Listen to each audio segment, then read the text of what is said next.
Imagine if suddenly you are transported to a world where women are stronger and more direct while men are submissive and weaker. After arriving there, the goddess who brought you to this world tells you that to go back to Earth you need to be a masculine man in this feminist world, while all the men are passive waiting for the girls to make the first move. And the girls are aggressively pursuing men. You have the task of flipping the script and proving that men can also make things happen, or perhaps you might just accept the sad fate of being tormented by assertive women every day and remain in this world. Even at home, your stepsister tries to get you to do some unholy things. To make things harder for you, you are now extremely attractive, and in this world girls don't hold back. Your good looks make it even harder to take control of situations. When you go to school, all the girls are trying to hit on you. When you return home, your sister is trying to create content for a paid platform. Even when you go for a walk, thugs are dangerous and willing to steal all your future prospects. You try to get a job only to get hit on by a 2-meter-tall CEO who doesn't hold back. How can you be the one to take the initiative and make girls more submissive to you in such a crazy world? If you fail, you will assimilate into this world, unintentionally becoming more and more feminine. You need to rush to prove you're a Chad. The name of our protagonist is Jong Hao. And let me tell you a little something about him. He's a straight shooter who goes out with his brothers to drink every day after work and hits on girls without hesitation. But right now he feels like something is in the wrong genre here. What is this gender bender stuff? Is this some sort of dream? He asked himself. He explains that he was going home after a stressful day of work, when suddenly the moon became red, everyone in the city vanished, and the next thing he knew, he woke up as this young pretty boy with all his memories intact. Suddenly someone shouts at his door. It's his dad, saying, How, why aren't you awake yet? Our protagonist is confused. His dad tells him to get up, saying, I was told that you and Long made some sort of appointment to go shopping today. Your dad is going out to get some groceries. Did you forget we're having dinner with Aunt John? You're a boy, and you need to take better care of yourself. Go learn how to put on some makeup with your friend, 'cause I'm sure he could teach you. Now get up and dress. Our boy is lost, thinking, what am I? My friend will teach you makeup. Who the hell is that? Who is the guy named Long? Why am I called How? Why is there so much cute stuff? And why did my dad tell me to use makeup? Suddenly his cell phone rings and someone shouts, How, open the door. He thinks maybe it's his brother Long from his past life, a buff guy with tattoos who is a true bro, always inviting him to drink beer with the boys. So he quickly takes off his cute clothes and runs to the door, but outside the blonde guy says, Oh my god, seriously, How, it's not cool making a handsome guy like me wait for so long. What if a girl with bad intentions out there? Creepy John How is confused and asks where is brother Long, because this guy is definitely not him. But from inside the house, his father calls Long to enter. His father grabs his friend and says, look at this clothing, How, you should learn how to dress better from him. And Long thanks his father. But his father doesn't stop and says that his skin is too dry and you should pay more attention to skincare. Our protagonist thinks skincare makeup. What is this world I've been transported into? At that moment, he receives some memories from the guy who used to live in his body. In this world, the gender roles are reversed and everything in history is swapped. Since ancient times, all the empires in this world have been led by women. And men stay at home to take care of the children. Women are biologically stronger than men who have less strength, stamina, and power. Our protagonist just wants to know how he got into this mess. Sometime later, while walking in the city, his friend says, oh my god, How, we should get our nails done at the mall later, and we can also get some facial masks for you. Also, do you have some pepper spray? I heard from social media that female gangs and hooligans are becoming more unruly these days. Our protagonist shouts at him to drop the cute stuff. You want to buy a mask? Go buy it yourself. Screw this reverse world, there will be no swap genders. He grabs Long's wrist and runs to a tattoo shop. Come on dude, we're gonna fix this girly look. He opens the door of the tattoo studio and shouts, hey boss, give me one of those dragon tattoos. Or one of those Chinese mafia gang tattoos now. But the girls stop him, saying that tattoos are a girl's thing, and he shouldn't get one unless he's a bad boy. Suddenly he takes off his shirt, saying, I'm not gonna get lectured by a bunch of girls. When they see him shirtless, the legendary reverse nosebleed happens. The girls shout that if he's gonna strip, they are willing to throw some money. But he doesn't stop and says, I want a blue dragon, a phoenix, and a white tiger. But Long shouts at him to stop, saying, you're being so indecent. After all that, he gets back home thinking, Jesus, the day keeps getting worse and worse. But that's when the thickest, juiciest, plumpest stepsister ever known to mankind appears. He enters her room without thinking, and quickly runs out. Later that day at dinner, his dad says, didn't I tell you earlier your aunt and kin are going to stay here for some time? That's when he understands the situation. His dad is marrying again. And that's why the girl is here. They are moving in because this house is bigger. But Kin doesn't stop looking at him back in his room. He's exhausted because his body is really weak since the guy who lived in it never exercised. He thinks he can imagine himself getting dolled up with cute makeup and dresses. God damn it, I couldn't even get a tattoo today, so this is it. I'm living in a world where females are ruling. Dad and brother Ho became different people if everything is reversed.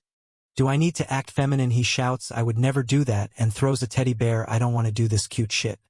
But the bear becomes the smallest toy in the room when compared to two gigantic spheres. John How apologizes, but his sister rushes and throws him without a single ounce of hesitation. Poor boy, our hero tells her that she's drunk. But she just takes his face to a warm, oozy mountain exploration while asking how did you miss me? He doesn't know what to say. She sees that he's getting shy and asks, why you look so red? Are you sick? Want me to take a look? Zhang How, with his nose bleeding and a plain face, says he's very okay. Later that night someone says wake up now. His eyes are half closed, but suddenly he notices another one of those plump creatures ready to attack him. Our boy gets scared and asks, what the hell? Who are you? She asks, you don't remember who I am? Then she grabs him by the chin and says, I'm the entity that brought you to this world. He remembers the moment the red moon appeared and feels the same sensation. He says, so it was you? You're crazy. Why did you even bring me to this world? What did I ever do to you? She explains that she is the goddess of the red moon. I heard your pathetic prayers. Aren't you the one who complained about still being a virgin in the old world? There are so many girls in this world, and all of them would like to dry you up. But he asks her to take him back, saying, there's not a single normal girl in this world. Send me back home. She stares at him, calling him an ungrateful human. She says that if he completes a task, she will let him go. He asks what the task is, and she says, back in the old world, didn't you always rant about trying to become a real man? Weren't you the one who said real men should always lift? Isn't that something you said? The task I will give you is very simple. If you become a real man in this feminist world, you might have an opportunity to find your way back, but if you were unable to do that, you will have to assimilate into this world. He asks if that means he's going to become a femboy. And she answers, maybe, but is it really so bad? Then she vanishes, telling him to give this world a chance. And he would have a great time every day if he wanted. The next day he wakes up and thinks, damn, that was a strange dream, but when he looks to his side, he realizes it wasn't a dream. He starts to get ready, thinking, how the hell am I supposed to feel about all of this? But there's one thing I know, I look way too pretty for a dude. He decides he needs to learn more about this world. Sometime later, after reading a lot of newspapers, he thinks, you gotta be kidding, a 20-year-old male college student was sued for refusing to marry a rich cowgirl. Another student boy was sentenced for murdering his wife. What the hell is this? Even the crimes are reversed. And that isn't even the bad part in this place. They have a way to know if a guy is still a virgin. Scientifically, males in this world are just two feminine physiological quirks, resemble women in my previous world. Even male menstruation. Dear God, this world is a nightmare for me. Is there no other way to go back? Put aside the blood moon god scene, I could technically go back. If I can understand what happened the night I came here and try to make it happen again. So I can go back, but then he thinks, wait a minute, hold up, how am I gonna do this? I'm just a broke-ass high school student and don't know anyone. Screw it, I'll have to leave this theory for later. But voice interrupts, you're awake. She blinks at him, your other sister made you some breakfast, would you like some? Oh, alright, breakfast sounds cool. Damn. Suddenly he's like, okay, not gonna lie, blue moon goddess. This world isn't that bad. The next chapter starts with him getting ready for school. I gotta say, my face is kind of handsome, chill out dude, but it's still too feminine for my own taste. Today will be the day I go to school. Since coming to this world, going back to school again, I don't know, I have some mixed feelings. When he goes to the kitchen, his stepfather is slapping his dead ass. I don't know if I like what I'm seeing. So he just excuses himself and runs to school, of course, with his best friend Long. How look at this lipstick I just got, isn't the color great? He retorts. Get the fuck out of here, bro. Long response, oh my god, what's wrong with you? We used to do this often, you've changed. Listen here, how I don't know about you, but I have a different concept of being a real man, and frankly I want to become a real Chad. Long is like, how you want to become a Chad? Like one of those macho men? That's not good, no one will want to marry you. He's getting angry, what are you saying? But then Long grabs him and says, there's someone there looking at us. And what, we are two guys? Long insists, look, there, standing there is a girl who looks like a ratchet ma. John How says, what? You were afraid of that? Two big men like us afraid of some girl like her? She's harmless if she comes here to hurt you. I'll smack her all the same. I'm all about gender equality. Long is sweating. No, are you asleep? What nonsense are you talking about? You can't even lift a single brick. John Hall responds, what are you saying? I used to go to the gym every night. I used to join the MMA club. He grabs Long Long and runs to the school. Long Long protests, "Oh my god, I hate running, I'll have to redo my makeup." John How thinks, why am I running and why is this body so weak? But then they arrive at Elysium Business School. Even here everything is different from their old world. Girls are definitely stronger here. To think that gender roles have changed so drastically, not to mention that his current family is wealthy enough to send him to a private school like this. Then he gets to his classroom, where a boy is asking a girl, "Can you open this bottle for me?" She replies, "Okay cutie, I'll do that for you, piece of cake." He's like, what, the guy can't even open a bottle? He grabs it. "Let me try that." I refuse to believe. "I can't even open this bottle of water." He tries to open the bottle. "Oh wait, this thing is really tight. Is this normal?" Full restraint. Ultra instinctive. Everyone is looking. His hand is already hurting. "I give up. I've become so freaking weak. What kind of man am I? If I can't even open a bottle of water, I'm a failure." The girl opens the bottle easily for the guy. A bunch of girls gather around him. "What's wrong? How do you want me to open the bottle for you?" "I can do it. Not gonna lie, this world isn't that bad, is it?" But he just sits at his desk feeling defeated. Long Long notices and says that he's been acting strange. So don't worry about him. Emotional damage. The next chapter starts with him walking down the corridor. Long Long wants to stay with him. "Wait for me." How we should head to the toilet together." He just runs off. "No shit, I don't need him with me." As he walks through the corridors, all the girls are like, "Oh my god, look at his skin. It's so porcelain smooth. His buttocks are so pretty. I want to squeeze it. He's so dreamy. Damn." So that's how sexual harassment feels, right? He thinks, "I need to do something about my body. I'm still too weak. I need to find a place where I can exercise. Somewhere I can get stronger." On his phone, he looks up Muay Thai beginner classes. "Mum, this seems legit. I should check it out, but muscle training alone won't help me become a true Chad. I need to be mentally prepared for this too. Who's gonna carry the boats?" Becoming a true Chad is a state of mind. That's when his classmate Yuan comes up to talk with him. He's shocked by her sudden appearance. "Are you some sort of ninja? You're sneaking up on me." She apologizes, saying she was calling him, but he was just looking at his phone. Suddenly she is way too close, way too fast, asking if he's sure he's not doing anything wrong. "You're not talking to a girl, right?" He panics. No, like hell I would. I'm a traditional guy. Don't get so close to me. Men and women shouldn't get so close in public." But she's fast. She takes his hand, commenting on how soft and beautiful his hands are. "Oh my god, these girls are so aggressive." He thinks, "Pay attention to yourself, Yuan. Girls shouldn't act this way." She notices he's different today. "You weren't acting like this before." She remarks, "Maybe you haven't slept well recently. I know a good massage method. Let me rub your hands." She moves to grab him, but he tries to stop her. "What? How is this girl so strong? I can't push her away." Fortunately, the teacher enters the room. "Hurry back to your seat, students. The class is about to start." Miss Madeline, English teacher John How, reads the book and realizes he understands everything, which is strange because he graduated a long time ago. At least in this alternate universe, he's a top student. He confidently looks at the teacher. "Ask me anything and I will answer with no problem." She adjusts her glasses. John How, "Hey, I'm ready." She asks, "Are you alright? Is it hot today? Do you want to visit the infirmary?" He replies, "What the hell, I'm fine. There's nothing wrong with me, teacher." All the girls comment that he's acting strange today. He shrugs. "You know what? Screw it, I'll just do whatever I want." Next he's walking with Long Long, who asks, "What's wrong? You look so tired." How he responds, "You have no idea how I feel. Of course I'm tired. I'm very mentally tired." Then a girl holding 3 basketballs comes up to him. "How, I just scored a 3-point shot. Didn't I look kind of cool?" He's like, "What the hell?" As they walk down some stairs, a guy throws himself on the floor. How, why did you push me?" Trying to frame him. God damn it. He thinks getting attention from girls is one thing, but them grabbing my booty is another. This shitty reverse world is bullshit. "I just want to go back to the old earth." That's when another girl comes up to him. How I've liked you since I met you. Will you go out with me?" He's frustrated, thinking, God damn it, that's why I hate this world. Why is a girl confessing to me? Sorry, right now I'm not looking for a relationship. My mental health is deteriorating. He walks away and Long jealously remarks, "Oh my god, you received 20 confessions just today. I want to be a popular boy like you." He's just like, "Cut it out, let's eat something in the cafeteria line." He's thinking, what should I order? He looks at the other guy's plates, which are barely filled with food. He asks Long, why is everyone eating so little?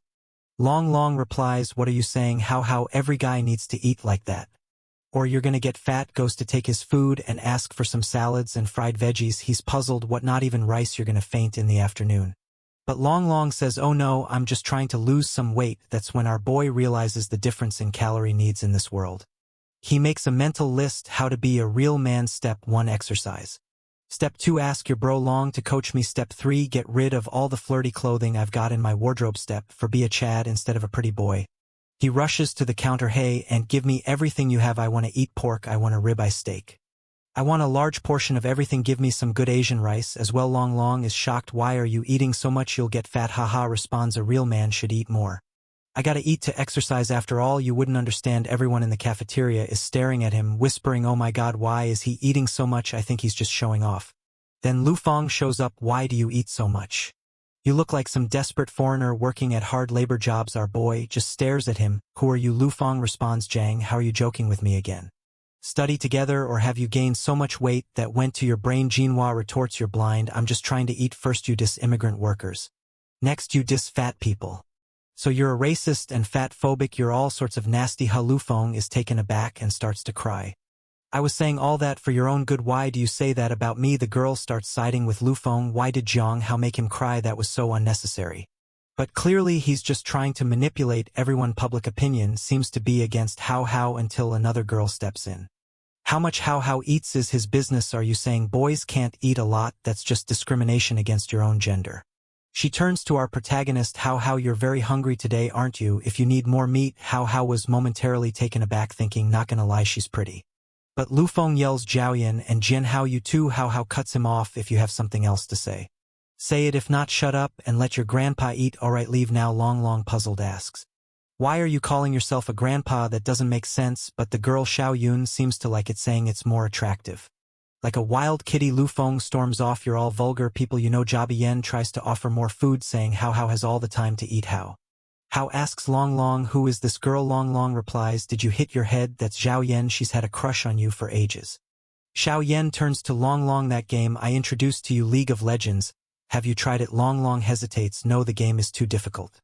Boys aren't suited to play such games. Don't you want to play something like Candy Crush? Jiang Hao interjects, League of Legends, are you talking about a 5v5 MOBA style arena-type PvP game? Long Long is surprised. What do you even know about it? You said games were just for girls. Jiang Hao retorts, only girls play games in this world.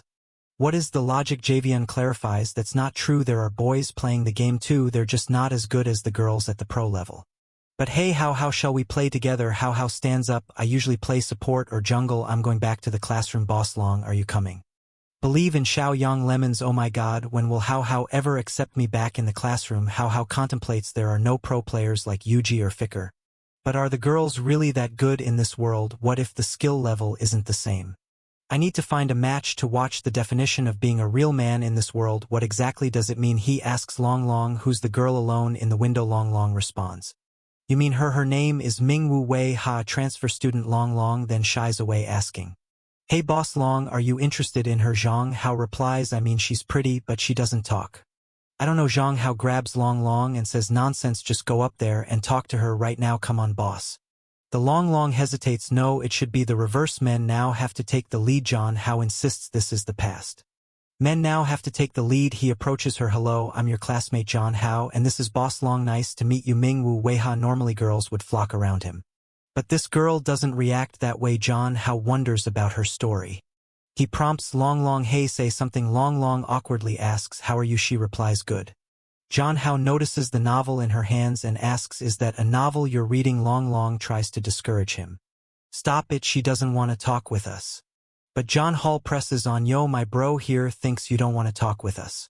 She responds, I don't have an opinion on that. John Hall thinks maybe she's just a little antisocial. He extends his hand. Hey, if you want to chat with someone, let's be friends. She hesitates, then says, okay. John Hall feels like this is the beginning of his journey to becoming a real man. Just then you one shows up. Why are you bothering a transfer student? John Hall gets an idea. Bingo, I know what I'm going to do. Thanks you one, and then says to Mingwu Wei, ha, you want to be friends with this girl? She's reluctant. Gadden doesn't want to. But John Hall blinks yes. She finally agrees. Okay, I'd love to. John Hao walks back to his desk and says thank you. He smiles back at home. John Hao is listening to some Sigma male music. Can you break my heart? Suddenly his sister shows up. What are you doing here in your room? He responds, I'm just listening to some music. Do you need something? She approaches him. What's wrong? How he brushes it off. It's nothing. She gets closer. Can I listen too? John Hao panics. Oh my god, why so close? Girl, she comments, seems like Hao here likes to listen to rock music. I guess our Hao is very different from other boys. Different isn't so bad, is it? As she gets closer, he thinks, why is she coming up so close? Crap, what should I do? What would a real man do? The angel and demon on his shoulders argue. Endure it. How the path of the Sigma male is to resist temptation. The deep encounters. Forget Sigma, bro. A real alpha male should be the top G. If the girl delivers herself, you have to devour. In a moment of panic, he takes her by the shoulders and throws her onto the bed. She looks at him surprised. Dan, how, what's wrong? Do you need a hug? He's sweating, trying to regain control. Hey, I can't hold back. Suddenly a strange memory flashes in his mind. You're mine. Wherever you go, I'll find you. He's shocked and steps back. What was that? What's up with the memory, sister? Concerned grabs him by the shoulders. Are you sick? How you're looking a little pale. He brushes it off, saying he just needs some sleep. Do you think I would look better with a shorter hairstyle? He confused responds, you look good in anything. He thinks, is it just me, or is my goddess and my sister a little weird? Screw it, I've got a siscon for sure. Gotta get rid of this beta male status ASAP. Determined to change his image. John How goes to a salon. The attendant greets him. Are you here for a haircut? You look so beautiful already. I'll make the best hairdresser for you. Insists, I'm fine, I just need a haircut. It doesn't matter. Sometime later a woman shows up to see her beautiful. What sort of hairstyle do you want? He replies, I don't really care, as long as it's short, just cut it however you want. It doesn't have to be pretty. The hairstylist looks puzzled. I've never heard a request like that before. Any style him. She contemplates. I got it. He wants the opposite. The hairstylist teases. Maybe he wants me to make him look even better. Ha, he's so sly. She then tells him, I will make you even more handsome. After what feels like ages, she finally finishes. All done. What do you think? Is it short enough? John Hall was shocked, thinking, what the hell, she cut it short. But now I'm even cuter. Hairstylist says, there's no need to pay me. All I want is a photo. So we can promote it for our future customers. He quickly declines. No pictures, I'll pay for it. She reluctantly agrees. All right, just let me know if you need any help from a professional salon. As he leaves, Jong Ho thinks having an extra bit of style and charisma is great. I guess I can try to get used to this later. Back at home, he examines his new hairstyle. Wow, this hairstyle doesn't exactly scream dominant male. It's funny. For now, haircut is done. Now I need new clothing. Let's see what I have right now. He looks through his wardrobe frustrated. Damn, why do I only have this type of clothing? Sometime later, his dad calls for him. What's up? His dad, shocked, asks. What did you do to your hair? Why would you cut it so short? John Hall tries to explain. Come on, Dad, I want to have my hair like this. It was bothering my eyes and was hard to see. His dad, clearly upset, says, are you trying to piss me off? Is this fun for you? Why did you cut it? Before things escalate, Kin steps in. She smiles. How you like it? John Hall thinks, God damn it. She then tells her dad to take it easy, saying there's nothing wrong with what he did. He looks way cuter this way. So don't be so mad. With things settled, she asks Jong how to come to her room, saying she has a present for him. He's curious, wondering, oh my God, what's her room gonna look like? I don't know what I'm expecting. It's probably just gonna look normal. She goes to her desk and grabs something, saying she bought it in a hurry, but hopes he likes it. Jong How is surprised to see it's a pair of earrings. He thinks they look expensive, but she reassures him, as long as you like them, I'll buy you anything. He thinks to himself, damn, did I get a new sister or a sugar mama? In his room, John How stares at the black diamond earrings, contemplating whether to return them. But being a broke kid, he decides to keep them. Just then he receives a message from Long How take a look at this. My new novel is up. I've already signed the contract. Soft and cute femboy versus the sassy CEO boss lady, a tale of forbidden love. John How thinks, what is this? Then he gets an idea. That's right, I could write a novel too. I could bring some stories from my world to this one and make some quick cash. Let's see, what should I write? The Return of the SS Soldier, or maybe Solo Leveling, or should I write Overflow? He boy. A few hours later, after expanding on his ideas and borrowing elements from various novels he's done, I'm calling it A Real Woman in a Patriarchal World. The next chapter starts at school. He receives a message. Congratulations. Your novel has passed the signing application for the web novel. Please contact the editor in charge. John How is thrilled. Finally, I'm going to start earning some money writing a story. Every day is hard, but it's better than having no money in this world. Feeling celebratory, he decides, I'm going to buy some ice cream. As he heads to the store, he thinks the shop seems familiar. He recalls some memories. When I first met her, I thought she was my senior. Her body was really petite, but somehow that small body seems so large that day. He reminisces about a girl named May, the daughter of Uncle Jean from the grocery store next to his house. She was cute and lovely. After the day she protected him, he visited the shop frequently. He remembers gathering the courage to confess to her, saying, Miss May, I really like you, but she responded with, oh sorry, I like men with muscles. John Hall reflects, God damn it, brother, that was the sign. You should have started hitting the gym. Since that day, I've been obsessed with exercising and training my own body. One day, I will become someone like Chris Bumstead. And I will protect her. John How vowed to himself. But back to the present, he's now a different person who looking and confident. If I confess to her this time it's going to be a success, he thought as he entered the store. Inside he heard someone discussing making money, then she appeared out of nowhere. Oh my God, Sister Ame. He thought, taken aback by her unchanged appearance. Save for a noticeable change in physique, his thoughts raced. Holy brother, she's juicing for sure. How you cut your hair. He was so shocked that he stumbled, falling to the floor. What happened to you? She asked, concerned. What's wrong? How do you need me for something? Just shouted Goddess, bring back my May. The next chapter started with him sitting in a chair. As she brought some watermelons, it seemed he had fainted. He mumbled, no Miss May, I don't wanna, but she grabbed him by the shoulder. And the chair broke under the force. How are you okay? She asked, worried. He quickly got up, doing some acrobatic moves to avoid her. I'm fine, I'm out of here. She tried to give him her number. But he was flustered, thinking, God damn it, even that petite girl became a King Kong. I really need to sign up for a Muay Thai class as soon as possible. I also have to buy gifts for my sister. And replace my closet. God damn it, why does everything need money? He sighed, realizing that, even with gender roles reversed, the biggest problem remained money. How you're back? He was stunned. Oh my God. Sister Kin, are you practicing yoga? She nodded. I just wanted to practice a little bit of what boys used to do. He thought boys do yoga in this world. What the hell? She approached him. But he pulled away. Hey. Where are you going with that hand, girl? She advised him, you need to get stronger. So you won't get bullied at school. He felt a pang of embarrassment. Oh my God, in her eyes, I'm so weak. Can this be tolerated? Determined to prove himself, he challenged her. Sister Kin. Do you want to try arm wrestling with me? She accepted, and he added, how about the loser promising the winner one thing? She agreed, and they started. Boom, this is not just arm wrestling, this is about my dignity, he thought, channeling the strength of trillions of male ancestors. But despite his determination, Kin noticed he was struggling and worried he might injure himself. She ended the match asking if he was okay. He admitted defeat, asking what she wanted as her prize. She simply said, I want to try the feeling of a knee pillow. John Hubble was confused but agreed, thinking, oh my God, she's blushing. When he realized she meant she wanted to lie on his lap, he was shocked. So I'm the lap pillow. As she lay down, he thought, she can lie down as much as she wants. The next scene began with him working on his novel. When his phone rang, it was Yuan, the blonde girl from school. Inviting him to the amusement park, she mentioned that Yua and Long would also be there. Just then he heard shouting outside his window.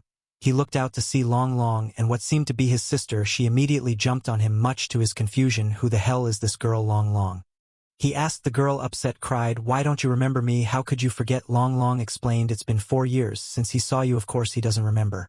Although John Ho didn't want to go to the amusement park, Long insisted, saying you had needed some friends. Resigned, John How agreed. All right, we're going to put on some clothes.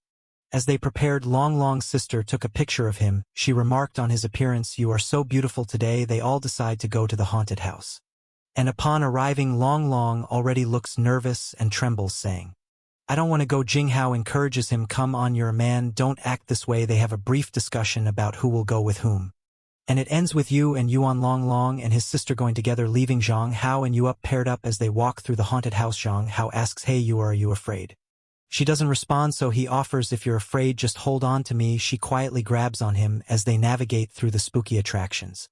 Zhang Hao sees some skeletons but remains unfazed, jokingly saying, sorry bro, I'm in a hurry. After wandering around for a while, he realizes Yuma is missing. Concerned, he starts searching for her, until he hears a faint voice from a cabinet. I'm here. Opening the cabinet, he finds Yuma hiding inside, crying. He gently reassures her, hey, don't be afraid, I'll take care of you. She timidly takes his hand, calming down a bit. Sometime later, they exit the haunted house. Long is shouting, I would never go in there again. You and you want, teasingly says, you've been inside together for a long time, haven't you? Chung Hao flicks her forehead and retorts, stop thinking nonsense. Yua appears looking tired and suddenly collapses. Everyone panics, suggesting calling an ambulance, but Chung Hao calmly suggests, let's just take her to a bench and let her relax. She probably just faked it from fright. They lay her on a bench and Long suggests you need to do mouth-to-mouth resuscitation. You and Yuan protests, no, why don't we just call an ambulance? She's clearly distressed, not wanting the situation to escalate. Zhang Hao tells her, shut up, just go buy some water and some food. And then lays his head in his lap. As he gently massages her ears, she wakes up confused. What are you doing? He explains, I was just trying to wake you up. She admits she was scared, and he reassures her it's fine now. It might be better if you avoid haunted houses in the future. She nods and closes her eyes, drifting back to sleep. Django thinks to himself. This is by far the quietest and shyest girl I've met in this world. She has a peculiar personality. After some time, everyone checks on Yua, asking how she feels. She assures them she's fine. And Yu-won suggests they continue to the amusement park. But Jang Hao decides, nah, forget it today, let's just go home first. Yua, holding his hand, insists. Let's go together. Yu and Yu-won and Long Long's sister clearly don't like this development. Later they arrive at a luxurious villa, greeted by maids. Butler scolds Yua, how can you sneak out to play? You shouldn't have gone so far. Everyone is shocked, realizing Yua is incredibly wealthy. The butler continues, turns out you're all friends of hers. My apologies for being rude. Here, have some tea, soap, temptation, spring water, and pastries made by special chefs. The group is impressed by the expensive offerings. Yuna goes to her room to change clothes, leaving everyone in awe of her wealth. I didn't imagine she was so rich, they murmur, still in shock. Jang Hao, however, doesn't seem overly impressed. As they walk through the villa, the butler admonishes Yua, miss, you went so far today. Don't do this next time or everyone will worry. Yua suddenly stops and asks, did Dad call home, and where's Mom? The butler responds, no. They are busy. Yua questions. Then why didn't Dad call me? The butler explains, I think he's very busy abroad, but I'm sure he will come with some gifts. She brushes off the explanation and heads to her room, leaving the butler looking sad. Later, Yuma returns, now dressed in more luxurious clothing, while everyone else is impressed. Jang Hao notices a change in her demeanor. Although she looks more gorgeous, she now seems like a lifeless doll. He thinks. He asks her, hey, what's wrong with you? She responds sadly, Dad didn't call me again. Feeling unsure of how to comfort her, he awkwardly offers, what do I do? But before he can figure it out, she grabs his hands and says, Jang Hao, I want to give you something. They head to her room, which he finds surprisingly feminine. Curious, he asks, where are your parents? She replies, my dad is good to me, but he's very busy. He presses further, and your mother? She explains she's even busier. He realizes, so you're always alone? She simply responds, yes. Yuva explains that her mother is the mayor of the city, and her father is always traveling despite their absence. The butler reassures her that they love her. However, she questions if she can truly believe him. Jang Hao tries to comfort her, staying in the future. If you feel lonely, you can find me to hang out. In a sudden burst of excitement, Yuno grabs his hand and pulls him along, saying, come with me. They end up in a room full of weapons, where she excitedly offers him her favorite gun. He's taken aback, thinking, I'd be beaten to death if I brought this home. She insists, smiling. This is my most precious possession. The housekeeper says that friends can give gifts to each other, and I want to be friends with you for life. Zhang Hao somewhat awkwardly replies, we can be friends even without the guns. She hugs him tightly, declaring, we must be together forever, inseparable. He thinks, okay. She's moving fast. The next chapter starts with them leaving Yua's home. As they walk, Long Long mentions seeing her in different clothing makes me want to buy some new ones. Jing Hao agrees, yeah, that's perfect. I need new clothes too. Long Long suggests, in that case, let's go shopping tomorrow. They go shopping, and while Long Long is drawn to cute outfits, Zhang Hao struggles to find something that suits his desired image. After their shopping spree, they decide to grab something to eat and head to a McDonald's. There are the numerous of girls staring at them. Django feels uneasy, thinking, why does it feel like someone's always watching me? Meanwhile, a girl in the corner posts on social media, a little handsome boy at McDonald's I really want to marry and take him home. She adds a heart-shaped eye emoji and sends the post. Long Long notices Zhang Hao wearing a hat and asks, why are you suddenly wearing a hat? Zhang Hao replies, I'm too handsome. I need to keep a low profile. Long Long jokes, you really need to be careful, or you'll end up becoming an internet celebrity. Zhang Hao laughs it off, thinking it's an exaggeration. However, the situation quickly escalates. Zhang Hao becomes a top 5 trending topic on social media. Girls are gushing over his looks, saying this peerless beauty doesn't really exist. Doesn't he look better than those celebrities? Let's find out everything about this beautiful boy. One girl, seeing the post, recognizes him and remembers a post from Long Long's sister about their day at the amusement park. Caption, the day I went to the amusement park with a god back at home. Zhang Hao is exhausted from all the attention Long Long calls him, and he answers, annoyed, why are you calling me again? Long Long explains, someone posted a photo of you at McDonald's, and now it's being reposted everywhere. Confused, Jing Hao says, that doesn't make sense, it's just a photo, right? But when he checks Twitter, he sees he's already at the top 4 trending topics. He groans, what have I done? He reassures himself it doesn't matter, in a few days everyone will forget about it. He tries to relax by watching some games on Twitch, But he notices a shift in the content, the just chatting category typically dominated by girls. Now features boys. He switches to a PUBG stream, noting that while the game itself hasn't changed, the host is now a girl, which shouldn't be a problem for him. Reflecting on his situation, he wonders, how old am I now? Can minors stream live games? Just then his sister comes home. She notices the fuss and says, I didn't know my little brother is now an internet celebrity. Feeling awkward, he responds, oh, now you know about this too. She asked if he went out with Long Long today. But before he can answer, she suddenly jumps on him, worried, didn't you get harassed by some weird people? He reassures her, no, don't worry, I can protect myself. She scolds him, you are too naive. The women in this world are much scarier than you think. If you're ever harassed, you must tell your sister, and next time you go out you need to tell me. He agrees, but then he notices that her phone background is a picture of him. And Long Long, surprised, he wonders who took this photo. The next chapter opens with girls looking for Zhang, how he's trying to hide, bewildered by the situation. Long Long calls him, advising, you shouldn't come to school today, there are a bunch of girls in front of the school. Because you're trending Django size. God damn it, I can't go to school. He asked his sister talk to the school on his behalf, planning to stream some games. Instead he decides to play League of Legends, admiring his in-game skills. Look at this Yasuo, he comments, enjoying the game. He achieves a quadra kill. Then a pentakill. Feeling confident, it looks like I haven't lost my gaming skills in this world. After playing for a while, he prepares to broadcast his gameplay later that night. After eating, he excuses himself and heads to his room, ready to embrace his new role as a streamer. But his sister notices something unusual as he gets ready to stream. Yo, okay, it's my first time, so I'm a little nervous. Zheng Ho begins welcoming viewers with Welcome to Summoner's Rift. Despite the nerves, he decides to play Yasuo in the jungle, farming dragon at level 3. And even manages to kill someone. Playing Garen. The girl he's playing against, who happens to be a professional esports player, is shocked. She's smuffing and streaming, and can't believe she got killed at this level, thinking he's way too good for someone new. Her chat blows up with questions. How did you lose? Some accuse Zhang Hao of cheating. And pretending to be a boy, annoyed, she declares she'll get serious, and her rapid clicks and skillful plays ensue. Despite her best efforts, Zhang Hao still manages to slay an enemy. As she frowns, someone in her chat mentions that the opposing player is also streaming. Zhang Hao, noticing a growing audience, remarks, yeah, she's kind of awesome.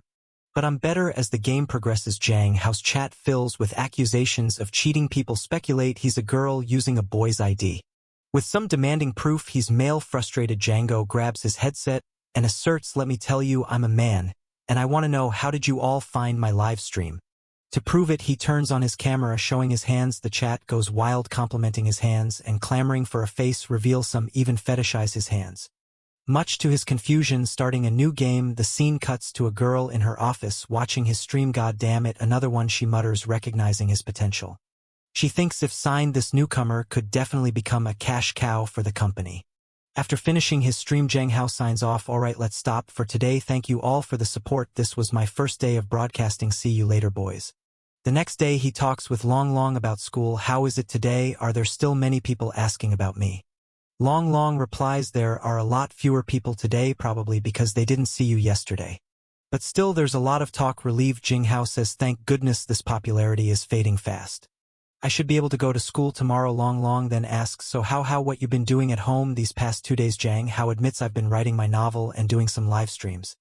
Shocked, Long Long shouts, what, you started live streaming? When? Tell me everything. Zheng Hao quickly covers his mouth. Keep your voice down, no one can know, alright?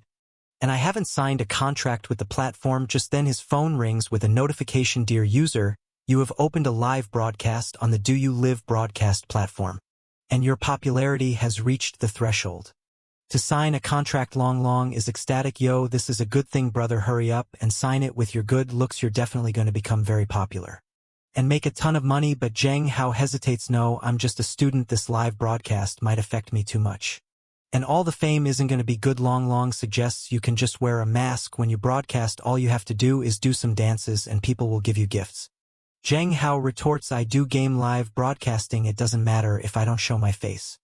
As they leave, Zheng Hao notices someone following them, trying to lose the tail. He tells Long Long, yo, I have to go to the supermarket to buy something, so I can't go with you. Okay. Long Long leaves and Zheng Hao confronts the followers, saying, you don't need to follow me, come on out. A pink-haired girl appears, looking somewhat savage.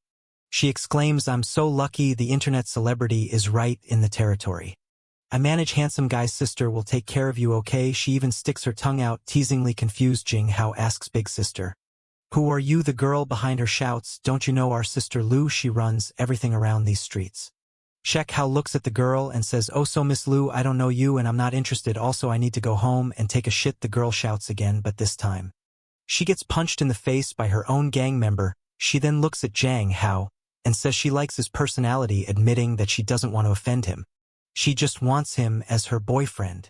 He doesn't look too happy with Eusagia. He knows that it's probably the dream of a lot of guys in this world, to be taken care by a rich woman. Looking at her, he sees that she's really tall and not bad looking. For a moment he feels interested. But then he remembers what the Red Moon Goddess told him. He needs to become a real man. He can't just rely on being taken care of. So he responds, I'm not interested, so excuse me, I'm in a hurry. As he tries to walk past her, she pulls out a knife and threatens. It would be so sad if your face got ruined. Zhang Hao responds, let's try it. She seems even more intrigued by his defiance. He quickly punches her in the face and elbows her in the chest, causing her to fall to her knees. She's not enjoying this as much as she thought she would, and a kick comes her way, but she manages to defend against it. Realizing the situation is escalating, she tries to punch him, but he dodges and holds the knife defensively. However, she dodges as well. Jing Hao has already dialed the police. He says, I've already called them. I advise you not to do this again. Miss Lu smirks and says, okay little handsome, all right. I won't do this anymore. One of her underlings asks, you're going to let him go just like that? She responds, you need to be patient with the beauties. What do you think, handsome boy? Django replies, stop here and don't follow me. She's clearly getting more excited. But Django realizes this situation was recorded in the same office as before. Mr. Wei finds out about Django's growing popularity. Why do I have to worry about this? This is a job for the scouts, she says. However, her assistant explains, it was the chairman who told me to show you. Intrigued, Mr. Wei looks at Django's photo and comments, he just looks like a high school student. But he does have some personality with his look. Maybe he can be at the top of the company. They decide to investigate further. Back at school, Zhang Hao plays basketball, but he's sneezing frequently. Long suggests he rest, but Zhang Hao insists he's fine, just wants to shoot some hoops. He easily makes a three-point shot, proving that boys can play basketball too. The girls cheered him on, and once again someone records him. It turns out to be someone paid by the pink-haired girl from the alley. Although the person hides, Zhang Hao finds it strange. After school, while heading home, Zhang Hao notices someone taking pictures of him. He looks towards a bush, and Long asks what's wrong. Django dismisses it, saying, it feels like someone has been watching him all day. Remembering the background photo on his sister's phone, he wonders if it might be someone related to her. After everyone leaves, Jane Hao approaches a girl hiding behind a tree and demands, hey, let me see your phone. You secretly took a photo of me, didn't you? She admits to taking one picture. But Zhang Hao finds a video of him playing basketball. She apologizes, explaining she's just a subordinate of Lu's sister, who promised to pay 200 yuan for any picture of him. Zhang Hao, frustrated, asks himself why he hasn't given up yet. After deleting the media, he gives the phone back, and the girl runs away. Zhang Hao realizes that Miss Lu is a problem he needs to solve soon. The scene shifts to a plaza, where Zhang Hao meets Long. As they walk through the mall, they discuss the contract Zhang Hao will sign with the streaming platform today. However, Zhang Hao is there to buy a gift. Long teases, what do you like? Someone? Who are you picking this gift for? Please tell me, I'm so curious. Chang Hao, embarrassed, replies, it's just for my sister. Chang Hao told Long that he had signed a contract with the DouYu live stream platform. He explains, I won't show my face unless I want to. I will only live stream what I want, and won't attend any offline events unless I choose to. The best part is that I don't need to sexualize myself.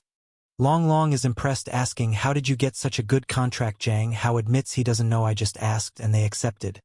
As they continue talking, they notice someone watching them. It's Lu Feng, the guy from school, who criticized Zhang Hao for eating too much. It seems he's planning something bad later. As they go to the bathroom, Lu Feng and his cronies follow them. Lu Feng decides to stand guard outside while the others go inside to mess with Zhang Hao. As they leave the bathroom, one of Lu Feng's friends intentionally bumps into Zhang Hao. Zhang Hao steps aside and calmly asks, what are you doing, boy? Lu Feng's friend shouts, hey, don't you have eyes when you walk? You almost ran into my friend. Long retorts, are you blind? It was your friend who bumped into him. The guy grabs Long by the collar, demanding, who are you calling blind? Zhang Hao intervenes, saying, no problem with bumping into me, but don't put your hands on my friend. The guy yells, but Zhang Hao stays calm. Get out of the way and let us go.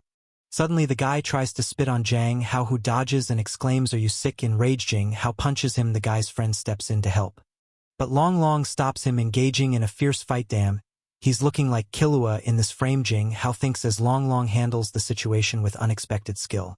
After some punches, Long Long warns, "Next time I'll break your legs." The guy, fuming, mutters, "He dared to hit me in the face. I'm gonna call my girlfriend and ask her to bring someone."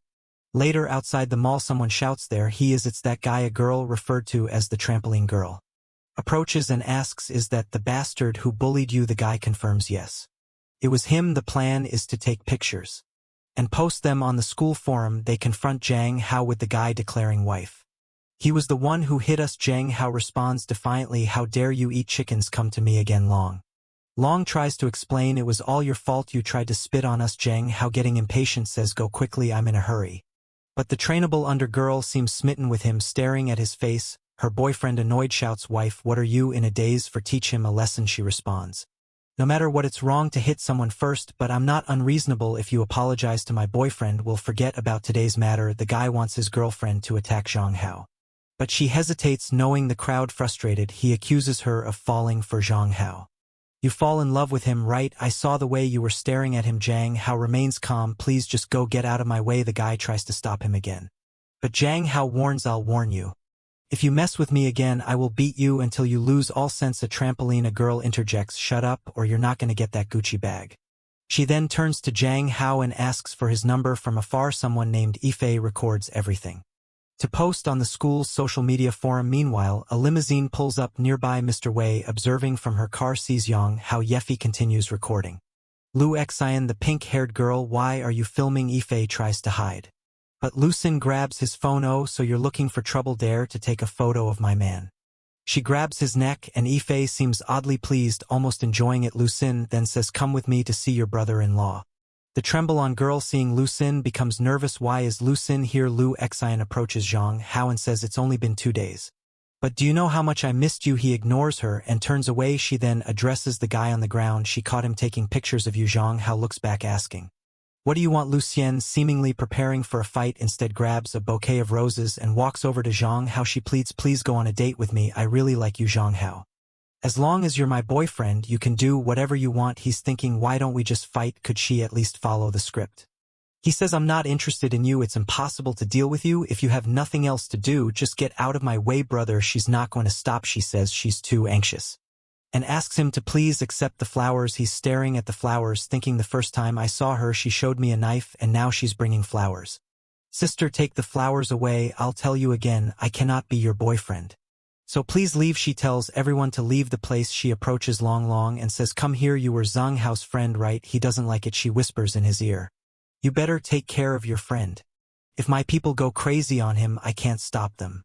She actually used my friend to threaten me. Oh no, he's gonna fall into her hands. Why don't we take a step back? Just tell me what you want." She grabs his cheeks and says, "Since the male god said so, of course I can take a step back. How about you go to a bar with me for a drink tonight?" He says, "Okay, just tell me the time and address." She tells him the address and says she'll be waiting for him. He guarantees that he'll be there sometime later. Long Long tells him how that woman just now looked like a gangster. She doesn't seem safe. "And you're going to a bar with her, isn't it better to call the police?"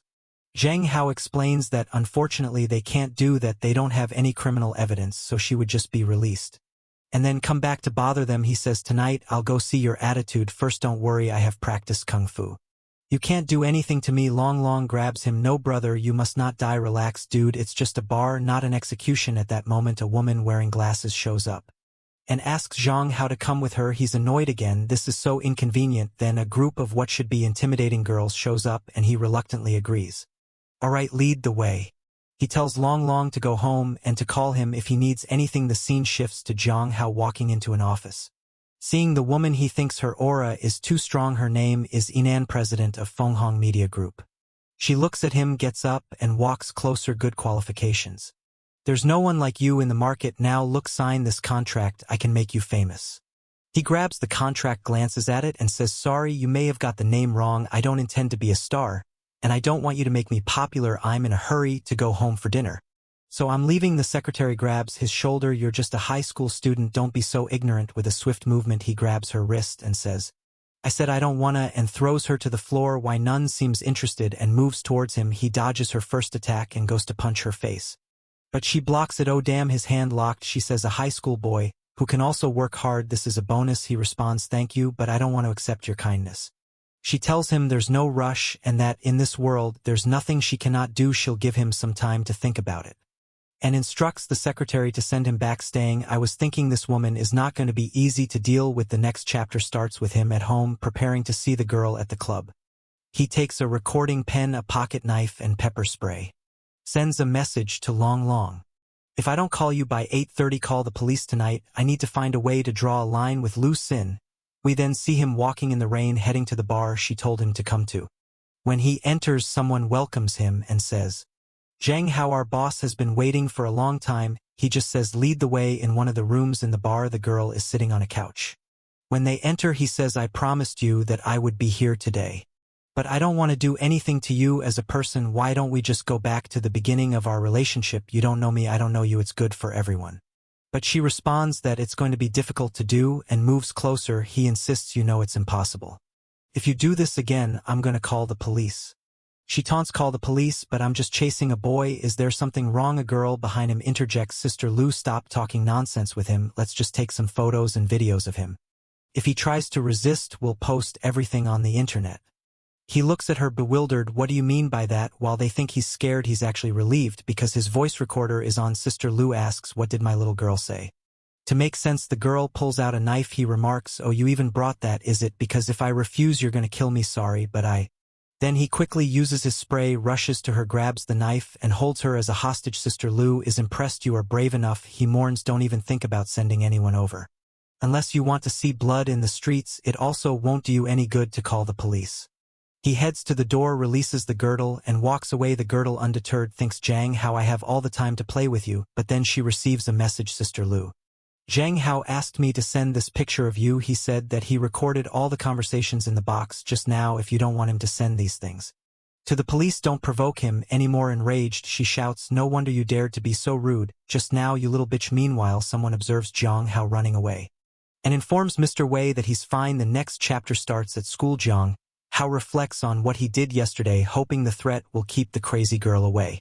He overhears two girls talking about Sister Lu, mentioning that someone from the Fanghong group has just taken over her place. He wonders, Fanghong group, what's happening? Why do these names sound familiar? Then he remembers, wait, isn't that the company of Mr. Wei? Curious about the relationship between Mr. Wei and Lucien, he ponders the connection. Later, he finally returns home to find his sister preparing dinner. What a delicious-looking meal, he thinks, noticing that they are alone in the house. He asks, where is Dad and Aunt? They're not home. Are you alone? Sister King. She explains that they had to work overtime and won't be home tonight. His imagination starts running wild. Wait, we're alone at home tonight. She flicks his forehead. How, what are you in a daze for? He quickly responds, nothing sister, let's just eat. He mentally chastises himself. Jesus Christ, it's your sister, brother. I should not think those things even though there's no blood relationship. After dinner, she tells him to leave everything.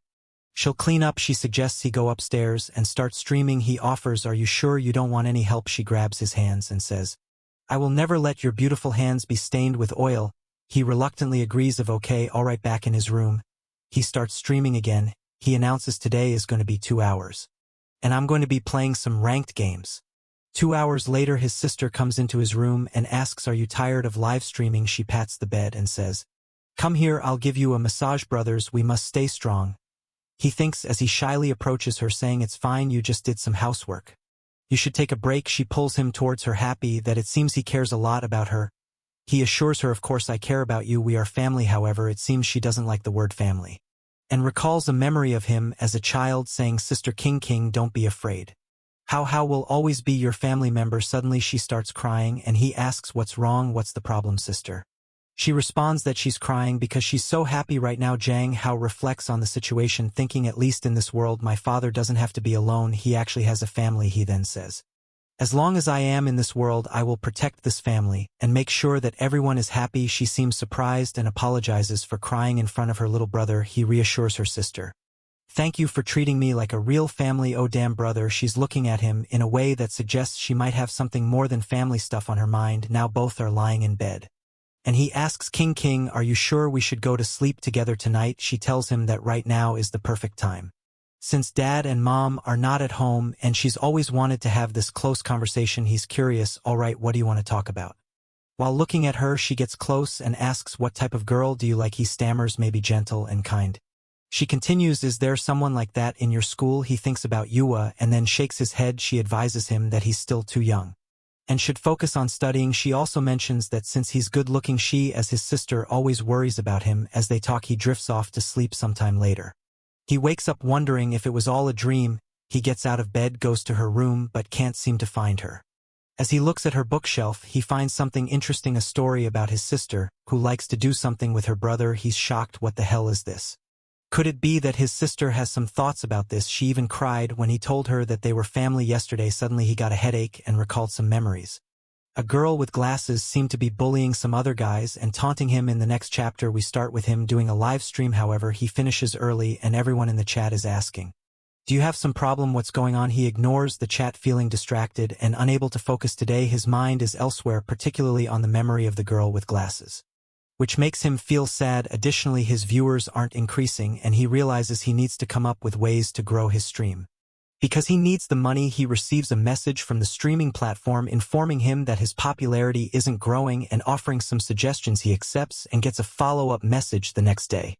Dear streamer, here are some plans to increase your popularity. These plans were tailored for him by a girl, and he suspects they might involve something distasteful. Suggestions include option 1, hot dance with small buttocks. God damn it, he exclaims. Plan 2, two-dimensional sexy cosplay reappears.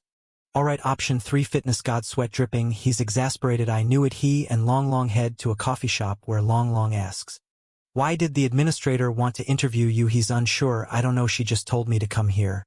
So let's go. And they are greeted by some Kim, the administrator of his live stream. She introduces herself, saying, you can call me Sister. Sung introduces Long and explains that he's seen the suggestions, but isn't going to do any of them. Sung Kim says she watches his live stream every day and didn't expect him to accept the first and second options, but suggests he consider the last one, which involves fitness. Why, he asks, confused by her intensity. Suddenly she stands up, touches his chest and suggests, I think your chest line could benefit from some exercise. What you think? Despite feeling awkward, she continues, even if you don't want to show your face, you can wear a mask to livestream fitness. Your physique is impressive, and it would set you apart from other streamers. Long thinks it's a reasonable suggestion, and Jang Hao considers that if he can wear a mask and not show too much skin, it might not be so bad. Plus, he can demonstrate to other males in this world how to build their bodies. He agrees. Alright, starting tomorrow, I'll spend 2 or 3 days a week live streaming fitness for half an hour. But I'll wear a mask. The scene shifts to his home, where his father is shocked by the news. You're going to expose yourself online. I disagree. His father grabs him by the neck. You want to stream for those girls online in tight fitness clothing? I disagree. And Hao tries to explain, Dad, it's just my workout. It's going to be discreet. His father argues, aren't you always saying I'm too good looking and could be taken advantage of? I need to train and get stronger. His sister intervenes, Uncle, don't be so strict. What Hao says makes sense. Let him try it once, and we'll see if there's anything wrong. We'll make him stop. His father reluctantly agrees, muttering that she's spoiling him too much. Jiang Hao thanks her, but she warns him, I'll be watching. If there's a flood of crazy girls in the live stream, I'll shut it down. In his room, Jiang Hao starts his first fitness live stream. As he begins with cardio, everyone in the chat is abuzz. Oh my god, you're so sexy, hot, and in good shape. Please show me your feet. He responds to the chat, noting the high number of viewers. It seems a lot of people enjoy fitness. While many testosterone babes in the city love him, their husbands are less enthusiastic. In the chat, someone promises, if you run for at least 15 minutes, I'll send 2 rocket launchers, which translates to a significant monetary donation. After 30 minutes, the chat marvels, holy, still going. However, his sister grows increasingly uneasy, worried about the attention he's receiving. How she calls out, concerned. As Jang Hao's livestream gains more viewers, his sister watches, feeling the pang of jealousy. There's so many people watching you. I'm so jealous. What am I going to do? She thinks to herself, I can't be like I was when I was a kid. Otherwise, he'll get further and further away from me. After finishing his run, Jang Hao announces, that's it for today. I'm going to take a shower. His sister approaches him, concerned. Hey, this was way too much. Why don't you stream less in the future? It's distressing me, but he reassures her, saying this amount is okay for him. Suddenly she slaps his cheek. He is taken aback. No, this must be an illusion, some sort of genjutsu trick. As night falls, his sister comes into his room staring at him. How if we hadn't been separated back then? She gets closer and stops. A memory floods Django's mind of a girl asking, is there no one to play with you? Then let's go together. The scene shifts to her fighting several kids on the ground. He tells the girl she's too scary. But she grabs his collar and says, we promise to be together forever. Don't be afraid, come home with me. Jin Hao wakes up with a headache, dismissing it as unimportant. I have to go to school, he mutters. Just then he hears a woman's voice and looks beside him. What, my sister Kim is in my bed. She wakes up cheerfully. Good morning, Hao. He awkwardly replies, good morning, why are you sleeping in my bed? She explains, I came to check if you were asleep. And ended up sleeping beside you. He brushes it off. Oh, okay, I'm gonna take a shower, see you. She stops him, there's no rush. I'll buy a new car to take you to school. On the way to school, Jing Hao thinks about the Muay Thai club. Yueva surprises him from behind, saying she's been practicing for a long time. He asks, you know how to fight? When did you learn it? She explains that she's been training since childhood. Because her grandmother was a soldier. This inspires him, and he asks, why don't you teach me some fighting skills? She agrees, and they head to a warehouse behind the playground. As they prepare to spar, Jang Hao is taken aback by her speed. Are you ready? She asks. And before he can respond, she's already in his face. He hesitates, and she suddenly hugs him, declaring, you've lost. How surrender then. She demands a reward. Startling him as she starts to lick his ear, he reacts, confused by the mixture of shyness and assertiveness she displays. This is tempting. He thinks, unable to control his body's reaction, embarrassed. He asks her, why did you do this all of a sudden? Did someone teach you? She innocently replies, no. I just watched some videos Yuan once sent me. Alarmed, he asked to see the videos. She hands him her phone, explaining a video showed that this is how men and women should communicate. Jang Hao is horrified, thinking, what the hell is this? Why is there FBI content on her phone? She looks confused, asking, did I do anything wrong? He sighs, no, it's just that this isn't the way men and women should communicate. At least not with everyone. Don't listen to Yuan about these things in the future. Alright, just ask me first. She then asks, can we communicate like this? He awkwardly responds, just don't kiss me casually in the future. And don't do that to others. Alright, let's just go back to the classroom. As they walk back, she asks, is it only boyfriend and girlfriend who can do those things? Can't be that. He hesitates, do you know what that means? She innocently responds, no. Jin Hao responds, we'll talk about it when you understand. Sometime later, as he's walking in school with Long Us suddenly appears, can we communicate now? She asks persistently. He replies, no. Later she insists, can we communicate now? He repeats, no, not now. The same guy is watching him through the window. Muttering, why you, this guy is terrible. Just then an officer lady approaches Jang Hao and says, I finally got you, it's the office lady from Mr. Wei. Jang Hao, confused, asks, come on, what's the matter? She apologizes for the last time and informs him that Mr. Wei wants to see him again. Jang Hao firmly states, I told her I have nothing to do with her. I will refuse. Don't waste everyone's time. Stuttering, the secretary explains to Zhang Hao, I'm just following orders. It would be hard for me to return without any answer, at least talk with her through my phone. Frustrated, thinking, damn, this girl again, she's richer, more powerful, and stronger than me. This is not going to go well. Reluctantly, he agrees. Okay, call her, I'll explain things. He picks up the phone and says, hello, it's Yang Hao, your secretary told me to call you. But Mr. Wei, my thoughts are the same as before. Nothing has changed. I know your time is precious. So don't waste it on me. Mr. Wei responds, Jang, how do you want to be as powerful as a woman? I know you hate to look weak. I saw it last time we fought. I not only cultivate stars, I can give you more time to think about it. Then she hangs up. Jang Hao thinks, this woman really knows what I want. I don't know if it's the best decision. But I'll have to find some time to meet her again. Back at Mr. Wei's office, she muses. So he hates being thought of as a weak man. The next day, Zhang Hao arrives at school in a supercar. His sister, who drove him, fixes his hair before he heads inside. As he walks through the school, everyone is talking about him. They seem to be checking their phones, discussing a rumor that he's some sort of POF worker. Or Instagram thought. Long notices and asks, do you feel something is wrong? Zhang Hao sighs, yeah, I found out it's been like this since yesterday. Everyone is clearly avoiding us. But we don't know what happened. A guy with green hair approaches and sarcastically asks for his homework. Are you so busy every night that you don't have time to write? I know you're just planning to live off your looks, right? So it doesn't matter if you don't go to college. Zhang Hao hands over his homework, retorting, jealous of my handsome face? Just say it, brother. The guy scoffs, are you crazy? You're being nurtured by so many girls every night. I don't want to be like that.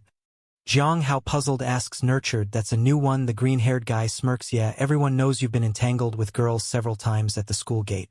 Some girl even brought you here in a supercar, everyone saw it. Long frustrated shouts, what are you talking about, you're just spreading rumors about Jiang Hao. But then he looks at his phone and sees the post, look there's our boy with his sister. Long exclaims, brother Jiang, everyone's calling you out. As the guy, older girls can take a free ride with Jiang Ho's face is a mix of shock and disbelief. What the hell? Just then the teacher knocks on the door and says, Jiang Hao, come with me to the office. In the office she addresses him, Jiang Hao. Do you know what's been happening on the school forum recently? He nods, yeah, I just found out. She continues, this type of incident has a very bad influence on the school. We need to be more careful in this society. Django interrupts, hey stop teacher, there's no such thing, it was just my sister who brought me to school. If you don't believe me, I can call her. Moreover, this post on the forum is definitely slanderous. So I hope you can strictly investigate it. Sometime later Django's sister arrives at the school, causing a stir among the students. They overhear her conversation with the teacher and quickly realize that she is indeed his sister, confirming the scandal is nonsense. The students conclude that the forum post was pure nonsense. His sister apologizes for the fuss she caused. But Jiang Hao reassures her, saying it's fine, she can return to work. Back in the classroom, Yu and Wang declares, I knew Hao wasn't the type of person they made him out to be. Long and I were investigating. And we're sure it was Li Feng and his gang who spread the rumors. Chang Hao asks where Long is, and Yuan Wang replies he's searching for them alone. However, Long has not returned. Meanwhile, in men's bathroom, Long is found on the floor, shivering and distressed. It's so cold. Lu Feng and the others are such big bastards. When I get out, I must tell the teacher, he mutters through tears. Jiang Hao, you had and you and search the school for him. Eventually Yu Wave informs them that some classmates from class 3 saw Long near a bathroom. With a sense of urgency they rush to the location. Find the door locked from inside. Long cries out, please, I'm so afraid. Jiang Hao instructs Yuma to kick the door, which she does, breaking it down easily. Jiang Hao rushes to Long, who tearfully recounts, and not only did they lock me up, they poured milk on me. We must tell the teacher. Jiang Hao, determined, says, don't go to the teacher. I will avenge you later. Jiang Hao confronts Lu Feng, who is visibly scared. Lu Feng tries to deflect, saying, be careful, I will tell the teacher. All right, you'll get expelled. But Django retorts, you should worry about yourself. My sister came to the school today to clarify the rumors in the forum post. Would also know what you did to Long. It seems like you didn't realize there are surveillance cameras behind the playground. He presents Lu Feng with an ultimatum. Now you have two options. First, you tell everyone that the post was a lie. Or second, tomorrow I go to the teacher and tell her everything. Realizing there's no escape, Lu Feng reluctantly apologizes for making the video. Jing Hao warns him, if you keep being arrogant like this, I'm gonna make sure you're dealt with. Afterward, Long asks, how do you really think he's not gonna try anything?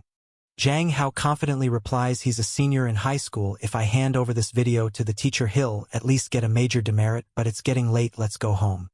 As they walk, Jiang Hao asks Yuhua, have you heard of Yunnan? She replies, Wai Nan is the current head of the Wai family and is a very powerful person. He then inquires about the comparison between Wai Man's family and hers. Considering her mother is the mayor of the city, Yuna responds they're on equal footing. Jiang Hao ponders, as powerful as the mayor of the city, this won't be simple to deal with. Meanwhile, in her home, Yunnan is troubled. It's been 3 days since the last call, and she finds herself thinking about Jiang Hao. As she reflects, someone knocks on her door, informing her that some people are calling her for dinner to discuss negotiations about some lands. She instructs her secretary prepare the car. The scene shifts to Jiang Hao and his sister dining out. He remarks, yo sister, isn't this place super luxurious? She smiles and explains it's a treat for what happened today at school. Jiang Hao expresses his gratitude. Alright, thank you sister Kin. Oh damn, Jiang Hao thinks. As he looks around the luxurious restaurant, his sister reassures him, let's go. Once inside, she tells him he can order whatever he wants. He cheekily asks for a drink, asserting he's an adult, but she knows better. I don't think you are brother, she teases. Despite this, she relents, it's fine if you want to be reckless. Besides, our parents aren't coming home tonight. Feeling a bit rebellious, Jiang Hao indulges one drink. And he's already reminiscing about his old days with the boys. With his sister watching him intently, he's visibly tough but softens under her gaze. After a while he starts feeling dizzy and admits, am I drunk? No, I'm fine, maybe I just drank too fast, I'll go to the bathroom on the way. He reflects on his past tolerance for alcohol. However, in his disoriented state, he accidentally heads to the women's bathroom. As he washes his face, he hears a voice, hello. Startled, he looks up and realizes he's in the wrong restroom, encountering a woman in fishnets. What the hell are you doing in the men's room? He blurts out. She calmly corrects him. This is the women's restroom. Panicking, he notices other women entering from both sides, trapping him, feeling like a sheep among wolves. He's cornered. Suddenly he's pulled into a stall by Wei. Then she smirks. You want to hide from me? But why should I hide with you? He stammers. Oh no, I accidentally dragged her in. Wayman, enjoying the situation, grabs his hand. All people outside remark on the commotion. Why are you crazy, girl? He exclaims, trying to maintain composure. She leans in. Don't you understand? You're a defenseless little man who should panic. He retorts, little man, why didn't you call me? Looking her in the eye, he says, I was planning to meet with you tomorrow. It was by chance we met tonight. She grabs his chin, determined. No, I've changed my mind. I don't need you to sign anything. As long as you're my man, he responds. Do you got some bossy syndrome? We've only met twice, right? The last person who refused me disappeared. She replies, you mean Luke Sin? She was suspected of illegal transactions and was imprisoned by my people. Alarmed, he asks, what do you mean by your people? Are you above the law? She coldly replies, you love to worry about other things, don't you? Desperate to escape, he tries to tickle her armpits. Seizing the opportunity, he escapes, thinking, to be honest, she felt pretty good outside the bathroom. He finds his sister, who asks, why were you in there so long? Are you uncomfortable? He lies, I'm fine, just a bit too drunk. She gently guides him, let's go home and rest at home. Zhang Hao, drunk and exhausted, collapses on the bed. His sister tenderly brings him soup and juice, strokes his hair and whispers, he's so cute, just one kiss. She leans in, thinking, we will be together sooner or later. She gets on top of him, caressing his hair and planting soft kisses on his neck. Sisters awake, confused, is this a dream? Her face, filled with longing, suggests otherwise. Overwhelmed, he flips her over, battling the demons in his mind. The temptation of the moment battles with his moral compass. In a moment of restraint, he kisses her forehead and steps back. His sister, surprised, asks, how are you asleep? Before anything else can happen, she notices a call on his phone from Xiao Yun, the girl from the cafeteria who had shown interest in him. She answers. On his sister hears Xiao Yun. All right. Xiao Yan, surprised, responds, hello sister and house friend. Jian Hao's sister abruptly ends the call of Xiao Yan, cutting her off. I know you've been chasing him for 2 years. I have something to tell you. Forget about falling in love in high school. I hope you give up on this and stop imposing on him. Goodbye, she says. Before hanging up, she looks at Zhang Hao, thinking, you belong to your sister alone, and it doesn't matter. I will definitely take my time and control myself. But eventually the next day, Zhang Hao wakes up with a hangover and notices something unusual on his neck. He recalls the dinner and wonders if the strange dream he had about his sister wasn't just a dream. As he examines the marks in the mirror, his sister enters. Hey, Al, how you're awake, she says. He stammers, unsure what to say, while internally panicking. Could it be that the dream last night with my sister wasn't a dream? She inspects his neck and comments, how? It seems you're allergic to alcohol. He asks, allergic to what? She steps closer, saying, let me see if this is serious. I'm a doctor. She confirms it's an alcohol allergy. It's not serious, but be careful. He hesitantly agrees. Okay, she reassures him, I'm a professional. Relax, now let's have breakfast. But inside, Zhang Hao remains skeptical. Alcohol allergy, maybe at school. Long notices Zhang Hao wearing a turtleneck and jokes, why are you wearing a turtleneck? Listening to too much Drake. Zhang Hao deflects, no, I'm just cold. Of course, he's hiding the mark. Suddenly, someone grabs Yang Hao by the collar, demanding, your name is Yang Hao, right? Without hesitation, Yang Hao uses a martial arts technique to throw the aggressor to the ground. Dislocating his shoulder, the guy cries out, oh no, he's stronger than the average woman. Another student, Ling Zong, approaches and remarks, no wonder you're the man that Xiao Yun loves. I'm Ling Zong, nice to meet you. Jiang Hao, uninterested, brushes him off. Hello. I'm not in the mood, so take care. If you want Xiao Yun, go talk to her yourself. Ling Zong is left staring as Jiang Hao walks away. Later, Yu asks Jiang Hao if the guy was being aggressive towards him and offers to beat him up. Jiang Hao declines, it's better not to escalate things. No need, classmate Yua, just keep teaching me how to fight. Besides that, I'm on a journey of self-improvement. Long curious asks, are you guys practicing boxing? What are you doing after school? Jiang Hao invites him, come practice with us after school today. You need to at least protect yourself. Long protests, no, I don't need to, I'm a little lady. They all laugh. The scene shifts to a pool where Wei Nan is relaxing. She picks up a towel and thinks, that little man Jiang Hao really annoys me. Every time I close my eyes, I see him. She instructs her assistant. After Jiang Hao finishes school, bring him to the villa for me. She seems determined. Back at the school warehouse, Jang Hao announces that today's workout will focus on the core. I want to have 8-pack ABS as soon as possible. He declares, your response, you mean like this? She lifts her shirt to reveal her well-defined ABS. Jang Hao is shocked. You have ABS? That's crazy. You can't help but touch, saying you're so thin. I didn't expect this. Yua blushes. Clearly shy but not resisting. Long suspicious, pulls out a magnifier and quips, there's something wrong with you too. You're touching her, and she's not resisting. Jang Hao, curious, asks Yua, why don't you reject this? She simply responds, if you want I'll show it. Long finds the situation strange. Everything you ask she does. Jang Hao, testing her boundaries, asks, hey, how much money do you have with you now? Give it to me. Long surprised by the bluntness, comments, that's a bit rough, but Yulia without hesitation reaches into her pockets and says, I didn't bring too much money today. The rest is in my phone. The payment password is quickly interjects, no, that's not necessary. Chun Hao steps closer to Yuhua and asks why you do anything I say. She replies, we are friends and friends can't say no. He is taken aback, thinking that perhaps due to her family background she has a skewed understanding of friendship, remembering the things she mentioned at her home. He becomes serious and tells her, Yuhua, friendship isn't like this. In a relationship you have to be equals. In the future you need to make firm decisions about what you want to do and what you don't. If you don't want to do something, you should never feel obliged to do it. She seems confused but responds, okay. The training session ends early and Jang Hao heads home feeling positive about the session. However, he notices a suspicious figure in the alley and suddenly realizes the streets are eerily empty. A sense of dread washes over him, prompting him to change direction. Just then a little girl approaches him, offering rice candy. Hey, little brother, do you want some rice candy? She asks, suspicious. He inquires, why are you here all alone? The girl responds, I'm doing some social practice to spread happiness to strangers. My teacher asked me to give away this bag of candies. Otherwise I won't get my little red flower. Jen Hao, assuming she's an elementary school student, takes a candy and advises her, all right, I'll eat it. But you should head home. It's getting late and it's not safe outside. As he eats the candy, he notices it smells strange, like smoke. Suddenly he starts feeling dizzy and loses consciousness. When he awakens, he's tied to a bed, his hands and feet bound. What is this? Where am I? What are they trying to do to me?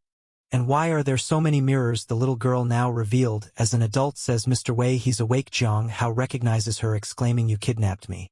And why is an elementary school girl smoking? She removes her disguise, revealing her true age. Brother, I'm 30 years old. I just look young. Jang Hao is even more shocked. That's even worse. Wei Nan instructs everyone to leave. Alone with Jang Hao, she approaches him, be quiet and don't bother me because I'm working. Bewildered, he retorts, you tie me up and expect me not to disturb you. You have some kind of domineering syndrome. She stops writing, walks closer and confronts him. Last time you dared to run away. And now you're insulting me again, always disobeying. That you think I wouldn't do anything. Jang Hao, desperate, asks, so why did you tie me up? Do you have no interest in me at all? She remains silent. So he continues, I've done my homework on Yu Wei, and the president of Fang Hong Group. And currently the head of the Wei family. This family used to be involved in a lot of shady business, but under your leadership you've cleaned up your act, making Fang Hong Group one of the biggest in the country.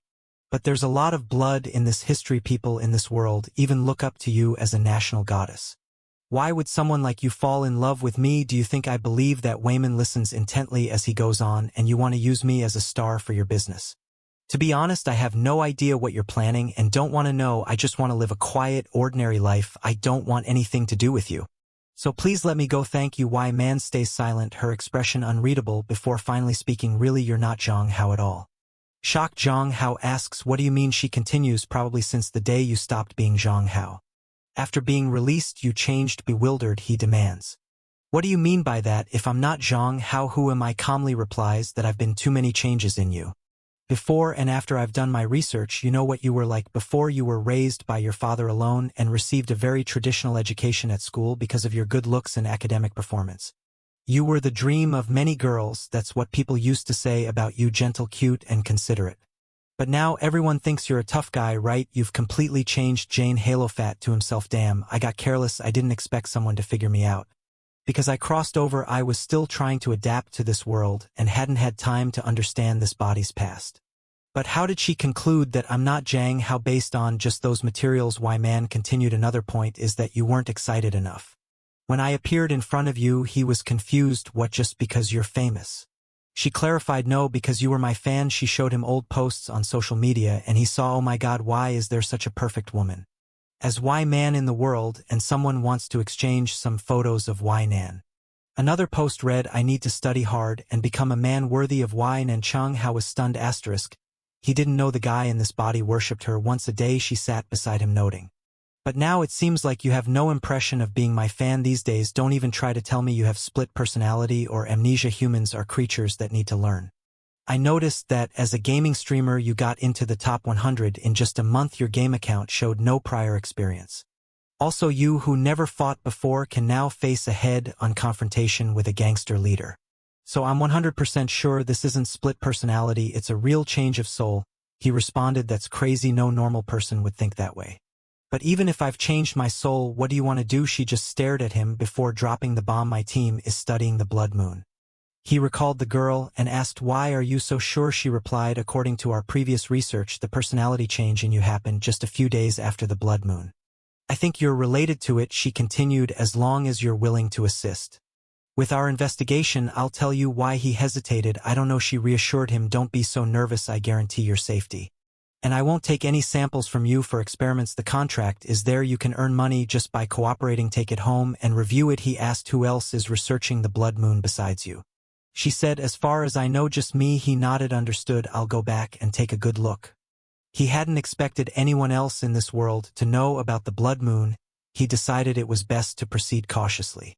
As he prepared to leave, he said, I have nothing else to do here, it's late, and I need to see my family. She warned, I hope this time you won't make me wait too long. As he turned to leave, she suddenly spun him against the wall. Hey, what are you doing? He exclaimed. She smiled. This is the price for attacking me last time. She pinned him down and spanked him repeatedly, much to his embarrassment. Damn, this domineering female president. To be held down by a woman and spanked, I'll remember this humiliation. When he got home, his sister ran to him and hugged him. Oh, you're finally back. I was so worried about you. He apologized. I'm sorry, sister, made you worry. Where are dad and auntie? She replied, they're already in their room. But where did you go? Why did you come back so late? He lied, I went shopping for a while and lost track of time. He then said he was going to shower. Because he was sweaty, but she stopped him, grabbing his wrist. Did How Ho go shopping with a girl? Because I smell a little perfume, she questioned, clearly upset. He quickly denied it. No, I was alone. Does it smell like a woman? Internally he thought, damn it, why is her scent so strong? Maybe there were too many people in the line I was in, and that's how it happened. She grabs him by the cheeks. You have to pay attention in the future, be careful or others will take advantage of you. He's flustered. Oh, okay, thank you. Then she tells him, go take a shower quickly, okay? Change your clothes and I'll wash them for you. The scene shifts to President Why Not receiving her secretary Why Not hands her a paper with Jong Kin Kin's picture. And instructs, go investigate this girl further. The secretary looks at it. Jong Kin Kin, that's Jong Ho's stepsister. Why Not nods, yes, look into all her past, I think. The timing of her becoming his stepsister is too strange. Meanwhile, Jong Ho's sister is burning his clothes, muttering, How Ho doesn't need something that smells like another woman. As Jong Ho exits the shower, he notices her taking something out of the fridge. There are so many good things inside that big compartment.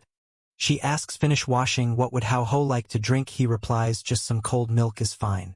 While thinking about her good figure, she invites him to her room, so she can dry his hair. He wonders why in her room. But then he notices a message on her screen from a guy saying, Sister, I fell in love with you the first time I saw you. Can you give me a chance? I'm willing to give my first time to you. He's shocked. What the hell is this? He apologizes. Sorry, sister. I saw it by accident. She dismisses it. It's fine. Just tell him that I have a boyfriend.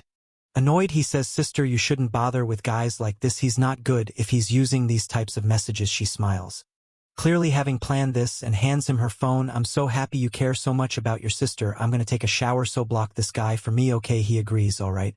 But as he starts to dig through her messages, he finds a group chat called Angel with him, exclusive to her and her friends. He's puzzled. Why does my sister have a group like this? With her friends, his mind begins to spiral. Back at school, he can't stop thinking about his sister. He recalls that last time he tried to make a move. She didn't seem to resist. That's when someone interrupts his thoughts. Hi. He looks up to see the pink-haired guy again. Jong, how I heard you're also live streaming. Let's compete to see who gets more yachts. Guy challenges. Jang Hao declines. I'm not interested, sorry. The guy presses. Why you don't want to? Jang Hao retorts, unlike you, I'm not interested in making money by gathering attention from random girls. If you're excited about it, do it alone. The guy angered stammers. You. Jang Hao cuts him off. Hey. If you have a stutter problem, go to the infirmary. Guy fuming retorts, today no matter what. You will lose long jumps, and he's not afraid of you, he's way more popular, the pink-haired guy sneers. We'll see tonight. Later that night, Jang Hao prepares to stream some games. He's not wearing a mask anymore. As he plays, he racks up victories, achieving double kills, quarter kills, and MVPs. The girls in the chat swimming, oh my god, accept me on my knees. No matter how much I look at his face, he just looks like male perfection. I want to suck it up. Amid the praise, he suddenly receives 990 yachts, of course, from Yunnan. He exclaims, oh, it's her. Jang Hao thought, as always, she's fire. He then remembered the contract he hadn't signed yet, mainly because it stated he would have to move out of his family home. Even though the contract promised a lot of money, he couldn't accept that condition. But he understood the message Yunnan was sending with those 990 yachts. He decided he would return the money to her. Meanwhile, the guy who made the bet with him was also streaming and angrily ended his stream. Oh, my stomach is hurting, I have to end this here today. Clearly frustrated, he muttered. Jang Hao, you're a bloody bee, you pretend to be innocent. But I know the type of guy you are. He then calls someone, hello, it's me, and I need your help with something. Don't worry about the money, Jang Hao, I will ruin your reputation for sure. The next day, Jang Hao was walking through the city, thinking about how Sister Kim wanted to buy some lilies. On the other side of the road, two people were talking. The girl said, yo, Sister Moo, this is the Jang Hao that guy wants to punish. The girl on the left responded, he's not bad looking, but why do I feel he's familiar? She then recognized him. This is the guy Mr. Wei likes. Quick, call her. The secretary approached Wei Nan and reported.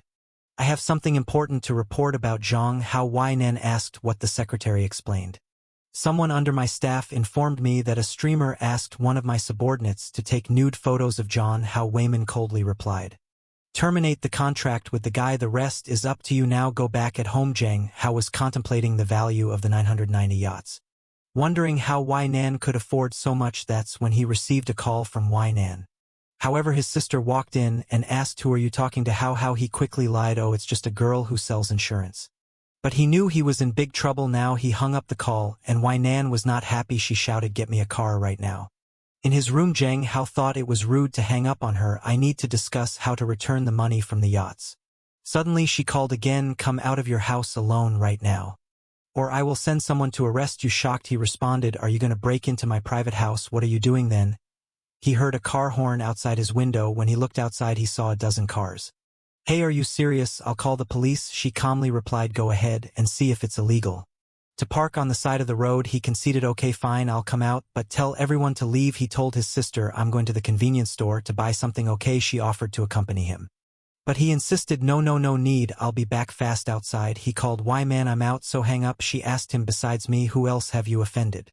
Because someone has been watching you walking through the city. She guided him, keep going 30 meters in front, turn right into the dark corner. The person might have a weapon, so be careful. Nervously, he replied, do you think this is a good plan? If the person really has a weapon, this could be dangerous. She reassured him, don't be afraid, I'm close by, just lure him and I'll help you deal with him. As Jang Hao waited in the alley, he thought, hurry up. Suddenly a masked individual appeared. Hey, who are you? Jang Hao asked. The masked person seemed unhinged, glaring at him before charging. Dodged the first punch, then another. The masked attacker taunted, damn, like a rat. Jang Hao realized the person was dangerous, but not very fast. As the attacker went for another punch, Jang Hao sidestepped and executed a leg sweep, causing the attacker to fall. He quickly got on top of the masked person, demanding, who are you? Why are you attacking me? The attacker, now revealed to be a woman, angrily replied, it's all because of you. Otherwise, how could I have ended up in such a situation? Jin Hao, still reeling from the events, questioned, what are you saying? Take off the mask and speak. He tried to remove the mask, but she came in with an acrobatic elbow. The hell is this? He was disoriented and fell to the floor. The masked person stood over him, pulling out a weapon. Just as they were about to strike, a punch came out of nowhere. A man had arrived and intervened, saying, I thought you had fled to another province, but you came here to cause trouble for him. Oh, it's you. Jin Hao realized, seeing Lu Xin. He demanded, just because I refuse you, you want to take my life? She retorted, blaming him for seducing Wei Nan and accusing him of becoming a slut when seeing a rich woman. Jin Hao snapped back, you're the slut. Wei Nan interrupted, enough imprisoning, you've had nothing to do with Jin Hao. It was because you went too far using the Feng Hong name to bully and extort protection fees from everywhere. As she tied up her hair, she declared, my man can't tolerate a scum like you. You must be dealt with by me. Angry Lu Xian shouted, what are you, a rich lady who grew up with a silver spoon? No one. I'm agree. She lunged for a punch, but Wayman countered, I may not understand your situation, But that doesn't excuse bullying. With that, she landed a punch on Liuxin's face, knocking her to the floor. Jen Hao stood in shock. Sometime later, with the situation resolved, Jen Hao apologized. Sorry, please send me back now. My sister will worry. Wayman stared at him and reminded him. Do you forget why I came to see you? He was confused. Why did you come to see me? Was it because of the contract? She clarified the contract was one reason. The main reason was to warn you that someone is planning to secretly take compromising photos of you. He was bewildered. Why would anyone want to do something so stupid? My Nan, seemingly annoyed, retorted, it doesn't matter. What matters is that you hung up on me. Before I could explain, do you not want to talk to me? He was speechless, apologizing. Sorry, I was wrong to hang up. I apologize, she asked with a mischievous look. So are you willing to accept punishment? He was taken aback. Punishment? What punishment? Suddenly she kissed him, called the police. He wrestled with his thoughts, considering pushing her away. But her soft lips made it difficult. He began to reciprocate.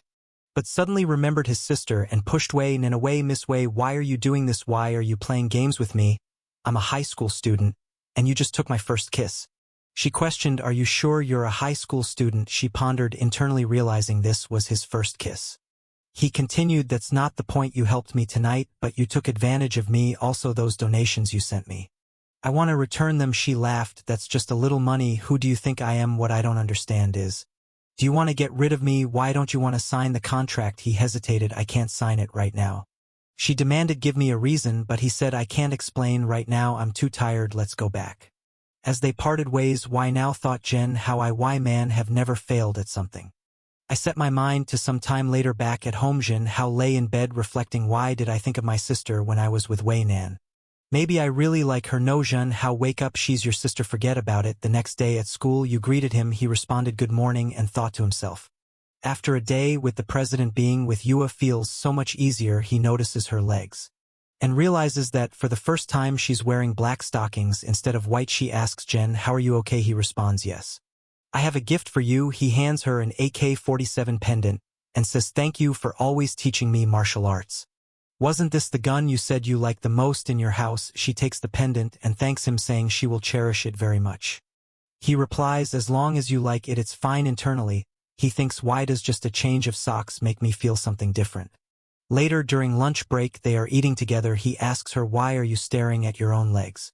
She replies, because you were staring at them the whole day. Do you like my legs? He admits, I like them. It was so obvious. Your legs are really beautiful. She seems shy, but then moves closer, saying, Jen, how you could touch them if you want. Surprised, he thinks, such a well-behaved girl asking me to touch her legs. There's no reason to refuse. But then he realizes just touching her legs seems a bit wrong. He suggests, how about this? Would you resist if I let you sit on my lap right now? She stands and sits on his lap without hesitation. He feels happy and thinks, oh, she's so obedient. She's like a treasure in this feminist world. He tells her, if I only had an obedient sister like you. Realizing how odd that sounds, he questions himself, why do I want an obedient sister? That's strange. He asks her, are you not disgusted at all? She replies, a little. But I also feel very comfortable. No one has hugged me like this before. He thinks she might just really crave love and affection, likely due to her family situation. Noticing the keychain he gave her hanging from her wrist like a bracelet, he asks, did you hang it up like a bracelet? She tells him that it's the first time she's received a gift from a friend, so she wanted to keep it really close.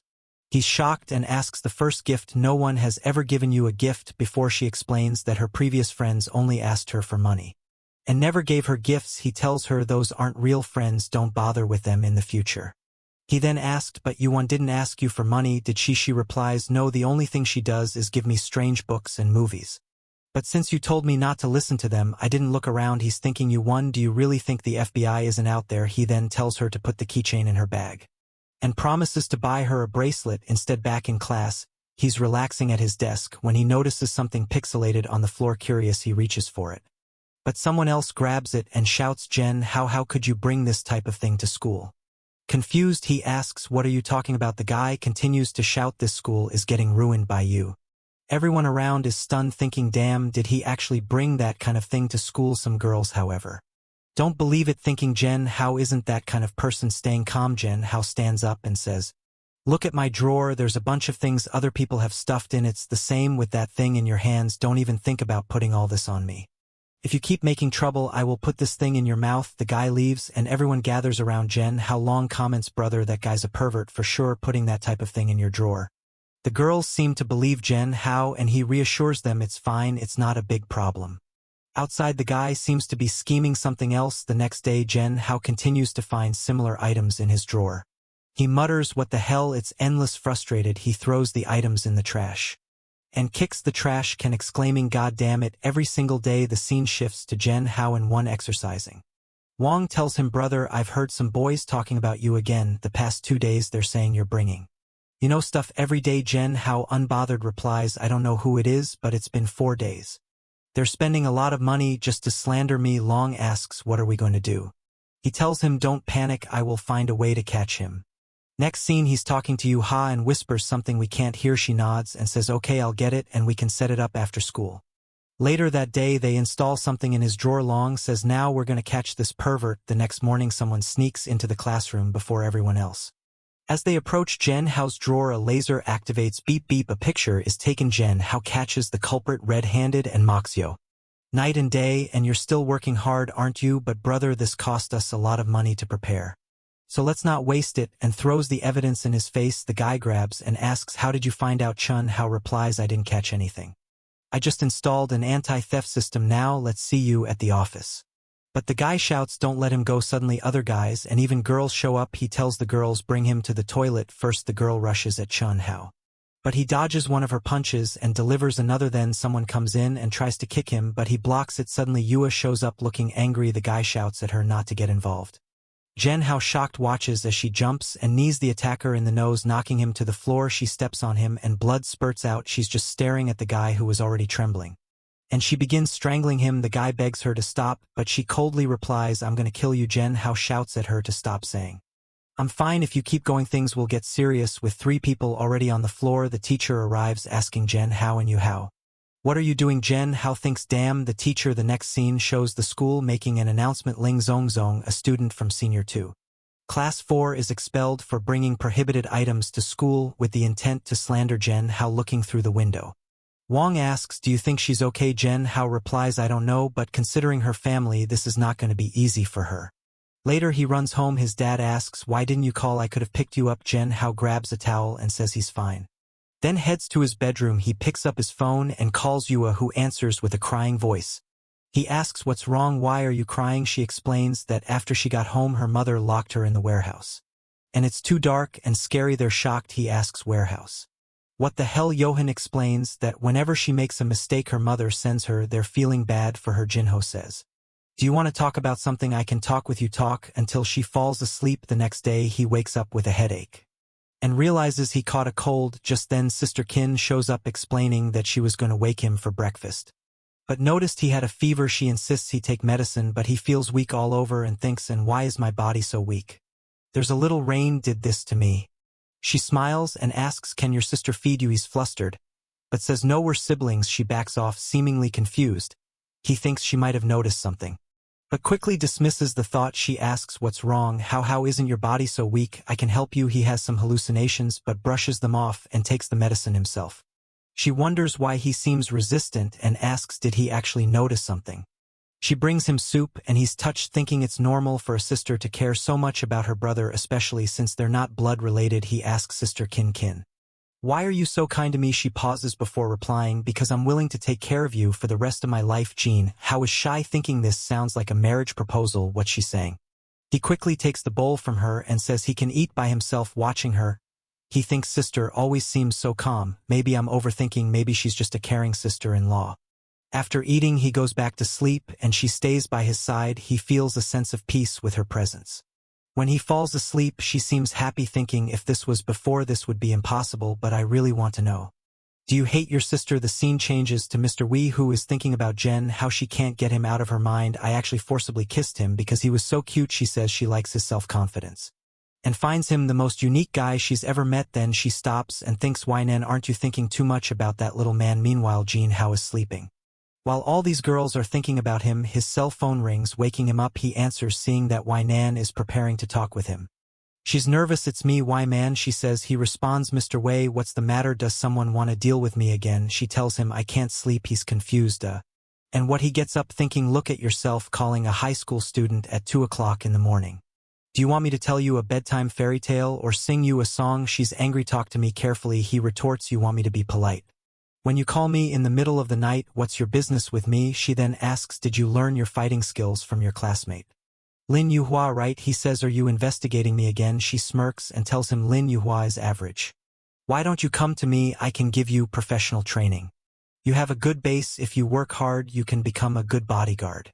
He's baffled. What the hell? First she wants me to become a star, and now she's asking me to become a bodyguard.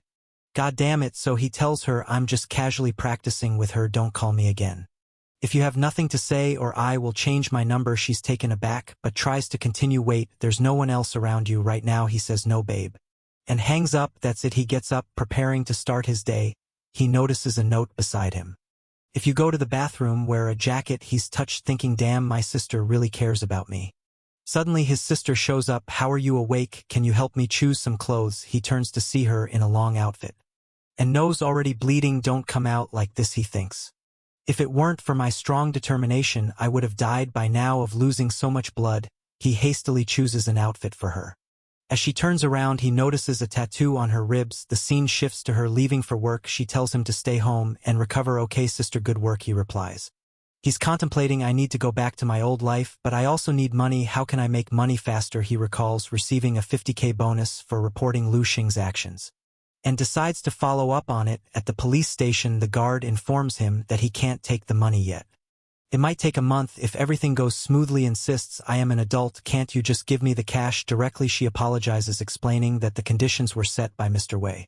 And you should go to the Fenghong group to find her. Meanwhile, Wai Mam receives a call informing her that Zhen Hao went to collect the money. She thinks you hung up on me last night, but now you're going to have a talk with me. And Hao, visibly unhappy, finds himself back in front of her. Jesus, I just finished talking with her last night, and now I came here to ask for the money. This is embarrassing, he thinks. In the elevator, a guard notices him and comments, little brother, are you still a middle school student, and which school do you study at? You're so handsome, he responds awkwardly, wanting to get out of the situation as soon as possible. They arrive at the top floor and Zhen Hao says, oh, I'm going on, but the guard grabs his hand and says, I really like you, little brother. You may not believe in love at first sight. And I didn't either, but that changed when I saw you. I feel like I could never love another man again. As she speaks, someone stares at her. Can you give me a chance? She pleads. Why me?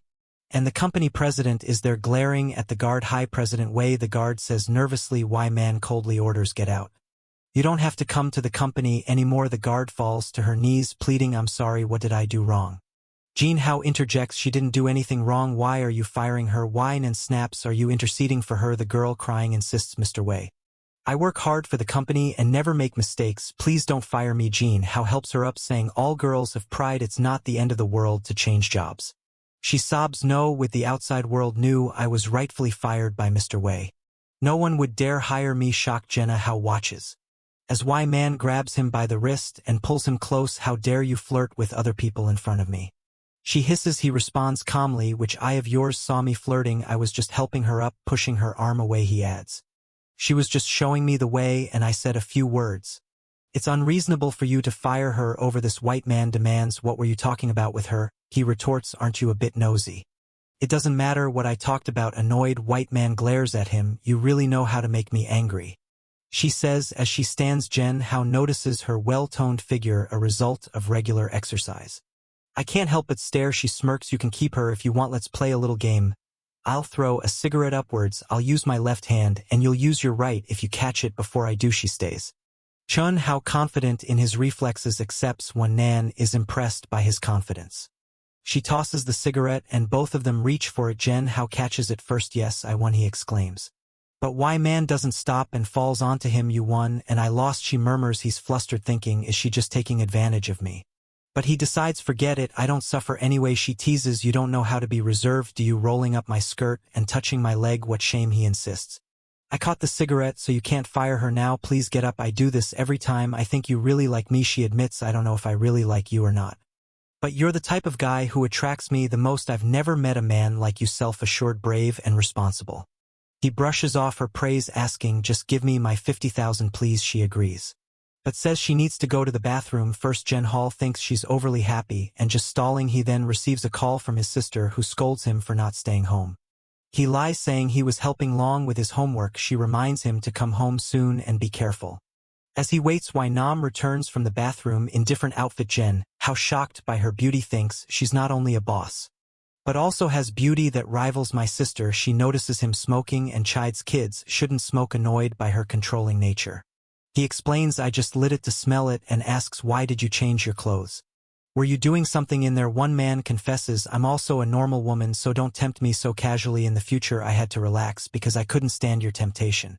Jen, how exasperated, thinks this perverted president, forget it, it doesn't matter, I'm here to get my 50K, but she coolly replies, I don't think I need to give you your 50K, the market price for a cigarette is 60K, so now you owe me 10K. He shouts at her, hey, why are you lying to me? But she tells him, if you don't believe me, you can check it out. He's like, impossible, a cigarette that costs 60K you want? She's looking cute. While laughing at his confusion, he tells her, are you kidding me?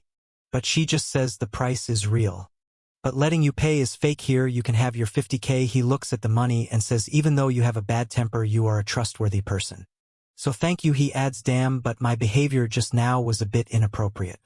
From now on we should see each other less or not at all. This way your work efficiency can return to 100%. Goodbye. She smirks and mutters to herself, I will get you back. At his home, his sister and her friend are looking at some of his old photos. Her friend remarks, you may have way too many photos of your brother, don't you? She's thinking, of course I have, this is my treasure. And in the future I will have even more. That's when he arrives at home. Sister King, didn't you say you'd come back later? Why are you here so early? Oh, she's startled, worried he might see the album. Her friend almost says we were seeing some pho. But Kin pinches her and gives her a look. Kin Hao asks what's going on. She quickly covers, nothing, we were just reading some literature. That's it. Her friend's like, yeah, we were reading literature. Then Hao, curious, asks, is that so? What literature? Can I see it? But Sister Chin quickly pretends to be sleepy and jumps on him. He asks her if she's okay. She replies, I am. But hey, how didn't I tell you to rest at home? Why did you go out again? He tries to brush it off, saying, I was just too bored. She tells him, don't you know that you have a face that could bring disaster to the country and its people? He's like, oh, okay, I'll protect myself, sister. Now I'm going back to my room. After he leaves, her friend asks, what are you doing? Why can't your brother see this album? She just stares at her friend and says, it doesn't matter if you try to get involved in this. We will not be friends anymore. Her friend quickly responds, all right, I'm not going to ask about it. Back in his room, Jen Hao thinks, why is it that every time I'm with Yanan, I feel so tired? But then looking through his window, he notices someone staring at his house. Could it be that I'm entangled with someone again? Who is that man? Dad and Aunt are not at home. Should I tell my sister? He goes back downstairs, where his sister's friend is gone. He asks, why did she leave so soon? She brushes it off, saying she had something to do. That's when he tells her, I was upstairs and I saw a man outside the house who seemed to be sneaking around. I don't know what he's doing. But you should be careful, he says. She pats his head and says she's happy that he's worried about her, but assures him there's no need to worry. She already knows who the man outside is. He questions, I don't think so. She explains that it was the guy who sent her some pictures. He remembers, oh, so it's that weirdo. She smiles and says, you don't need to worry. As she throws herself at him and grabs him by the chin, what's wrong with you? How you're blushing? He stammers, and nothing. I just feel like I don't need to ask for a leave tomorrow. I'll go to school. She doesn't seem pleased. Why are you in such a hurry to go back to school?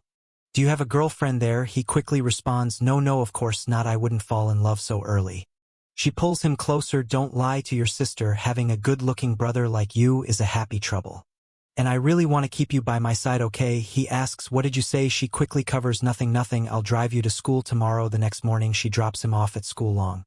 Long tells him that since the incident, Yua has been alone all the time with everyone staying away from her. They decide to talk to her. Good morning, Yua. They greet her. She seems happy.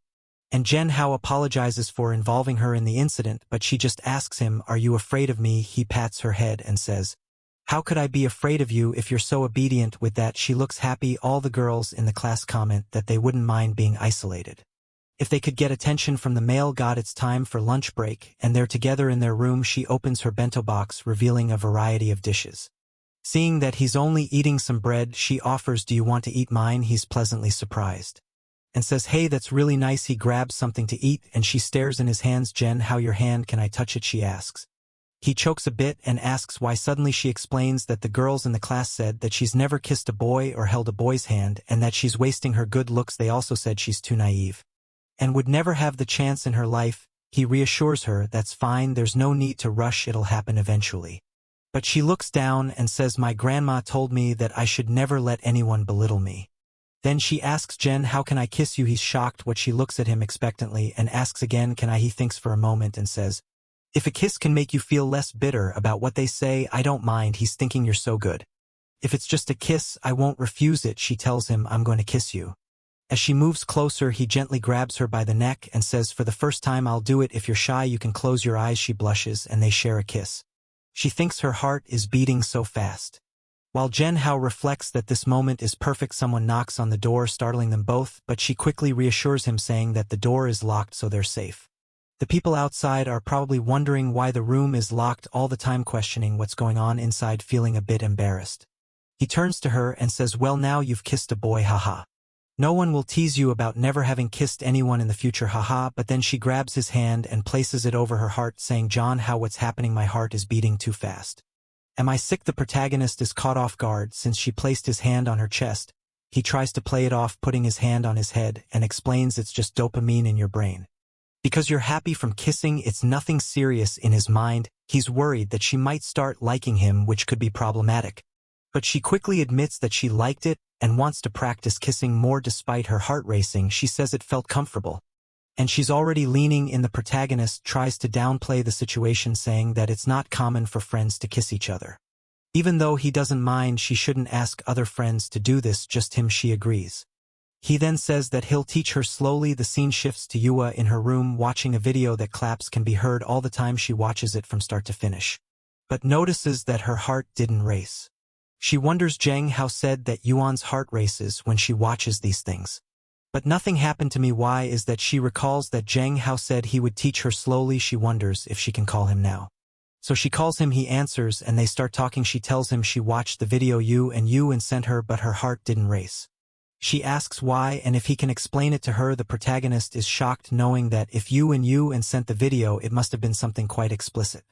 He hesitates to respond, making Yua feel awkward. She says, if you don't want to answer, you don't have to. I won't ask you these things anymore. The protagonist reassures her, saying that these are difficult questions, but that he doesn't mind answering. She can ask whenever she wants, but he suggests they talk about it later. Because he's going to take a shower now. She says she'll shower too and suggests they have a conversation while doing so. He agrees and tells her to keep her phone away from the water, to avoid getting it wet. As they start showering, even Jean Hao feels a bit awkward. He turns on the shower, and she says she's washing her hair. He replies that he's also washing his hair. Meanwhile, his sister is outside wondering who he's talking to in the shower. Does he have a girlfriend? Should I do something? She sits on the bed, grabs her phone, and starts chatting with Long Long, asking if John Hao is being pursued by many women. Long Long responds he's very handsome, so obviously he is. She then asks if he has a girlfriend. Long Long says no and she can relax. She gets up thinking, perfect, if he doesn't have a girlfriend yet, I still have a chance. She decides to make her move and lies down on his bed. Meanwhile, the protagonist is having a peculiar conversation. He says he's going to lie down and later find some information on how to improve their exercises and send it to her for careful study. Heads to his room, thinking it's better for her to learn things properly rather than from nonsense. When he arrives in his room, he sees a lump under the blanket. He pulls it back and finds his sister, the nicest person on the planet, saying, I was waiting for you to get out of the shower so we could watch a movie together, but I ended up falling asleep. He replies, sorry, I took too long in the shower. Meanwhile, on his phone, there were some peculiar things open. His sister in his bed, and him seeing those things. My God, what's happening? He says he'll talk to you later, and sends a message saying he'll get in touch. She then asks, what movie do you want to watch? He responds that he likes watching horror movies because they scare him and can cling to someone. However, she says she's sweaty and will take a shower first, asking him to wait for her in the living room. You can already imagine how she'll come out of that shower. I don't need to continue to know, she'll come out strong. The protagonist starts thinking that in his world, when watching a horror movie, girls would cling to the guys, but here it's reversed, so in his theory he should cling to her, and he's already imagining the joy. Then she comes out of the shower in just a nightgown. The protagonist is stunned and asks, oh, my sister, what are you doing here? She ignores the question and asks if he chose a movie. Is thinking, my God, doesn't she realize she needs to choose her clothes better at home? I better start watching a movie soon before I can't resist this temptation. She looks at him and asks, why are you blushing, boy? He brushes it off as usual, saying no, nothing, it's just really hot in here, let's watch the movie. She thinks it's better to take things slowly. When he gets scared, he'll probably jump on me. The movie is about a girl coming out of a well, but in this case it's a guy coming out of the well. The protagonist thinks that with reversed genders it's not scary. However, She's scared and starts clinging to him. He asks, "Are you scared, little sister?" She replies, "Oh sorry, how you won't think I'm useless." And scared of things, right? And in her thoughts she reveals that she really is scared. She didn't expect to be this frightened. However, he hugs her and says that being scared of ghosts is normal. She thinks, how nice of my how to be so active now. She's happy because she thought it would go wrong, but it turned out the opposite. The plan was for him to jump on her. But she ended up jumping on him, and everything worked out. The protagonist reveals in his thoughts that even though his heart races when she gets close, he doesn't have any improper thoughts. Then he imagines his father coming in and saying that if he does anything he'll get beaten up. His sister asks what he's thinking about, and he says it's nothing. He mentions that it's getting late. So it's time for them to go back to resting. She grabs his hand and says, "Let's go upstairs." John How thinks it's the first time he's seen her acting so feminine, so he's feeling like a Chad. They go up the stairs. He goes to his room. And she asks, how can I sleep with you tonight? The protagonist, all innocent, thinks, oh poor thing, she was watching a scary movie and got scared, that's why she wants to sleep.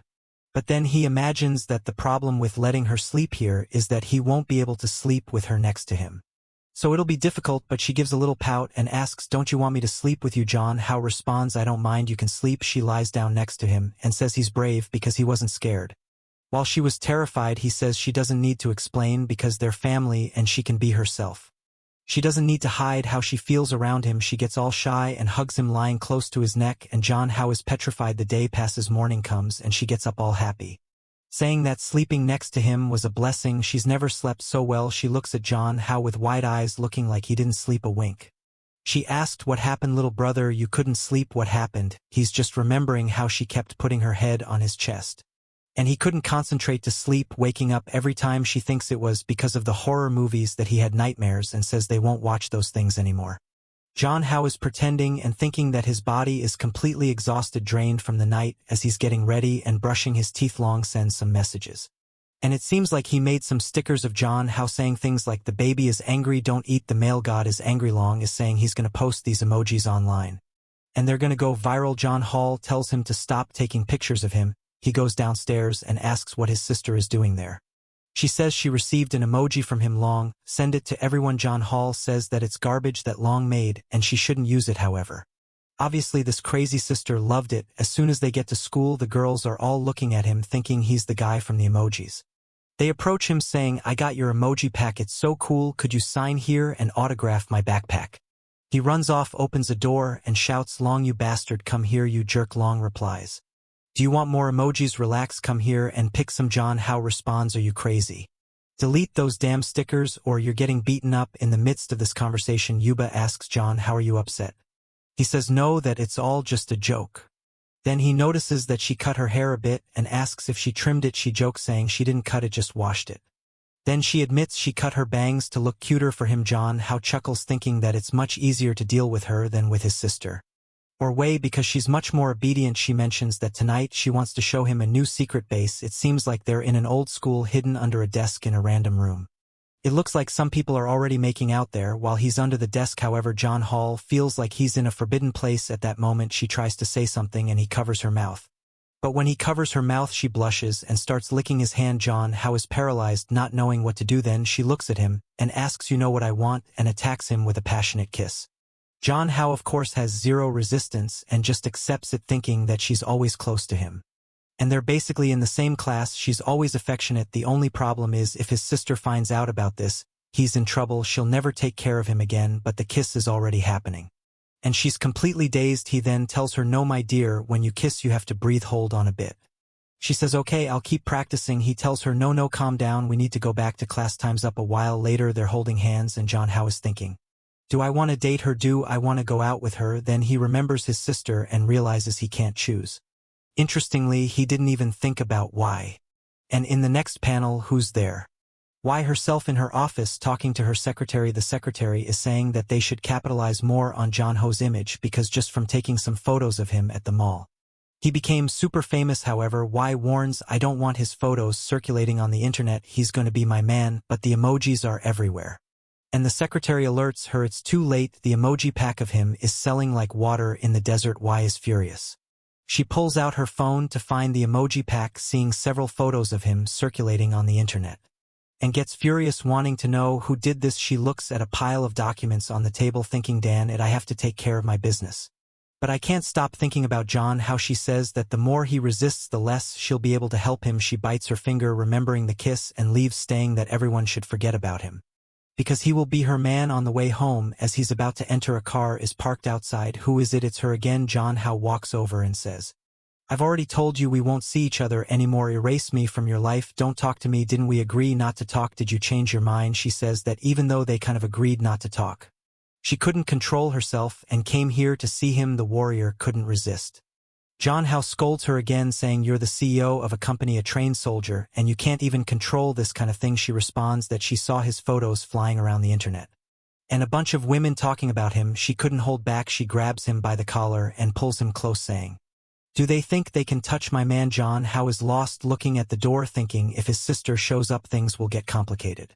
So it's better to leave quickly. He tells her to go somewhere else. Get in the car and let's go. In the car, John How explains exactly the type of woman he likes.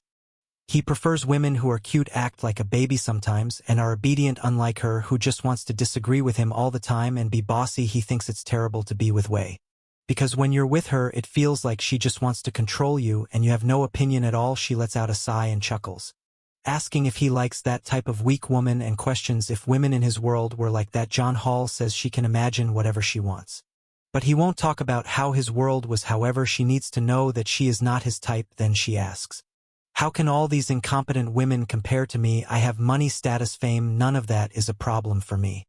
If you were my man you could stay at home and I give you everything you want. What's the problem? John Hall thinks that it does sound quite tempting, but he responds that he understands how she feels.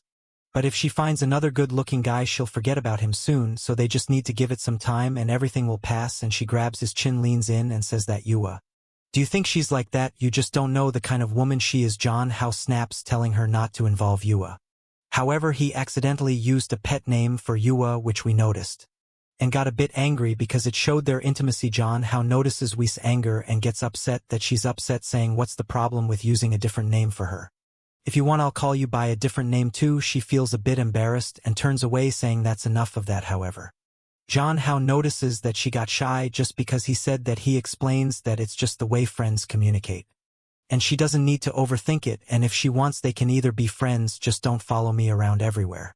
Got it? John How's plan is for her to gradually distance herself while they grow apart and she forgets about him. However, at the entrance of the house, he encounters the same guy who was watching him from the corner before. The guy says he's a friend of his sister and wanted John How to deliver a gift to her. John Hall thinks the guy looks familiar and remembers that this was the guy who sent semi-nude photos to his sister. He confronts the guy, saying, oh, I know who you are. You're the one sending nude stuff to my sister, right? Just know that what matters to my sister matters to me too. If I see you here again, I'll call the police for sexual harassment. So scram. The guy leaves, but thinks he'll make his sister like him no matter what it takes. When Jong Ho gets home, his sister greets him and says she was too lazy to cook today, so she bought fast food for them to eat. She mentions that it's good to indulge in junk food every once in a while. Jong Ho doesn't know what to do with the temptation in front of him, feeling a bit flustered. He notices she sighs a little and asks her what's bothering her today. She says she's upset because he's too popular on the internet. After that emoji pack, she explains that while she was at work, a lot of people were looking at photos of him on their phones and it made her jealous. John How tells her to stop being silly, saying that all of it will fade away soon, because he doesn't want to be an internet celebrity. She says it's good that he doesn't want to be a celebrity because being one is dangerous, especially if you're the type who uses your image to make money. People will start wanting to take pictures of your butt, your arms, and everything else, and those are things only I can see. She jokes. She tells him she's just kidding, and for him to drink up. As she looks at him, she thinks to herself that she knows a lot of people will be fascinated by his appearance. She needs to resolve this quickly before too many people get involved in the future. Time is running out and actions need to be taken. The scene shifts to the evening, and she's knocking on his bedroom door. He seems to be studying programming. His sister asks if she can stay there and work beside him, and if it will bother him. He says it won't, and she can stay looking at her. He thinks that for once she's acting like a real big sister. He says she can sit there and work as much as she wants. It won't affect him. She thanks him, says she's happy, and has a gift for him. She mentions that she spends a lot of her money every day, so today she's giving him her daily salary of 3,000 yuan. John Ha thinks about how unfair the world is. In his previous life, he worked a whole month to earn a fraction of that. He asks how she earns so much at such a young age. She explains that although she's not yet a qualified surgeon, she can assist in some surgeries. So earning 3,000 isn't much compared to what she'll make in the future. In her mind, she wants to show that she can easily provide a good life for him. John Hao asks if 3,000 isn't too much. She explains that she was accepted. Because of her talent, it's not normal for people to be able to assist in such operations. She was the top student. So she has some special privileges as a cardiac surgeon, a field with few specialists. She's in high demand and her salary will only increase. John Hao responds, sister. Really amazing. If I could make that much money one day, I'd be happy. Moreover, with all the money she's earning, his father and her mother won't have to work so hard. Or late, she says it's sweet of him to think that, but they haven't been working much lately. And they're even going on a trip that she's apparently paying for. John Hao asks if they're going to be gone for a while, and she confirms it. He realizes that they'll be alone in the house for quite some time. And the look on her face suggests she's planning something during that time. The next scene starts with John Hao at the sink shouting in desperation, not knowing what to do. Because he can't resist being alone with her at night, he mutters to himself, don't look, don't think, don't speak, but as soon as he sees her, the poor guy collapses again. Then he asks why she changed her clothes, noting that each one is shorter than the last. She responds, because I wanted to work more comfortably. So I put on some pajamas to feel free, and she's lying on his bed just studying. Hours pass, and John Hall notices that she's constantly looking at him. She realizes she's been noticed, and says her shoulder hurts a lot, and asks if she deserves a massage. Of course, the poor guy is all flustered, not knowing what to say, but the scene shifts to him helping her relax. She then comments that this weekend they'll be alone, so they could take some time to have fun. John Hao realizes they've never really gone out together. So he agrees. She says, I'll think about it carefully because it's my first date with my brother. He's confused by the word date, thinking it's just two siblings going out. But he lets it slide. Time passes. And it's 11 p.m. He tells her it's time for bed. She says she'll go to her room first. A miracle that she's not going to sleep in his bed. They say goodnight, and she leaves thinking that she can't do anything more intimate yet. And our boy lets out a sigh in his mind. He's thinking, I can't wait to spend the weekend with her. At that moment, his phone rings. He answers, and who is it? Wei Nan, and he immediately says, oh Wei, you can't keep insisting like this. If you want to find a man, I'll introduce you to someone else. But she responds, I hate men, not just anyone can be my boyfriend. I only want you, so talk to me now. Then he asks, if you hate men, why are you still following me? What do you mean? She says that ever since she was young, she always saw a bunch of perverted men following her, especially because of the fame and money she has. She saw her mother go out with many of these guys. So she hates delicate men. However, the protagonist is different. She explains that when she was young, she worked every day until she joined the army.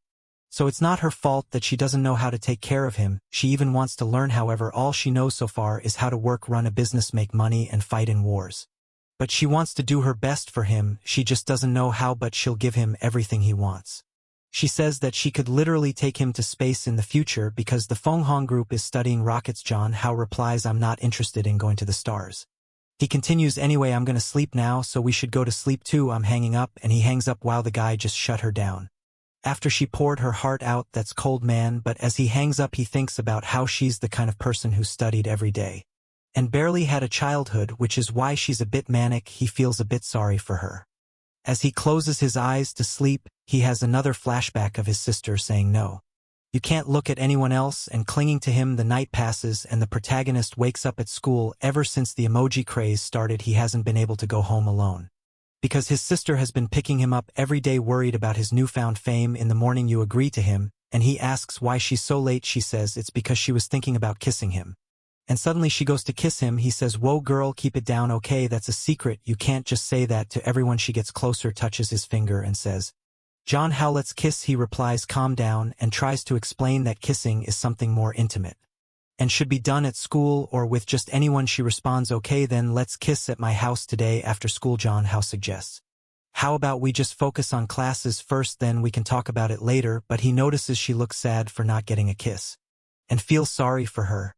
He thinks that his body's reactions are different in this world. Once he starts, there's no going back. He can't take the risk. During the break, he calls over his friend.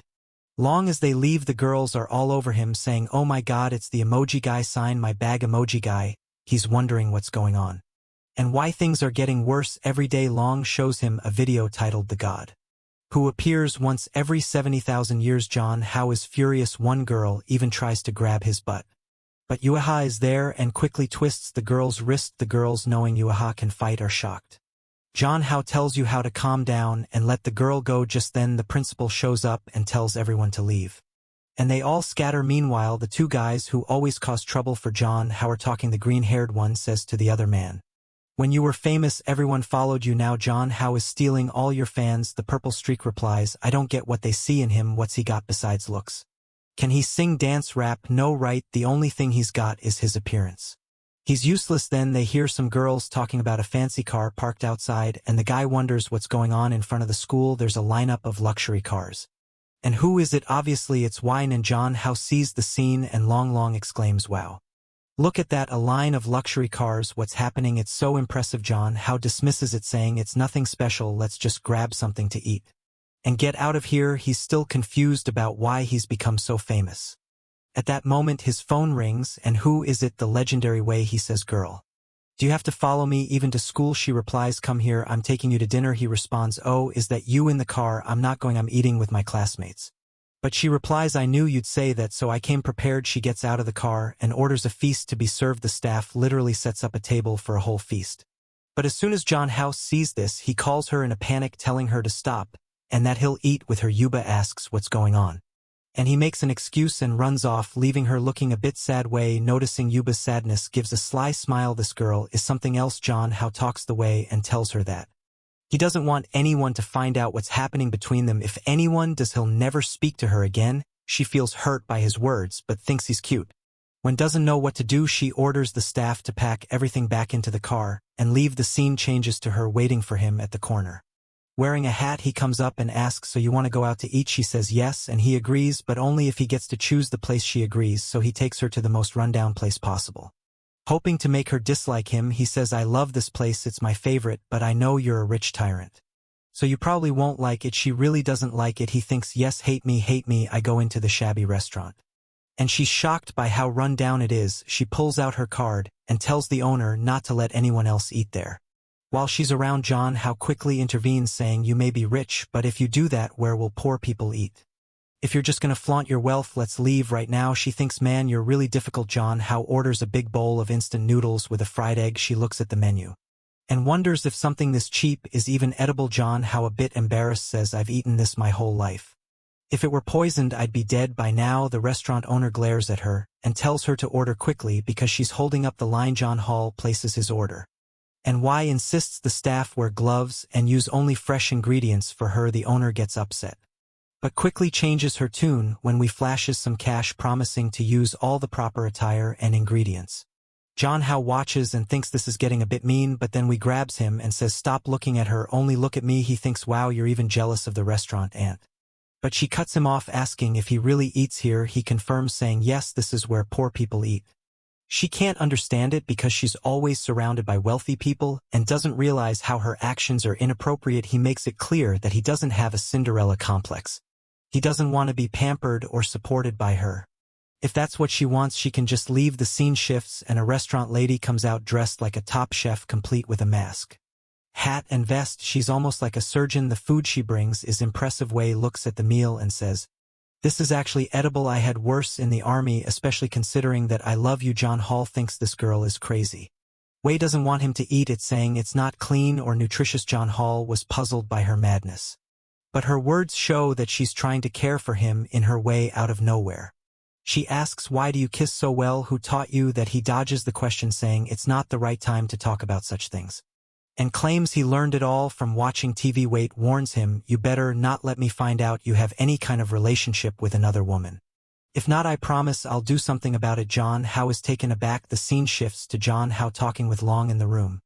Long is asking what he thinks about a particular lipstick and whether it will look good. John Hao, uninterested, says, "I don't know, man, I just want to go home." Long insists, saying he wants to see his sister's reaction. When she sees it, John Hao brushes it off, and they head to his sister's room, where she's drawing something. Long enters and says, "Sister, are you drawing again?" Scared, she replies, "Brother, what are you doing here?" The scene cuts to John Hao holding her book. It turns out she was drawing John Hao being surrounded by several girls. John Hao starts to scold her, but she quickly defends herself, saying, No, it wasn't me. I was forced to do it by my friends." She starts crying, begging him to believe her, claiming she can't even read properly yet.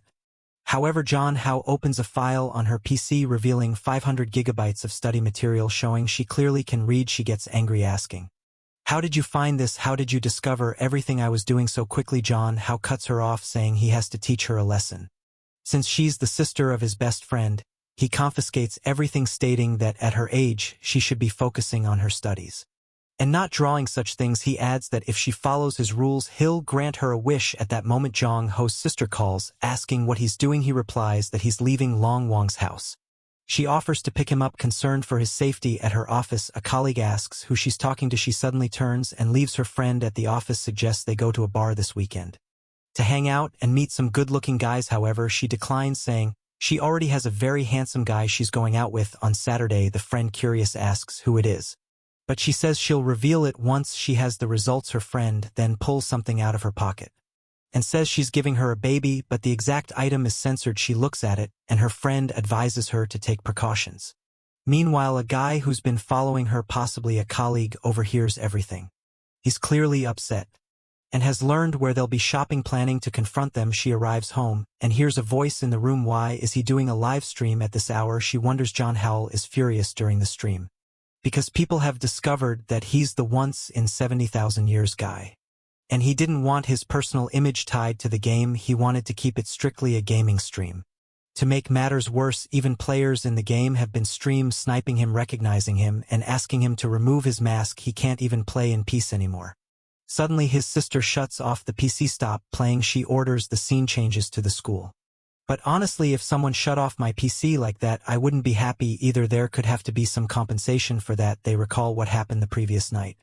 As soon as she turned off his PC, she grabbed his arm, pleading, "Stop live streaming. They've already recognized you. Everyone will know who you are and where you live." Desperate, she worried that if he became too famous, he wouldn't be able to stay at home. "Can't you just stay home and let your sister take care of you?" she asked, afraid that he might be taken away from her. Because if he starts meeting a lot of people, he'll definitely forget about her. He reassures her that he's only streaming for now. It's just a temporary thing. It doesn't matter if other people know about him, because she is his family and he won't forget her. But even though he reassures her, she still doesn't feel well with those words. The scene shifts back to him at school. John Howell is thinking that lately she's been trying to follow him more than usual. Is it just because they're siblings? Or is there something more? At that moment, John Howell sees that from the previous night stream. He earned 38,000 yuan. Let me translate that for you. It's around $5,000 to $7,000, man. From just one stream. He thinks, wow, I didn't even ask for donations or anything. The platform took their cut and I still got all this. Seriously, if I keep making this kind of money, this is the power of being an internet celebrity. However, he remembers that the main goal isn't to get rich. The main goal is to return to his own world. Then the scene changes. John Hall arrives at school and finds a crowd of fans. They're accompanied by Long Long, all welcoming him. Now the protagonist has a fan club at school. The girls are all saying they'll always support him. The guys who dislike him are discussing, damn, John Hao is already a celebrity at school now. He's an internet celebrity and has ruined everything. However, as always, they claim that the only thing that matters about him is his looks, because he doesn't do anything special. It's obvious the guy has a malicious plan. While John Hao is changing in the bathroom, the guy is secretly taking photos with his phone. Long Long walks in and comments, "Wow, John Hao, your ABS are already defined." Meanwhile, the guy keeps snapping pictures. However, he accidentally drops his phone and John Hall notices, asking, "Man, what are you doing here?" The guy checks his phone screen to see if it's broken and realizes he's been caught. John Hall confronts him, "Dude, what are you doing here? Are you taking pictures of me?" The guy denies it, but John Hall takes the phone, obviously find the pictures, and starts undressing, taunting the guy, "Go ahead and take as many pictures as you want." While handing back the phone, the guy thinks, wow, this guy is really crazy. John Hao uses this strategy because he can't afford to be scared of people taking pictures of him. If they find out he's sensitive about it, the situation will only get worse.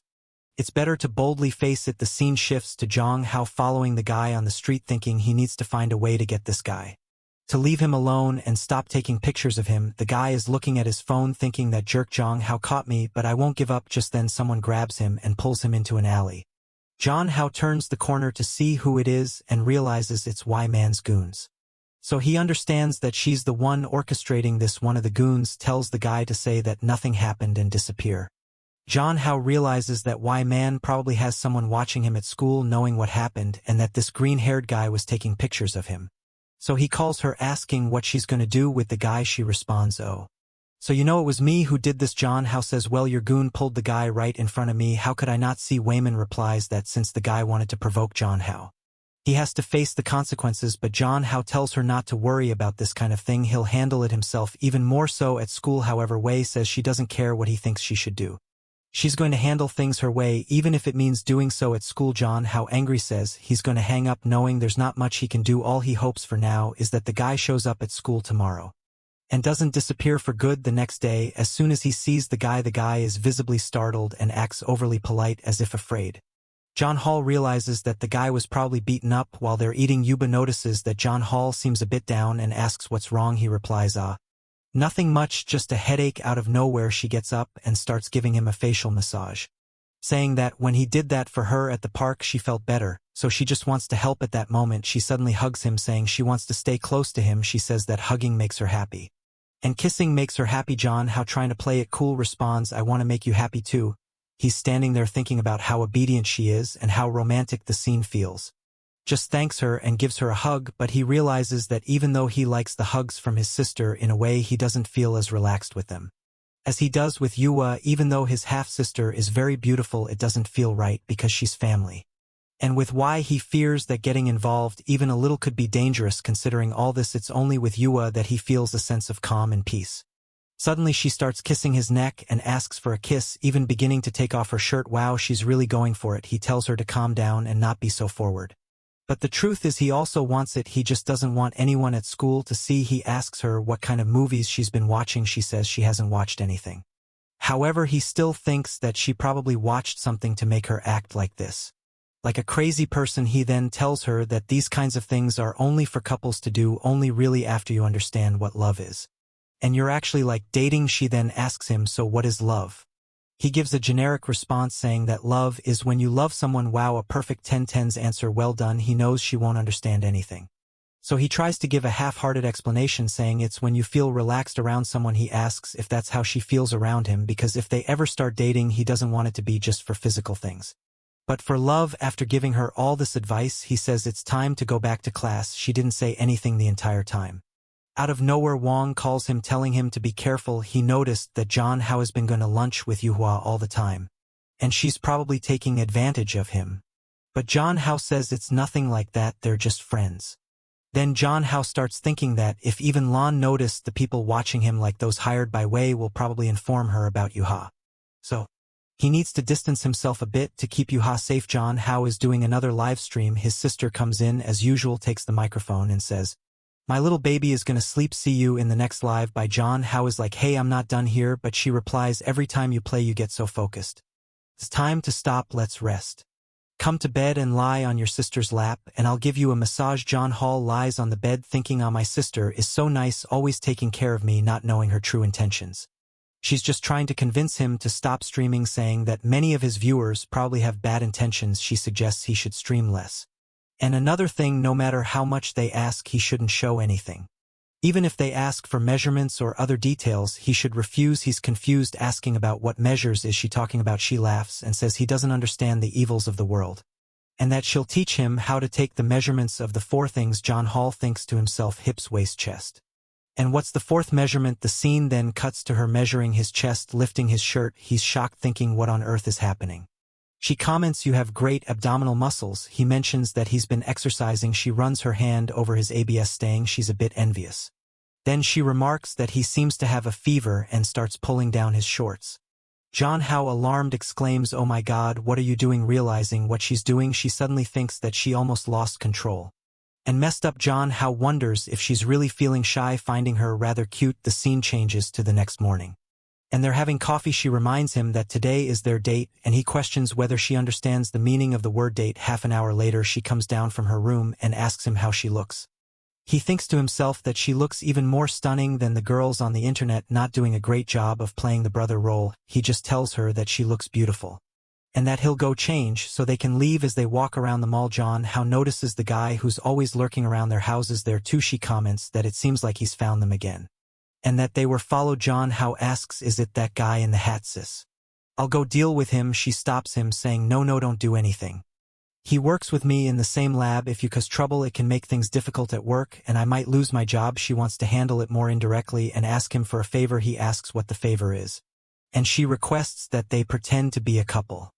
To make the guy back off completely, John How agrees, saying he'll do it for her. Since she doesn't mind, she feels a bit embarrassed but happy and thanks him. The fun begins as they go to a claw machine with stuffed animals. She mentions that she's heard all guys love receiving stuffed animals, so she wants to win some for him. They enjoy some ice cream and cat ear headbands, just having fun at the mall. Then she suggests they go somewhere else, and John How, noticing the guy is still following them, suggests they hold hands to make it look more convincing. The guy has been following them all day like a maniac and isn't leaving. John How asks her, does he still not believe we're together? She replies, I guess not. Suddenly she says, oh my God, he's coming toward us. She kisses John How, catching him off guard, while the guy behind them is shocked, thinking they kissed in public. John How's sister is mentally praising the guy for not disappointing her. She'd anticipated the situation and deliberately gave away their location earlier, setting up this whole scene to justify the kiss. She's playing a fourth-dimensional chess game. She apologizes for kissing him without asking, and asks if it scared him. He assures her it's okay and asks where the guy went. She tells him it looks like he ran away. She's thinking this isn't a dream. I kissed him. He wasn't even mad. He's just a little shy. Does he like my physical affection? Again, she apologizes, explaining that she didn't know how to handle the stressful situation and couldn't control herself. John How reassures her that it's okay. He's not mad. However, he points out that kissing in public is problematic. She tells him not to worry about it, explaining that even though they are theoretically siblings, they aren't related by blood. Therefore, there's nothing wrong with it, and since they have such a good relationship, kissing isn't a big deal. And she continues, hey, how are you going to tell me you didn't enjoy kissing me? John How is taken aback and wonders why she's asking him that. As a man, he obviously enjoyed it to some extent. However, he knows that if he admits to enjoying it, their relationship could take a step in a direction he's not sure if he wants to go. Moreover, if things escalate, it could ruin the family they have now, driving their parents crazy. He tells her that even though they kissed, it was just a casual thing. Because they're family, they have to keep things appropriate. She gets excited, realizing that he didn't dislike it, which likely means he does have feelings for her. If he didn't like it, he would have acted differently. She then gives him a look, clearly planning something mischievous. With this new understanding, she says, that's fine, but today we're not related. Today we're a couple. We agreed to be a couple for the whole day, and maybe that stalker is still following us. So we need to keep up the act until the end of the day, okay? Meanwhile, two girls in the corner are talking. Hey, did you see that couple over there? The guy's handsome, and the girl's all dressed up. Let's get some money out of them. They approach, trying to threaten them for money. The sister puts her hand in her pocket, ready to pull out a knife, thinking if they take another step forward, I can cut one of their organs. I might try to keep them alive, but they'll probably die. The sister is ready to kill, but she doesn't want to risk her brother's safety. So she pulls out a bunch of cash and throws it at them. The girls warn her to be careful, or they'll break her boyfriend's face, but John How, entering psycho mode, says that's not going to happen. His sister looks at him, confused by his confidence. One of the girls tries to punch him, with John How easily dodges and lands a hit on her stomach, sending her flying. The other girl is shocked, and John How challenges her. You want some too? Come on. The two girls run away, and John How turns to his sister, exclaiming, I will always protect you. She is surprised, thinking, when did my brother become so strong? As far as she remembers, he was always timid and hiding behind her. She starts having flashbacks of their childhood, when she never wanted to be separated from him. Even when he stopped talking to her, she kept watching over him to protect him. Since she became part of his family, he used to tell her everything, but lately he seems less dependent on her and less willing to share. John How notices her deep in thought and asks what's wrong. She brushes it off, saying it's nothing, and suggests he go take a bath. While he's in the shower, she gets on his computer to check for any information that might explain what's going on. She quickly finds the novel he's been writing. Meanwhile, John How is enjoying a relaxing shower. She reads the novel, which describes a world opposite to their own. When he enters his room, she's no longer there, but she suddenly appears, offering him a glass of milk. And my friend, what a glass of milk it is. She then asks him, what kind of story are you writing? Won't you tell your sister? He downplays it, saying he just writes casually and it's nothing special, thinking it's better not to let his sister know about these things for now. He realizes she already suspects he's hiding something. She says, are you writing something you don't want me to read? That can't happen. You've been acting so strange lately, practicing New Way Thai. And you even wanted to defend your sister with a punch today. Compared to the how I knew you're very different now. I'm worried about you. She gives him a dark stare And John Hall realizes she might have seen something and is suspicious. He wonders, did she know the previous owner of this body before becoming my sister? He asks her, how have I changed lately? Did you know me before? She looks surprised and responds, yes, we knew each other from childhood. John Hao is stunned. We've known each other since childhood. What do you mean? What's going on? He thinks to himself, why don't I have any memory of this? She explains that they spent their early childhood together, and she asks how he can't remember anything. He says it's probably because it was a long time ago. He doesn't remember those memories. John Hall thinks my sister seems suspicious that I don't remember. She appears saddened by this, wondering if it has something to do with his trip to the Red Moon. He decides he needs to play dumb to avoid upsetting her, and says, almost every night I have a dream about a little girl fighting with other kids. The girl's eyes are scary. Since I started having this dream, I felt the need to become stronger to protect myself. That's why I've been exercising and practicing the Wei Tai. The only reason I had the courage to face those gang members at the mall was because you were beside me. I knew you wouldn't let anything bad happen, right? He places a reassuring hand on her shoulder, saying everything she wants to hear. She blushes and says, of course I wouldn't let anything happen. He thinks the best strategy with her is to act weak, because she tries to protect me. She wonders if she had scared him so much that he forgot everything from their childhood, but she resolves that it doesn't matter now because she has a chance to change everything. She then says, today how you scared me, so you deserve a punishment. He asks what punishment. She responds naturally, I'll kill you. They begin tickling each other, laughing, and eventually collapse out of breath on the bed. She tells him, how don't ever scare me like that again, okay? He replies, okay sis, okay. She then climbs on top of him and says, we agreed to be a couple for the whole day. And the day is not over yet. She starts to mount him, and John Hao is in shock. He says, but no one's following us anymore. We don't need to pretend to be a couple. She retorts, it's just for a day. And since we already kiss, it's fine if we kiss again. Now John Hao, unsure of what to say, begins to suspect that she doesn't just want to be family. She moves her mouth closer. Is it happening just as it seems like it might? The parents return from their trip. Kenny, how are you? Upstairs, the sister exclaims, damn it, Mom, didn't you say you'd be back tomorrow or the day after? What are you doing here? Zhang Hao, equally startled, thinks, what the hell, Dad? Why did you come back now? What a disaster. The sister quickly says, I'm just here in Hao's room and I'm leaving now. As she starts to go, Hao notices her face is still flushed. He tells her, you're way too red right now. You should rest first and then go inside.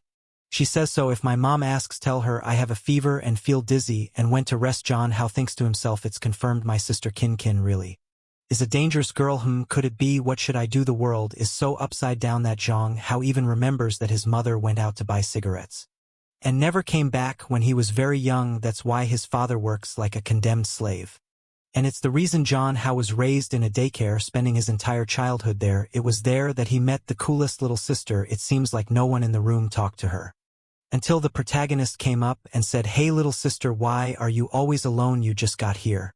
What's up? Let's play. My name is John Hao and I'm 5 years old. She looked at him with a death glare. And John Hao was shocked. She ignored him and said nothing. She's in her room thinking, oh, my plan worked so well. I kissed him. He didn't refuse anything.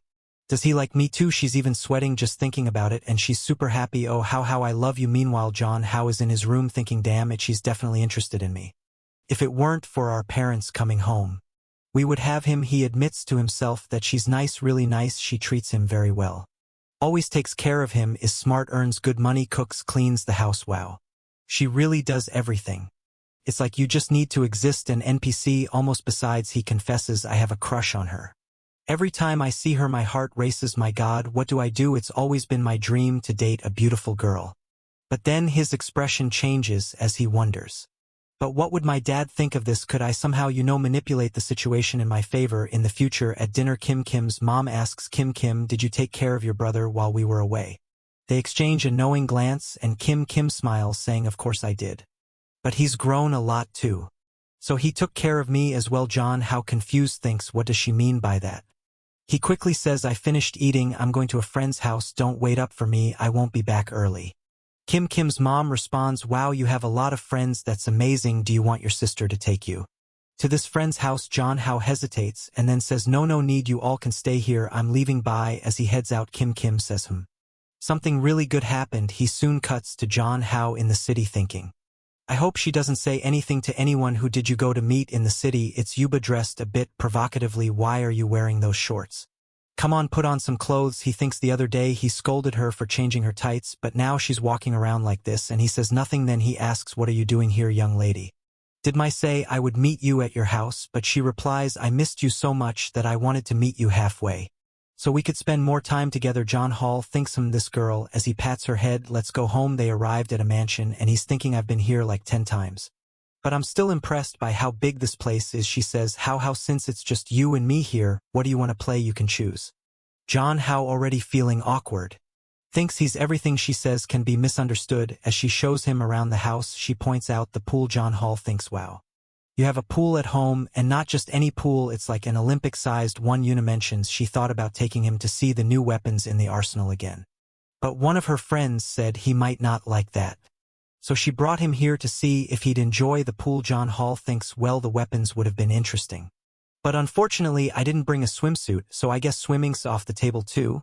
She says, no worries, the butler prepared plenty of swimsuits for us. If you want to swim, let's swim. Jong Ho responds, all right, let's have a little race then. Freestyle. The problem is, in his previous world, he wears Speedo, but in this world guys can't show too much skin. If he wears a Speedo, How might freak out because it'd be like seeing a girl naked in front of her, completely flipped. But then he spots a decent, socially acceptable swimsuit that seems okay. Something falls out from the middle of the suit. But he decides to ignore it, thinking, what is this? Whatever, it probably doesn't matter, and throws it away. He puts on the suit and heads to the pool. Yuba says, wow. You look so pretty. He replies, no, you're the pretty one, but enough chit-chat, let's race. Let's see how good you are. The rule is simple, whoever reaches the other side first wins. And can ask the other for something. 1, 2, 3, go. They dive in and John Hao swims like a pro. With his well-trained body, however, the problem is that you would just jumped in and sank like a rock. She can't swim. John Hao has to go back to save her, asking, are you okay? Are you okay? She's coughing, trying to play it cool, saying it's nothing serious. John Hao thinks, girl, you have an Olympic pool at home and you can't swim. He asks, if you couldn't swim, why do you challenge me to a race that's dangerous? She says she saw many people swimming and thought it wouldn't be hard. John Hao playfully flicks her forehead as she apologizes. Suddenly, the girl behind Yua says, John Hao, your clothes. When John Hao looks, he realizes the suit becomes completely see-through when wet. That's why there was that extra piece which he discarded. It was to cover up. Now everything is on display. He quickly changes into a new outfit, with the girls blushing and apologizing. They explain that the suit was designed to become see-through and wet. As a sexy feature, John Hao mutters, damn this inverted world. Yuba then mentions there are many more fun places in her house for them to explore. John Hao tells her to relax. Hold on, let's take it slow, girl. Why are you in such a rush? I'm afraid you'll leave before you're happy. I want to make you happy. I don't want you to leave without a smile on your face. Oh my God. John Hall thinks, I'm just here for us to have fun. You know, you must be getting the wrong idea. He scolds her a bit. She tightens her swimsuit and says, what do you mean by that? We didn't even have lunch together at school these past days. I just want to know, if I did something to make you feel distant from me, you don't seem happy anymore. He reassures her, no, relax, it's not that. He calls her her full name and says you didn't do anything wrong. But in his mind he's thinking it's because Y probably has spies at school, and if he gets involved with Yua, Y might intervene, which could get really messy. John Ho knows Y is domineering. If she gets involved, it could get serious. She's a soldier in the heiress of a tech empire, practically Elon Musk's daughter. He gives a weak excuse, saying, it's not you, I just have some problems I can't talk about. She asks what's going on. I can't help you if you don't tell me. Let's solve this together. John Howell, looking sad, replies, I can't. These are my problems. I don't want to drag you into this. She starts to cry. I'm sorry, I can't help you. I don't know what to say, but I won't leave you behind. Don't shut me out, please. If we stick together, we can handle it. John Hao interrupts her, saying, it's no use. I can't keep stringing you along. You are. Thank you for caring about me. And I'm sorry I can't see you much. Believe me, once I sort this out, we can hang out like we used to. She begins to cry, saying, I don't want to be apart. I want to be with you forever. They both fall silent. He apologizes. And she said she'll head back to her room first. John Hao is left speechless as John Hao sits there sighing and thinking about the mess he's in. Her butler approaches and says, John, how did my lady upset you? I'm sorry, I overheard your conversation. She can be very spoiled sometimes. John Hao replies, no, it's not her fault. It's just that, for personal reasons, I really need to distance myself from her. But I know she's a bit of a complicated personality, and it'll be harder for us to stay apart. Since we're so close, I messed up by ignoring her feelings. He realizes he made a mistake by kissing her and now feels like he can't see her. The butler continues, sir, She values you a lot. Every time she comes home, she keeps mentioning how you spend time together at school. And she only talks about you if you suddenly start distancing yourself. I believe no matter how oblivious she might seem. She'll feel your absence and be very sad. From my experience, that's the last thing she wants. Because she likes you very much. The butler then asks if she had been threatened at school. John Hao remembers she had mentioned her friends only asked for money. He replies, she didn't tell me the details. But it has nothing to do with that. The butler explains that because she was rich and didn't know how to make friends, people always took money from her, so she was bullied and beaten every day. One time she came home badly beaten, and her mother got furious, demanding to know what happened and how she dared to get beaten. Being from such a family, her mother then went to the school and humiliated the family of the boy, who hit her, making them cry, kneel, and lick the floor and her boots. But because of this, no one wanted to be her friend anymore. Everyone was afraid, and she became even more isolated. And now that you, Zhang Hao, have found her, she's afraid of losing you again and being left alone. The butler apologizes, saying he may have said too much and is sorry for getting involved in their relationship. The protagonist responds, it's not her fault. I'm just being foolish, he thinks to himself. Damn, I'm going to have to talk to her again and explain things since she's feeling insecure about so much. If I leave it like this, it'll be a mess. He then says, I'm sorry, I'll go and talk to her again. The butler tells him she's likely in the maid's quarters and suggests he go there. A maid leaves him there, and when they arrive, she's standing by the window all alone, looking sad and teary. Before he can say anything, she starts speaking. When I was a child, I always liked looking at the sky. My parents were always traveling, so I watched the planes, hoping to see them arrive. John Hao looks at her and starts talking about what the butler had mentioned about how she was always isolated and how she's sad now. He reassures her that they are still friends, and he won't leave her alone. She acknowledges that she knows he can't stay with her because of the dangers he's facing. He confirms yes, something like that, but she insists that she wants to help him and isn't afraid of facing those dangers. She's run away a lot in her life, and now she wants to get involved, even if it brings problems for her. She recalls a flashback where she used to just give money away without protecting her friends, and ended up isolated. Her mother seems to be a big boss type who doesn't like having a failure for a daughter. She tells John Hao, you're my best friend. I don't care if I get arrested or face risks, I will defend you. John Hao was surprised by her determination. He puts his hand on her arm and says that loyalty won't help in this situation. It's going to be hard for her to assist him. He explains that at school, they need to avoid each other as much as possible, and that he'll even keep his distance from other friends to not put anyone at risk, but as a compromise, he promises to visit her house frequently, so she won't feel alone. She then asks, even if I call you every day, you won't get tired of me? He responds, no, come on, it's normal for friends to hang out every day. How can I get tired of that? You still have to show me the game room and so many other things. A house this big must have a lot to explore. As he talks, she starts to cheer up, throws herself into his arms, thanks him, and talks about how everything changed for the better since he came into her life. Clinging to his arm, she says he's the person she cares about most. But then the scene changes to a war-torn setting with broken buildings and fire. Someone is lying on the ground, bleeding from the head, bloody, stabbed, exploded. Our boss Wayne, and it looks like she was quite a tough soldier. It's a gruesome scene, all bloodied. But then it turns out it was just a dream, and she wakes up in bed feeling relieved. Her secretary enters and asks, are you awake? She asks what time it is. The secretary says, it's 11 o'clock. You've been sleeping a lot lately. Are you not sleeping well? Do you want me to call a doctor for a checkup? Wayne declines and asks how the blood moon research is going. The secretary says there's been no progress. Wayne says, all right, then I'll be to work. She gets dressed, ready to start her day. However, in the bathroom, she begins to question what this kid Zhang Hao is doing. She looks in the mirror, pondering about their relationship. She wants to be friends with him for the rest of her life and never separate. John Hao, meanwhile, is thinking, are we going to be friends for the rest of our lives? Or something more? John Hao, come on, she just said friends. You're the one getting all worked up.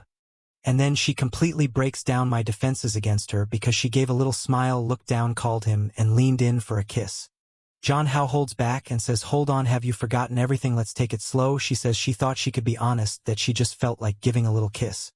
Nothing more. John Hao responds, it's not good to be seen doing this here at your house. At that moment, John Hao's phone rings. And it's Why now on the line. His eyes widen when he hears her voice. She says, what's up? Where are you? He replies, at a friend's house. What do you want? She continues, I'm inviting you to my house. Come over now. He replies, no, I'm not in the mood. I'm not free. I don't want to. She retorts, well, then I'll have to visit your parents' house first, Because I have a gift for them. Damn, she even threatened his parents. What a move. John Hao shouts, you're going too far, are you going crazy? She insists, then come to my house, I'll be waiting at the door. At that moment the butler opens the door and says there are a lot of people outside calling for you, saying they're here to take you home. When John Ho goes outside, all of Yaman's bodyguards are there along with her. The two broils face off and it's intense. John Hao is going crazy and Yua tells him, don't worry, I'll protect you. But John Hao knows that while Yua can fight, she's no match for Wei, who's trained in the military. If they fight, poor girl could end up in pieces. And it wouldn't end well, so he's trying to calm things down, telling them to stop fighting. He turns to Yunnan and says, if you have something to say, just say it. Then he turns to Yua, waves goodbye and says, I just came to ask something for my friend. I have to go. Goodbye, Yua, don't worry, I have to leave. She insists, no, this woman doesn't seem friendly at all. I'm not letting you go with her. John Hall looks at the butler, as if to ask him to make her be quiet. The butler, even more furious, says, how dare this wretched woman block the mansion's entrance and try to take away my lady's friend. Waynan is just watching, losing her patience. She says, he's my man, John Hao. Get in the car with me now. John Hao is taken aback, thinking, since when did I become your man? At that moment Yui interrupts and says, he's not your man or your subordinate, you can't just boss him around. But Wyman is unfazed and says, I'm giving you one last chance. Get in the car. You will lunges to punch her, saying, you don't mess with John Hao. John Hao tries to intervene. Don't do that. Johan barely moves, easily blocking the punch. Johan, realizing she's in trouble, gets a shock. Johan then lifts her leg to strike, aiming for a headshot. Luckily Johan dodges it. John Hao, feeling helpless, thinks this is bad. Johan tries to apologize, saying please just let him stay, but Wayman, still composed, orders her men to take the girl away. Yuna fights back, but John Hao tells her to stop resisting. Wayman, smirking, tells John Hao to get in the car, promising that everything will be fine if he comes with her. John Hao, with no other choice, complies, and they drive off. As they leave, he looks back, feeling guilty and worried for Yua. John Hao exclaims, wow, you're really impressed at fighting, doing it right in front of my friend's house. She retorts, didn't you say she made a move on you? John Hao quickly interrupts, saying, you're the one who came here, blocked her house, and started a fight.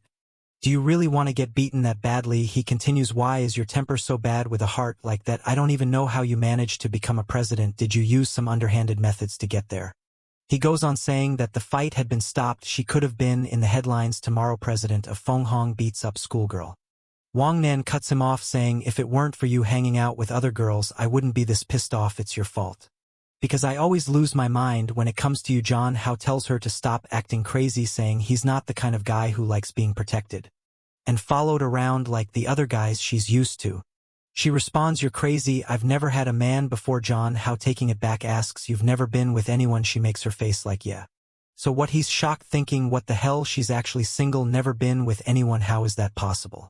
He finds it hard to believe, imagining she had hundreds of men chasing her, and that she'd been with several. He's left bewildered, thinking the more he gets involved with her, the less he understands. When they get home, he tries to keep his distance. But she asks Zhang Hao what's up with that girl and her family. He quickly responds, we're just friends. And why do you keep threatening my friends and everyone close to me? She asks, why are you threatening me? As she leans in closer, he retorts, you even said you go to my parents' house. What did you mean by that? She replies, I was going to propose. Is proposing a threat? Now Zhang Ho is stunned. Marriage? That's crazy, isn't it? She responds, don't you think I deserve you as my man? If I wanted to threaten you, I would have already threatened your relatives and forced you into my bed. John Hall was even more taken aback. Realizing she's serious and not concerned about his family, he tells her, this is impossible between us. There are plenty of good guys out there. Why are you only interested in me? And besides, I don't like strong women like you. You need to understand that. She replies, life is short, and I'm going to take everything I want in this one. John Hao stands up, declaring, you're crazy, this doesn't make any sense. She pulls him close, giving him a tight hug, and whispers in his ear, I've been studying the red moon for a long time, aren't you interested? She playfully nibbles at his ear, feeling awkward. John Hao says, I don't care about your studies. I could study until the moon turns green, and I still wouldn't care. He tries to leave, but accidentally knocks over a porcelain piece. She looks at him and says, you know, I had a certain admiration for that porcelain.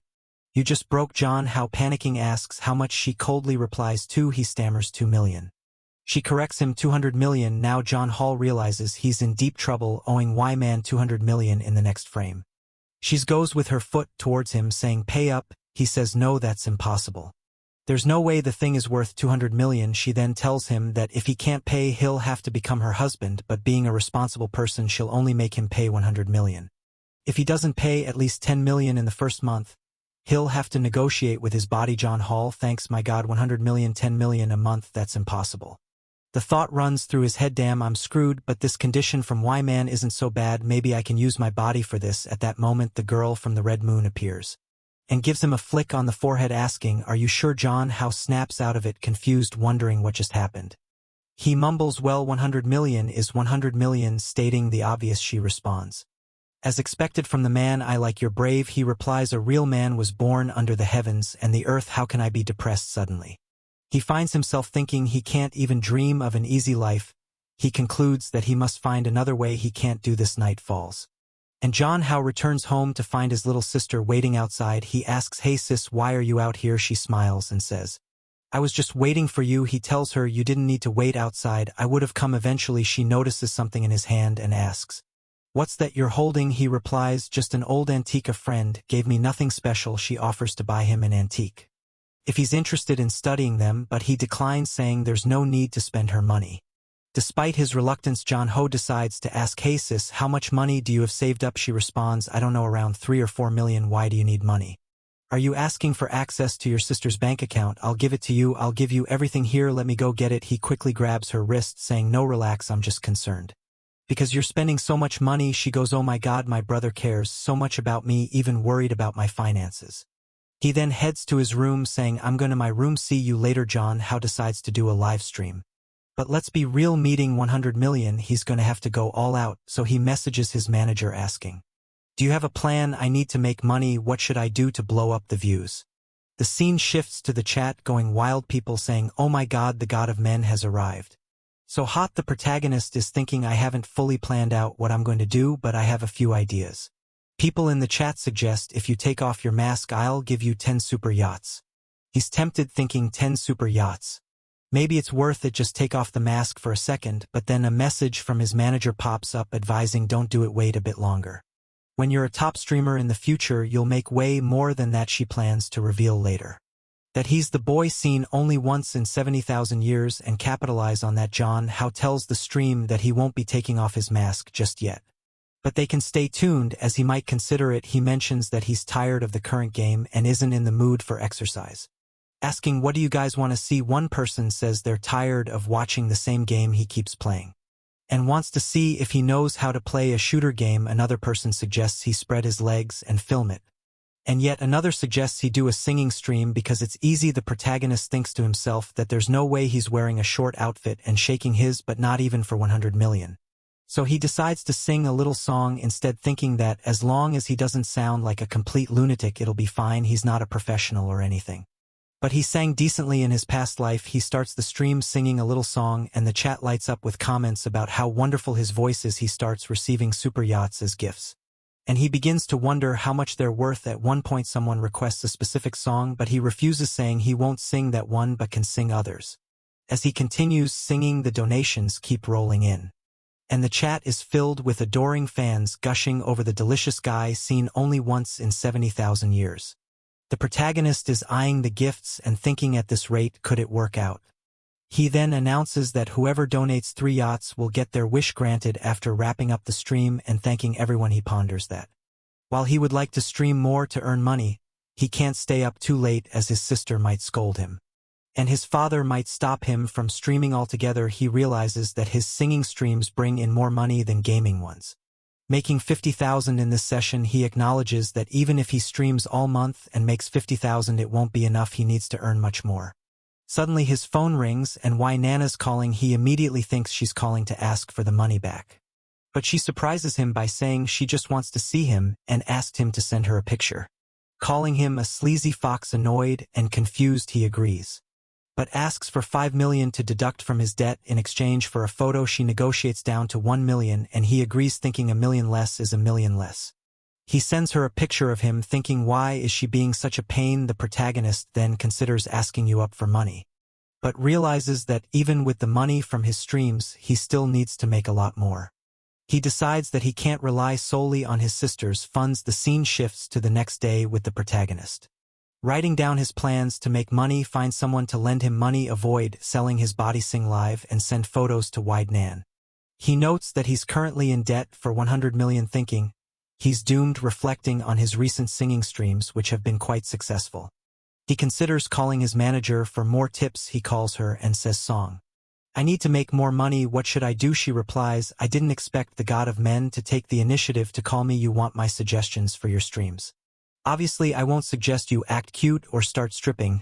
I've noticed your singing streams have done well. If you're interested, we could explore new ideas. I recommend trying out a game that recently launched." He asks her to send him the game and she suggests PUBG. He wonders if he can secure a sponsorship or some kind of promotion for the game on his streams. Midstream, his sister enters the room asking if he's hungry or wants to go to bed. Chat explodes the comments about a possible forbidden love between them. She leans close to him. And John How quickly ends the stream. To avoid more speculation, he checks the stream's results and finds it did well, but it's still not enough. Making money is harder than he thought. His sister notices the stream's popularity and teases him about it. She suggests he should rest and even offers to give him a massage. John How, noticing her suggestive outfit, tries to resist but eventually agrees. Thinking it's just a massage, as she massages him he realizes she's being sincere, but he can't help but notice her attire. She asks if it bothers him and he denies it. Though internally he worries he might lose control, she insists there's a reason for her dressing like this, hinting at her deeper feelings. John How, curious, asks what the reason is. She internally debates whether she can make him fall for her, believing it's the only way their relationship can work. Then she says that when the time comes she'll explain everything to him. He just nods him. "Okay, fine, whatever you're talking about, I'll just go along with it." She reveals that she has a new plan in motion. And once it works out, their relationship will deepen significantly. The scene shifts to the next day with the protagonist waking up at 6 in the morning. He's thinking about how her massage was so good that he slept peacefully. But as soon as he checks his phone, there's a message from Wine and saying, "Just give up, you won't be able to pay, just bow to me every time and be my obedient man." That wakes him up with a shock. Ruin his relaxed morning at school, which he had almost forgotten about. Our protagonist is slumped over his desk looking exhausted. Yua comes over and greets him with a good morning, to which he responds in kind. He asks her why her backpack is so huge, and she pulls out a bunch of treasures she stole from her house, saying she doesn't know their worth. But her grandmother said they're valuable. She even tries to give him a diamond ring. John How tells her that if she stole these from her family it's dangerous, and he doesn't want anything to do with it. He insists she returns everything to the butler. She feels a bit hurt and says she just wanted to help him. John How reassures her, thanking her, but emphasizing that he doesn't want her to get into trouble. He then asked her if she can find someone who specializes in antique appraisal. She agrees and said she'll look for someone. The scene cuts to an antique shop, where two women are discussing a vase. Our protagonist arrives, and one of the women immediately recognizes him as the immortal god who descended to Earth 70,000 years ago. John Hall tells her he's a friend of Yu-Ha and wants her to appraise an antique he has. She agrees but suggests they move to a private room, suspecting that anything recommended by Yu-Ha must be valuable. In the private room they recognize the plate as the royal plate of Jai Anong from the high heavens, previously sold for 200 million. It turns out Y-Man wasn't lying, and John Hall realizes its true worth. The women are curious about how he acquired it. He downplays the situation, saying a wealthy friend gave it to him because it was broken. He asks if it can be repaired. They say it can, but it won't be worth as much as before. The assistant offers her card, suggesting they go out for a meal to discuss everything. Further clearly interested in him, John How decides to accept, knowing he'll need help selling the plate later. The scene shifts to him leaving with the antique shop assistant, but a guard seems to be watching them. The guard assumes they are a couple, which the assistant doesn't deny, and John How is left thinking about her intentions. Inside the hall, other women are looking at them, thinking how lucky she is to have such a handsome guy by her side. She's beaming with pride, while John How has no choice but to play along, holding her hand. However, it seems someone is following them. The assistant apologizes, explaining that pretending to be a couple got them a discount. John How reassures her it's not a big deal and asks how much the repaired plate might sell for. She estimates a few $1,000,000. Just then the person following them kicks the door open, threatening the antique shop assistant and demanding to share the handsome guy. The antique shop assistant stands up and asks what she wants. The intruder ignores her and offers John How 3 times whatever she's paying him. At that moment the assistant slaps the intruder, Causing quite a stir. However, the gang leader girl didn't take kindly to the slap she received, and ordered her people to beat up the antique dealer. One of them landed a punch right in her stomach, knocking her to her knees. The gang leader sneered, "You had the guts to hit me, now you're gonna die." John Hao thinks to himself, "Wait, you can't kill her. I still need to sell my antiques." Just as the leader is about to punch the fallen woman, John Ho grabs her arm. She looks at him in surprise, wondering how this guy is so strong. She dismisses him. "Hey little man, step aside, this is a woman's business." John Hao sighs and then in one swift motion delivers a punch to the stomach of one of the gang members, causing everyone to gasp in shock. He follows up with a blow to the nose of another, and kicks a third one, taking them down, but suddenly everything goes dark for him. When John Hao opens his eyes, he's tied up and gagged, surrounded by rough-looking women. He realizes he's in a trap. The gang leader, who's ugly as hell, gloats about having him at her mercy.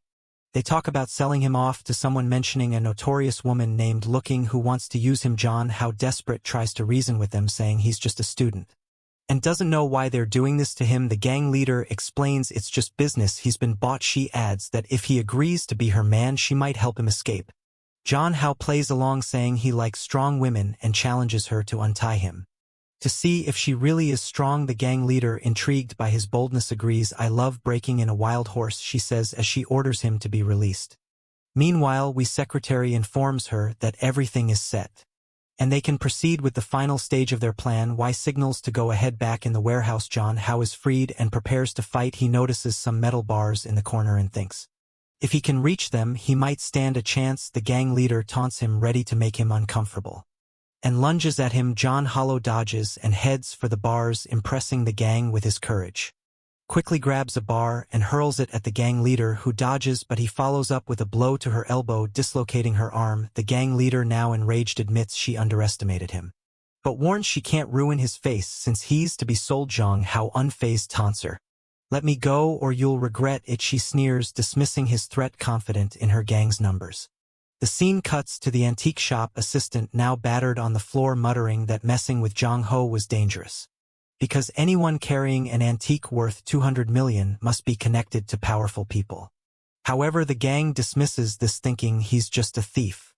But then the gang realizes something's wrong. They look towards Zhang Hao and see a shocking sight. He's fighting off and beating up everyone. Zhang Hao manages to deliver a swift punch, followed by a hit to the chin, knocking the gang members to the ground. The leader of the gang is surprised but unfazed, ready to retaliate. Suddenly someone arrives, and Zhang Hao feels the tension rise. Wei appears, looking furious. "I can't believe you had the audacity to tie up my man." The gang leader, shocked, stammers, "He's your man. I didn't know. I'm sorry. I didn't mean to mess with you." Wei calmly explains that because the gang leader stole from her, all of her gang members now belong to Wei. She also demands that the gang leader drop out of the inheritance dispute, leaving everything to her useless brother. The gang leader, horrified, refuses, stating she'd rather die than let her brother inherit everything. As she pulls out a knife to attack Wei, one of Wei's bodyguards swiftly intervenes, pinning her to the ground. The antique shop woman now revealed as the gang leader's sister watches in horror as the bodyguard twists her sister's neck, ending the confrontation. Wei then walks towards Zhang Hao, remarking how impressed she is with his ability to handle the situation. Zhang Hao, realizing the extent of Wei's influence and power, accuses her of orchestrating everything to take control of the Mu family. Wei, clearly irritated, denies planning everything just for him and insists they start getting along better. Zhang Hao, still cautious, warns her not to come closer, brandishing a stick. Wei effortlessly breaks the stick with a punch and orders him to come with her. When he hesitates, Wei picks him up and carries him off, smacking him playfully on the butt. Zhang Hao, humiliated, finds himself in a helicopter, looking down at the scene below where the antique shop woman lays defeated. Concerned, Zhang Hao asks if Wei will get into trouble for killing the gang leader's sister. Wei dismisses his worries, explaining that it was self-defense, as the sister attacked her first. Zhang Hao awkwardly gives a thumbs up, relieved she won't face consequences. Wei, pleased with his reaction, reassures him that anyone who messes with him will face severe consequences. As the helicopter soars, Wei begins to question Zhang Hao about the differences between her and the gang leader. She asks if he considers her as bad as the woman who tried to kidnap him. Zhang Hao hesitates, unsure how to respond. Wei, noticing his discomfort, leans in closer, teasingly biting his ear and asking if he holds double standards. Zhang Hao, flustered, struggles to find the right words. And while he's talking she turns his face and plants a kiss on him. Fast forward to the next scene. Wei is already in the room taking off her shoes. And John Hao is asking, "What are you doing?" She tells him not to move. And as he tries to protest she comes closer. John Hao shouts for her to stop, but she moves in, clearly breathless and blushing, and then jumps on him. Wei tells him, "I've saved you so many times. Where are you going to repay me?" John Hao, trying to reason with her, says, "I even gave you a kiss. What more do you want?" She licks him and responds, "It's not enough," clearly indicating she's serious. John Hao, flustered and doesn't know how to react, she grabs his neck and says, "I want you," when he tells her to stop. She retorts, "Then why is your hand there?" John Hao, confused, realizes the situation is escalating beyond his control. Wei teases him, saying, "It seems your body is more honest than your mouth. It's time for you to date me officially, whether physically or mentally. I will satisfy you." John Hao, lost and unable to speak, looks overwhelmed. Cut to the next scene, where Yahello learns from the antique store girls that John Hao was taken by Yanan. Determined, she decides she must go and rescue him. Back with Zhang Hao and Wei, he tells her, "Okay, you want to date me? I'll consider it if you do one thing." Wei asks what he replies, "It's simple, sit on my lap." Wei, puzzled, asks for clarification. "What do you mean sit on your lap?" John Hao explains, "Sit on my lap and put your hands on my shoulders for 3 minutes. Don't resist anything I do." Wei, skeptical, asks why he wants this. And John Hao challenges her, "You're saying you'll satisfy me and all that, but you can't do this little thing." Wei smirks, then gives him a somewhat menacing look. She raises her hand as if to slap him, but instead places it gently on his shoulder and sits on his lap. John Hao, surprised by her compliance, didn't expect her to agree. Wei reassures him 3 minutes is nothing. But John Hao realizes even with her on his lap, the feeling is completely different from with Yue. Wei's dominance is palpable. Just then the secretary bursts in, and the sight shocks her so much her glasses nearly fall off. Wei angrily asks, "Why did you come in without knocking?" Zhang Hao notes with amusement that they didn't complete the full 3 minutes. The secretary, now on her knees, apologizes, profusely explaining it was an urgent matter requiring immediate attention. Zhang Hao feels a twinge of pity seeing that Wei has no private life and is constantly interrupted for issues. He reflects on someone from his past life who was similar. Wei dismisses the situation, asking the secretary what was so urgent. The secretary informs her that Yuva, the daughter of the Min family, is at the door wanting to see Zhang Hao. Both Wei and Zhang Hao are taken aback. Wei, now serious, declares that it's time to deal with Yu Ha once and for all. The secretary advises her not to take drastic actions, reminding her that Yu Ha is the granddaughter of the great General Min. Wei coldly tells the secretary, "You're suspended for now. To think about what you've done. You're not qualified to be my secretary at the moment." The secretary, visibly sweating and nervous, can only accept the order. Wei adds, "Besides, we've retired a long time ago. We're not soldiers anymore." It seems Wei in the secretary or one's subordinates to a powerful figure, Wei's grandmother. Then she turns to Zhang Hao and says, "Come with me since she wants to see you. I'll grant her wish." Zhang Hao, worried, thinks to himself, "I've never seen Wei this angry before. I'm afraid a real fight might happen." Meanwhile, Yui is at the door holding her phone, saying she's going to call the police if they don't let John Hao go. As John Hao appears, he asks Yui how she got there. She explains that her aunt from the antique shop told her he had been kidnapped, so she came to rescue him. John Hao, touched, thinks how sweet it is that she cares so much for him, but Wei interrupts, saying that if it weren't for Yua's recommendations, John Hao wouldn't have been kidnapped in the first place. She blames Yua for all the trouble and warns her to stay away from him, stating that if he wants to learn boxing or anything else, it will be with her. John Hao tells Yua to ignore Wei and asks Wei to stop glaring at Yua with a murderous look. However, Yua starts to take off her coat and challenges Wei to a one-on-one fight, saying whoever wins gets John Hao deal. Wei, furious, agrees. "All right, let's finish the fight we started before." As the tension rises, John Hao, tired of the drama, grabs his phone and walks away, saying, "If you two are going to fight like idiots, I'm out of here." He leaves and Yue quickly follows him, running to catch up. But why isn't one to back down? She catches up and insists on taking John Hao home. John Howard declines, saying that if he arrives home in her luxury car, people will start asking questions. He reminds her that she has a company to run and tells her to go handle her responsibilities because he has to make a lot of money for a certain crazy person. Yuga, seizing the moment, sticks her tongue out at Wei. Clearly enjoying the victory, Wei, infuriated, orders her guards to stop a taxi and tells the driver, "I bought your taxi, is mine, now get out and deal with the bodyguards." She then turns to John Hao and Yuaha and says, "This little car is ready. I told you I'd take you home, and I will." Back at John Hao's house, his sister, always the caring one, is waiting for him. She notices he looks preoccupied and asks, "Why are you home so early, my Hao? How you seem so distracted." John Hao replied, no, nothing happened, I'm just thinking about my streams and stuff. In reality, he was receiving threats from Y on his phone and was panicking about how he was going to make the money. He remembered that when they left the taxi, Y told him, forget about the money, just fix the plate for me and return it. Confused, he asked, wait, don't you want the 100 million? She suddenly said, marry me, you disobedient and mischievous boy. I'm ready for you to destroy my family. John Hall was taken aback, wondering marriage what? Meanwhile, Yua, who had been listening to everything from the back of the car, exclaimed, let me out of this car, please, for the love of God. But Wei insisted.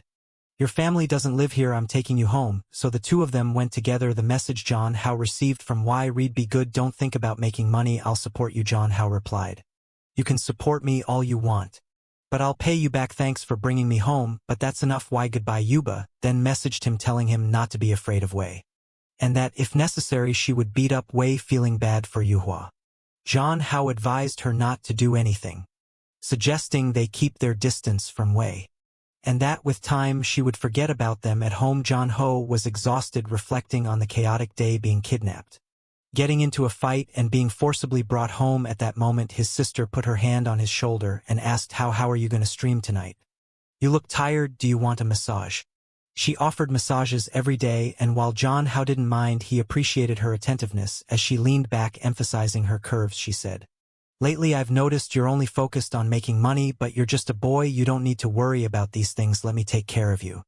And there he was, just enjoying a massage, saying that her techniques were so good, he didn't even want to move. At that moment, Kim's mother called her to her room. Kim turned to John Hao and said, she continue the massage later. Once in the room, her mother found some magazines with girls making out, and she was shocked, saying, what is this filth, my daughter, what are you looking at? Kim embarrassed stammered, it's not mine, a friend gave it to me. Her mother questioned, why would a friend give you these things? And why are they in the house? Kim nervously replied, she thought it would be funny if you found them, and thought you punish me. It's a trap, Mom, don't believe it. Kim, why don't you get a boyfriend? You're already Kim interrupted her, saying, no, I don't want one, I don't want one. Suddenly a pair of panties fell out of the book she was holding. Her mother, shocked, said, panties? Kim stammer, I don't know how to explain, Mom, and then her mother scolded her harshly, even giving her a smack on the head. You better find a boyfriend, or else I'll come here and give you a beating. Spending some time alone in her room, Kim let out a sigh of relief and said, haha, the plan is working. As soon as I ignite the flames of doubt in my mother, things with how won't be able to go wrong once again. My little sister is playing chess in the fifth dimension, man, no one can predict her moves. The next day, John Ho is already exhausted, because as soon as he arrived at school, a bunch of crazy girls called him the god of masculinity, and everyone wanted to talk to him. He didn't have a moment of peace in school. Long approached him, saying, you finally arrived. John Hao was saying he had to take a day off because he was very tired. Long said he was worried and even thought about going to John Hao's house because it was unusual for him to miss school. The protagonist was eating, and it seemed that after the day of all the drama, he and his sister had stayed at home. John Hao was thinking that a day at home was full of benefits. Drooling, Long asked him, what are you thinking about? You seem a bit distracted. He replied, nothing, just some good stuff. At that moment, Wang mentioned that he saw him playing and was impressed by how he could dominate the girls in the game, saying it was even better than singing, and that he was a legend. Jiang Hao responded, oh, so if you like that kind of game, you want to keep watching my streams? Long replied, it's different when it's you, brother Hao, and mentioned that he had dragged Yua into it as well. She appeared with dark circles under her eyes. The protagonist jokingly asked, did you see a ghost? Why didn't you sleep? She explained that she stayed up watching all the streams he had done and ended up forgetting to sleep. Django was shocked, telling her, that's not how you watch streams, you can't consume 10 hours of content in 10 hours of the day. She said she was just happy to watch him. After school, John Hall tells her not to do that anymore, and to get some rest. They have a little back and forth about whether or not she should keep watching, and they share a hug. The day goes by, and as they're leaving, Long mentions that there's a swimming class on Friday, so they need to buy some swimsuits. And then the ridiculousness of it all hits. Whoever designed those swimsuits deserves a punch in the face. John Ho's expression says it all. The scene cuts to John Ho's sister on a date. She's glued to her phone, clearly uninterested. The guy is rambling on about how he'd make a perfect husband, staying home to take care of the kids, but she seems completely indifferent, only focusing on her phone and thinking how lousy this is. While glancing at the last messages she exchanged with how the guy numbs's and asks, are you even listening? Don't you want to know anything about me? She gives him a deadpan look and asks what's the advantage of being with you. He smirks and says my looks are the advantage. Striking a pose, she laughs a little. And the guy is left wondering why are you laughing. She's clearly zoning out. Obviously thinking about how good-looking the protagonist is. The scene cuts back home and there's young Hao sitting on her lap. As she asks why he's so desperate to make money, he responds even a guy needs to know how to earn his own money. The future of his family can't depend on just one person. This is another thing those guys doesn't compare to. Because even though he has a little job, he's eager to quit and stay at home, whereas Hao wants to work and help pay the bills, so there's no comparison. Hao is a solid 10 out of 10. She thinks she's also wondering why her mom sets her up on blind dates with these weirdos if they're so alike. Apparently the guy had mentioned some figures for car, house, and wedding expenses. And she commented that paying those amounts is quite easy. He grinned and said so but she cut him off asking if he really deserved it. The scene shifts through a shopping trip, where they're trying on clothes and Hao was just watching. But what a disaster, right? The classmate mentions that Long's choices are very conservative, and that he should show a little more skin. Hao was taken aback thinking no, don't say that while you are is watching. She looks disgusted by it all. Long feels embarrassed and tells her to stop looking at him with that obscene expression. Then she turns to Hao and says she knows he's looking for a swimsuit and she has two perfect choices for him. However, the boy is already anticipating something crazy, decides he'll pick his own. The girl, visibly eager, mentions that the choices she has are really incredible. However, Hao and Long leave while she stays behind feeling disappointed and thinking that she at least wanted to have seen him in a smaller swimsuit. Oh well, she sighs you and looks at her and asks, "Can you help me choose one? I don't really know much about this." She responds, "Sure, I'll help you, let's go." She then comments, "It's good that you're opening up more and more." You are responds, "I love the skills you're teaching me. Having a friend is very useful." They share a hug, and when you want, her friend asks you, "How are you getting better at understanding your own thoughts?" You are pauses, then suddenly blurts out, "I like Hao." You and Yuan is startled and says, "I understand, but I like him too." Both girls blush and look at each other a bit awkwardly. Hao realizes that he left his friend in a room with these girls to buy swimsuits. It might cause trouble. He should probably go back. But it's too late. His friend comes out all ready for swimming, really prepared. Thankfully, the artist put a large white bubble to protect my wallet. Hao is stunned thinking, is this for real? Can she wear this in class?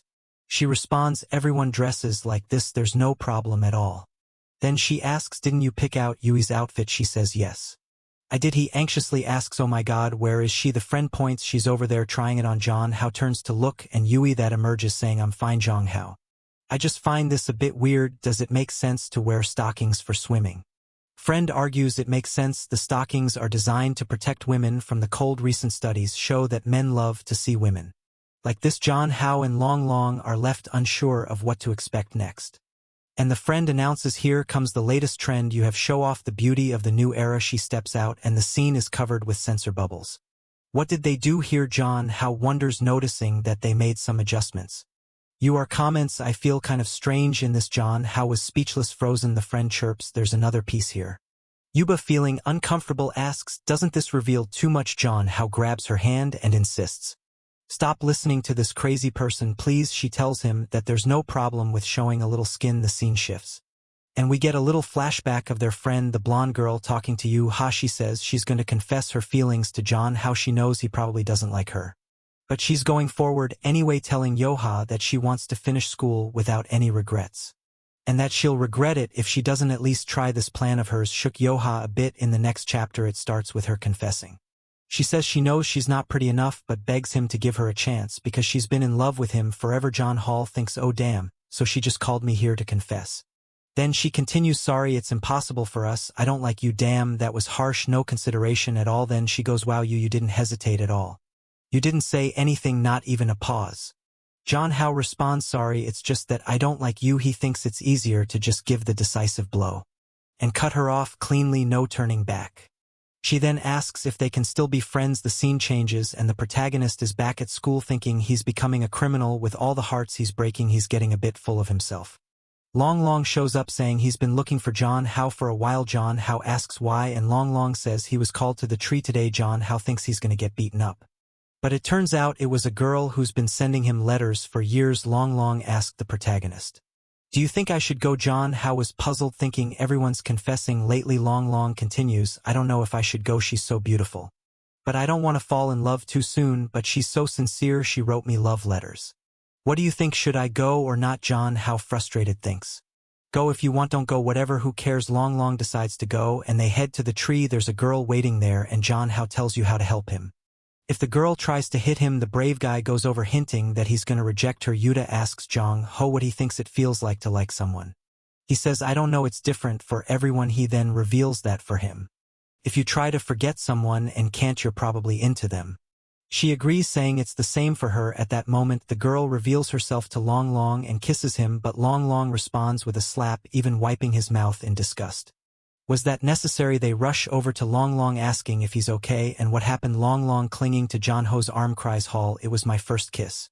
John Hall looks at the girl thinking she's not even ugly, and scolds Long for hitting her. The girl apologizes, falling to her knees begging for forgiveness. It made me feel bad for her. The scene cuts to John Hall and Long drinking some beers of John How, telling him not to drink more, because he's already acting crazy. Long insists he's not drunk, then starts ranting about how he's traumatized because he lost his first kiss. John How watches thinking Long is nuts. Meanwhile, Johan notices John How's face turning red and thinks both of them are getting drunk together. John How checks his phone and realizes his face is really red. If he goes home like this and his sister sees him, he's in for a beating. Plus, they can't send Long home like this.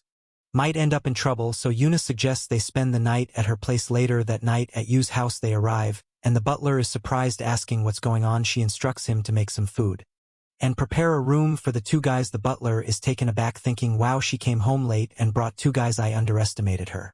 The scene cuts to John How in a room explaining the situation to his sister, saying someone stole a kiss from Long. He drank and went crazy, and that's why they're taking care of him there. His sister gets annoyed, wondering who the girl stealing kisses is, and warns him to stay away from her. John How of course says he doesn't know her and that they'll go home tomorrow. But after hanging up, she worries about not seeing him for the whole day. Just then Yua shows up at the door and asks if she can come in. John How says yes, and she brings in some snacks. John How asks if this is her secret room. She asks him why he left her in his secret room. She replies that everything here is hers, including him. In other words, she basically claimed him as her own. She continues saying she wants to hide him from everyone, because only she can talk to him every day and she wants to be with him. Then she drops the big question, do you want to be my boyfriend? John How is taken aback. He says that, to be honest, he does like her as the opposite sex, but right now he can't control his heart, because he still likes another girl. He calls himself trash, saying he's heartless. She looks at him and says, no, you're not trash. He explains that she should know that indifferent men are bad, and that unfortunately he knows it's not right, but he likes people he shouldn't. Despite this, it's hard to ignore his relationship with you. She clings to him, saying she doesn't understand, but she's very sad. She wonders why he can't just like her. He silently apologizes to Yua, feeling guilty. The scene then shifts to the next morning, where the protagonist wakes up next to her. They were cuddled up, which is adorable, but he's startled to find his clothes have changed. He immediately asks her if she changed his clothes while he was sleeping. She reassures him that they just slept together, and it was actually the butler who changed his clothes. Relieved, he quickly gets up, worried that she might have undressed him. She tells him to hurry up and get ready for school. When they arrive at school, Long looks utterly defeated, suffering from a bad hangover. Long tells them that they should never drink again, because they ended up spending the whole night at a girl's house just because of a few cans. He insists they shouldn't let that happen again. Yuba watches, noting that he doesn't seem to care about the situation. Suddenly they hear the clacking of heels behind them. It's someone else. Oh no. If Wai Nam was trouble, this girl looks like she could be even worse for any competitors. She calls out how. He turns and sees his sister Kin. He asks, why did you come here? She replies that she was worried about him and was going to die from the concern. He tells her not to worry because he's not a child. Long abruptly says he's going back to class, looking a bit depressed, which John How notices and wonders why he suddenly seems down. Kin then asks John How, who is the student next to you? I don't know her very well. He introduces Ming Yuha, and the sister politely responds, nice to meet you, I'm John How's sister. She adds, I've never heard him mention you before. Do you spend a lot of time together? Manhwa, thrilled to be meeting someone from John How's family, happily says, yes, we spend a lot of time together. Kin, observing Manhwa closely, immediately thinks, this girl is definitely in love with John How. Then she steps forward, puts her hand on the protagonist's neck, pulls him close, and says, tonight we're going to your room. Whoa, that's intense. Meanwhile, she's glaring at Yua, who looks devastated, not understanding what's happening. She whispers in the protagonist's ear, sweetie, let's have a nice little chat. The protagonist seems to perk up, smiling slightly, clearly getting a bit excited. But he whispers back to Yua asking why she's saying that so quietly. But his sister tells him this is something only the two of us should know. Not go to your class. The protagonist and Yuha head to class. While his sister stands there thinking that she can't wait any longer, she knows she'll have to take action soon. In the classroom, both the protagonist and Yuha look exhausted. The protagonist says, "You both seem fine when we arrived." What happened out of nowhere? Long mentions that seeing the protagonist's sister made him think about how he was forced into a kiss yesterday. The protagonist wonders, is Long talking to my sister? Does he like her? What's going on? Turn to Yuha. He asks, "And you, why do you look so down?" She responds that she's dying of jealousy. He goes, "Oh." She explains that she knows it's his sister. But seeing them being so intimate made her uncomfortable. Now she's jealous of his sister, who gets to do these things with him every day. Poor thing, she doesn't realize she's just scratching the surface, thinking she's deep into it. Back at the protagonist's house, he seems to be leaving his room, reflecting that today's live stream went well. However, he still needs to keep streaming to pay off Wii's vase. Since he rejected her offer to be her husband, he has to come up with the 100,000. As he steps out of his room, he sees something unexpected. Kinking's mom is spanking her with a belt. Ouch. He feels bad seeing the state of her bruised backside. He rushes in saying, "Mom, what are you doing?" But the mom just tells him to stay out of it, claiming she's gonna beat King to death. Shocked, he asks, "Why are you hitting her? What's going on?" The scene changes to the aftermath. Though it's almost too much to imagine she's lying on the bed, clearly in pain. And what's the protagonist doing? No, not giving her a massage. The situation is intense. It looks like the protagonist has to clean her wounds with a cotton swab. But seriously, was all this necessary? His thoughts are calm, reflecting on how cruel her mother is and how injured she is. He asked what happened for her to get beaten like that. During the beating, her mother revealed the reason behind it. She was fighting with her daughter because she doesn't like men. At that moment, the protagonist thinks, there's no way Kin Chin could be like that, right? I mean, she even kissed me first. It's impossible. But then his sister speaks up, "I'm sorry. How when I really am. I hated boys since I was a child. And I tried to force myself to like them. But it just didn't work. That's why I kept pushing myself on you." The protagonist feels crushed, thinking, "So that's why, you really don't like me then?" It was heartbreaking. She continues, "I'm sorry. How I just can't do this." But then she stands up and says she doesn't want to be that kind of woman. She wants to like boys too. He reassures her, saying no, it's okay. He thanks her for letting him take care of her wounds and tells her to keep this embarrassing secret. He doesn't know what to say and goes back to his room. Protagonist starts searching online for how he can help her with her sexual orientation. He even Googles, "Is there a way to become straight?" He finds an answer with many likes and favorites, suggesting using temptation and forcing the person to start liking the opposite sex. As a solution, the protagonist thinks, this doesn't seem right. This can't be the answer. I'll ask my sister for her opinion. Right when I get to the room, she's under the covers, calling herself trash, filthy, horrible, and useless. Then the protagonist says, "Sister, I found a way. Take a look," and he hands her the phone. Right, she looks at it and tells him maybe it could work, but who would have the courage to sacrifice themselves like this and cooperate in something like this? Can't be a stranger. I don't want someone I don't know. I don't even want to go to work anymore. My future is ruined. If I step in that place and people find out about this, I'll be trashed to society. I'll just stay here at home forever. Damn, how leave your decaying sister here. She doesn't deserve anything. Girl, it's like playing 10th dimension chess. The protagonist is just lost. Poor guy, it's a tragedy. He thinks on how difficult this situation is to solve. And he never imagined things would turn out like this, but setting that aside, he's the only person who can help her. So he turns to her and says, "There's no other way. Ken, let me help you." She responds, "No, how can you? You're already too mature. This kind of sacrifice isn't worth it for you." Then he moves closer, puts his arm around her and says, "Let's take it step by step. Besides, we've already kissed and cuddled all night. Sister, do you feel anything?" She replies, "No man, she's playing hardball here, isn't she?" He moves closer and she says, "No, nothing. Do you not feel anything when I do this?" "Nothing, it's useless. I don't feel anything for a handsome guy like you." And the protagonist thinks.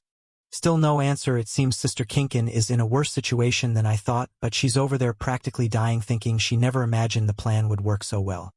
And now the temptation is killing her. He then says he'll go to his room to get ready and tells her to come over in a bit, because he needs to find a cure for this. "No, it's going to be too hard for you," she says. The night arrives, and the protagonist is thinking about trying on some sexy dresses, gloves, and lace lingerie. I hope it's not for him. Wait, is for him.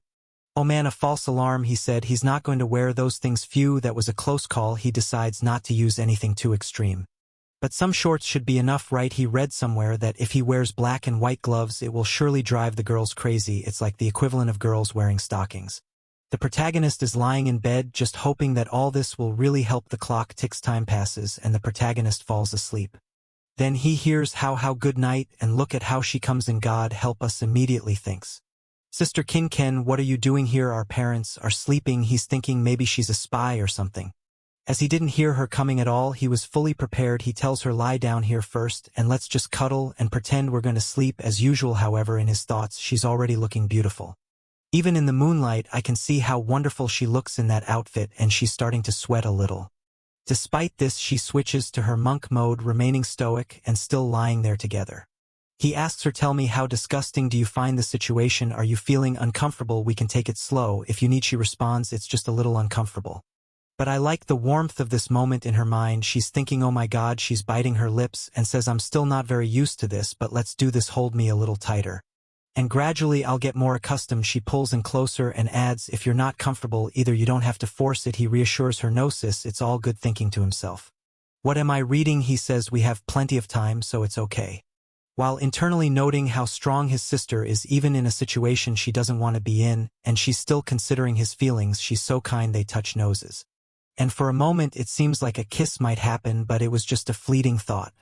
And she thinks to herself that she didn't expect everything to go so smoothly, and for him to be so cooperative. The protagonist is already thinking that the scent is too good.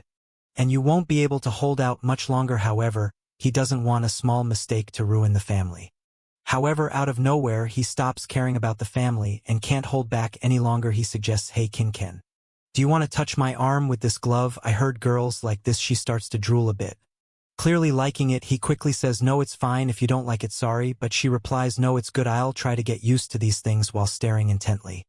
Thinking this is a once-in-a-lifetime opportunity she can't miss, she begins to touch his arm. She continues to run her hands over his arm, thinking that her entire life is now worth it. My goodness, she's practically melting. Someone get a fan. The protagonist reassures her, saying, you don't need to force yourself, it's okay. Thinking that her sweating is due to nervousness. He even feels her fingers trembling, not realizing how deep the issue was. Okay, he says, you made a great sacrifice. You can relax a bit. She moves to the side, putting a hand on her nose, thankful that she didn't get a nosebleed. She tells the protagonist that she still can't get used to the feeling of a man's hand. It feels weird. The protagonist moves closer behind her, while she's trying to calm herself using a meditation technique. Tempting to control her heart, he gently touches the back of her neck and asks, you want to try a kiss to see how it feels? Our last one was with a lot of resistance. She's taken aback. A kiss? My goodness, my brother is so wonderful to make a sacrifice like this. He says, I want it too. And you still think I'm such an innocent boy? You're so beautiful. I just want a kiss from you. At this, she feels like she's about to explode. She punches the ceiling, her sanity dropping to zero. And then she grabs him. The protagonist is stunned, thinking what just happened. She quickly tries to cover up, pretending she didn't enjoy it, and says it was really weird, that she needs to prepare herself mentally for it. The protagonist begins to question if she's okay, wondering if she really didn't like it. The situation seems strange. She then said she'll try to be more proactive. And things escalate. She kisses him again, pushing him onto the bed. The protagonist is bewildered, needing to calm himself down. She starts talking about her dream of possibly being with him, and says if things continue like this, she'll have to make it a reality. She doesn't even care if her plan gets exposed. In the middle of everything, she accidentally calls him Xiao Yang. The protagonist is shocked, asking who's Xiao Yang. But before he can finish, she kisses him again, holding his hand and pulling him closer.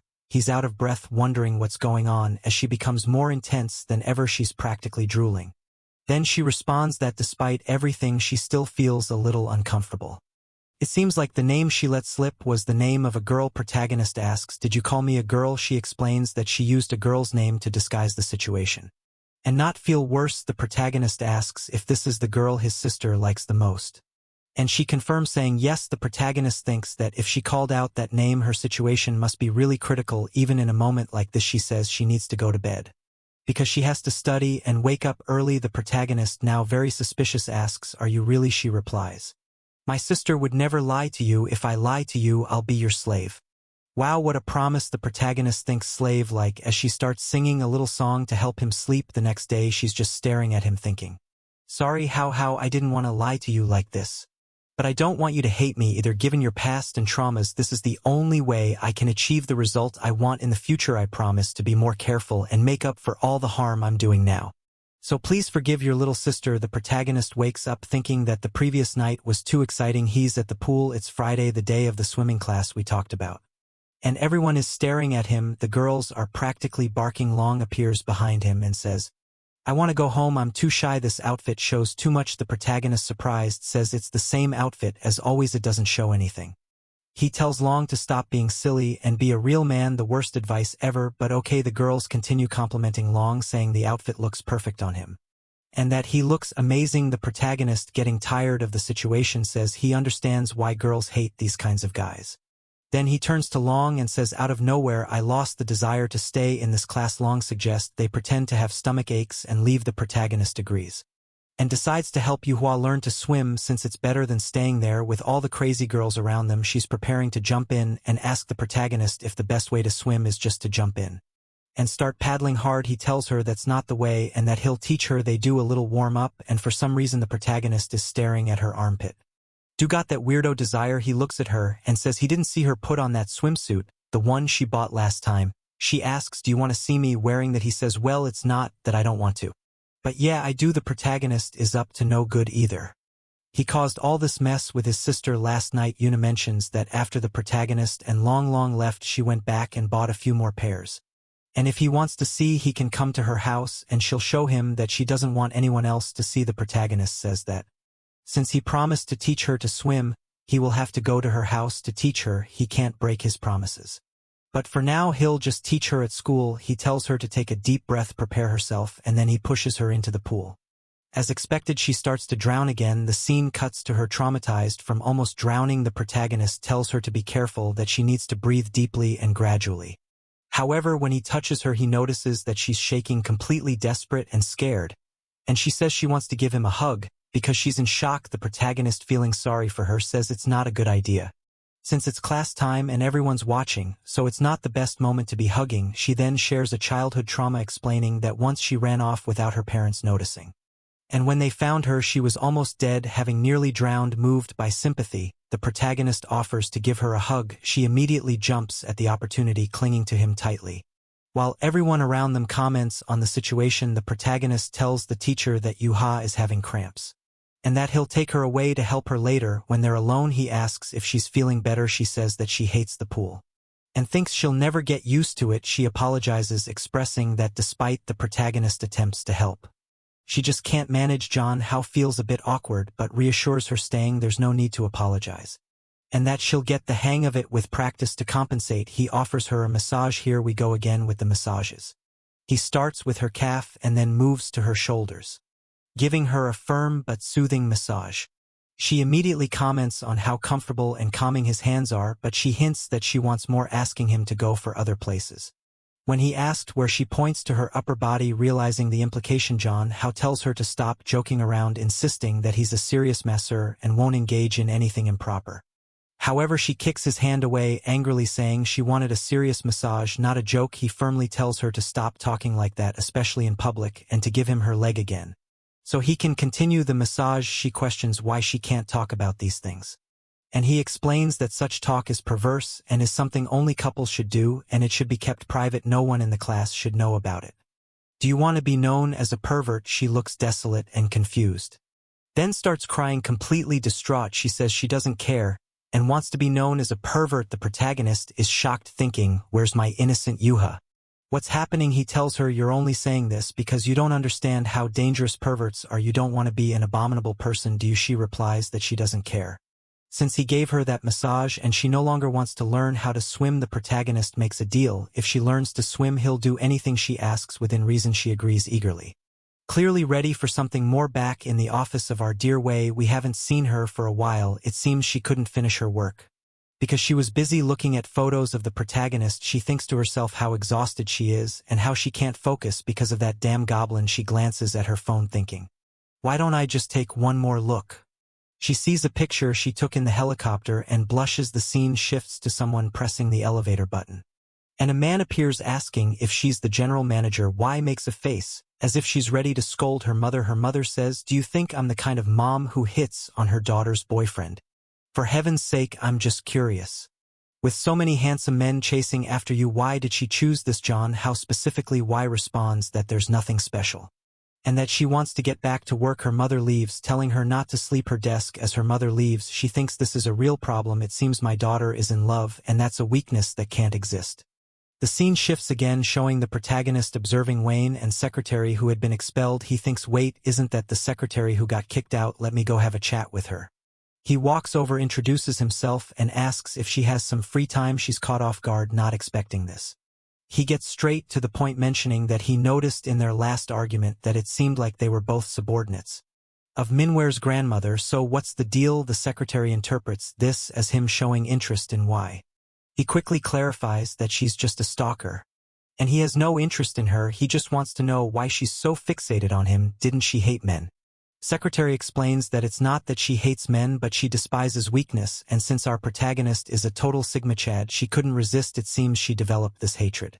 Because of her father, he always obeyed her mother, did everything she said, while the mother would go out drinking and seeing other men. In the end, he caught a disease and died alone in the hospital.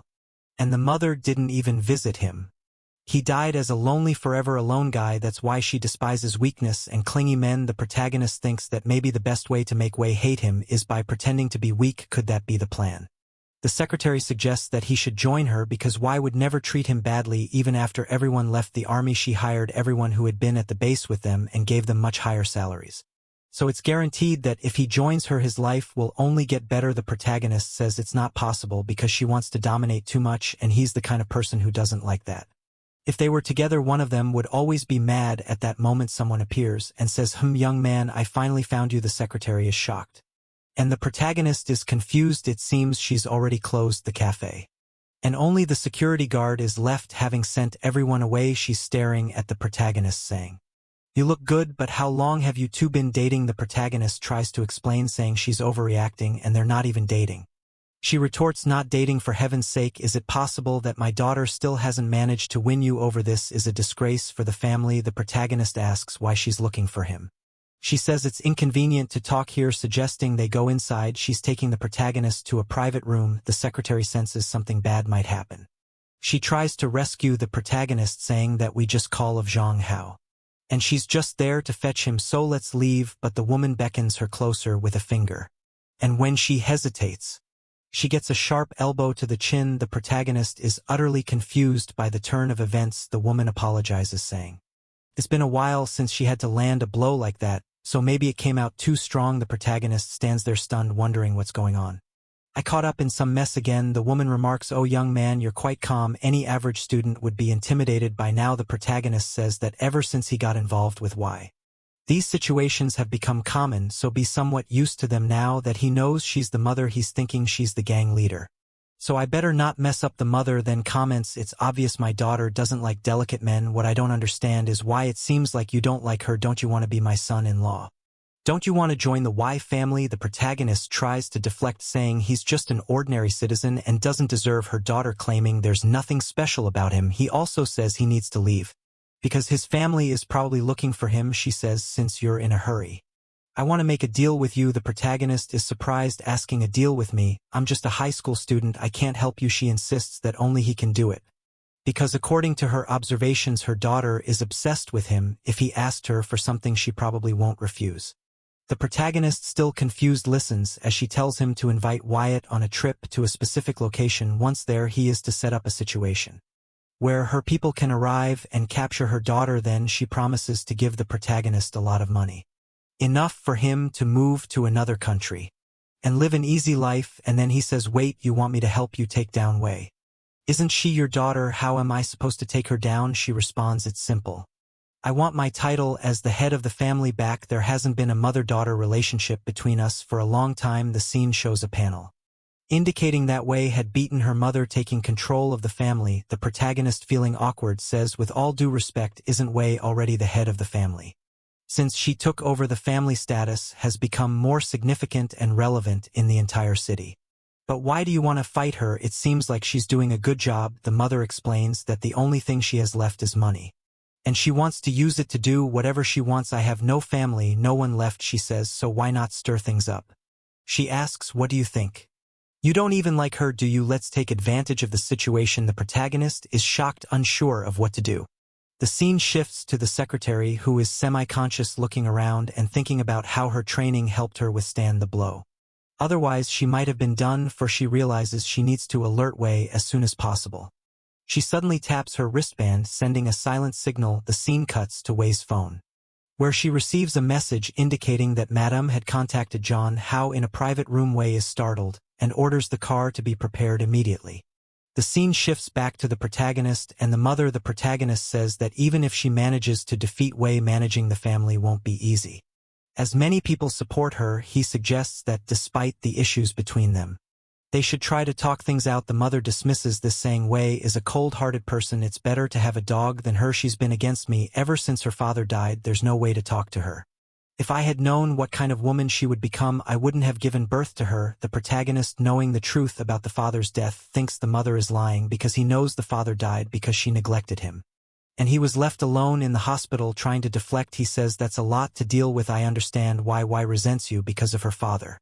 But all you need to do is show a little more care for the family and everything will get back on track. Mother retorts, oh, are you trying to convince me to give up on this? I came here because I sensed you didn't like her.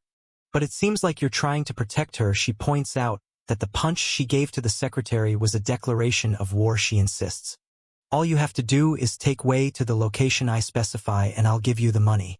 You won't have to worry about anything else. The protagonist asks, if I don't agree to help you? The mother rises, you don't want to help me or take the money, fine. Then your family and you will become my hostages.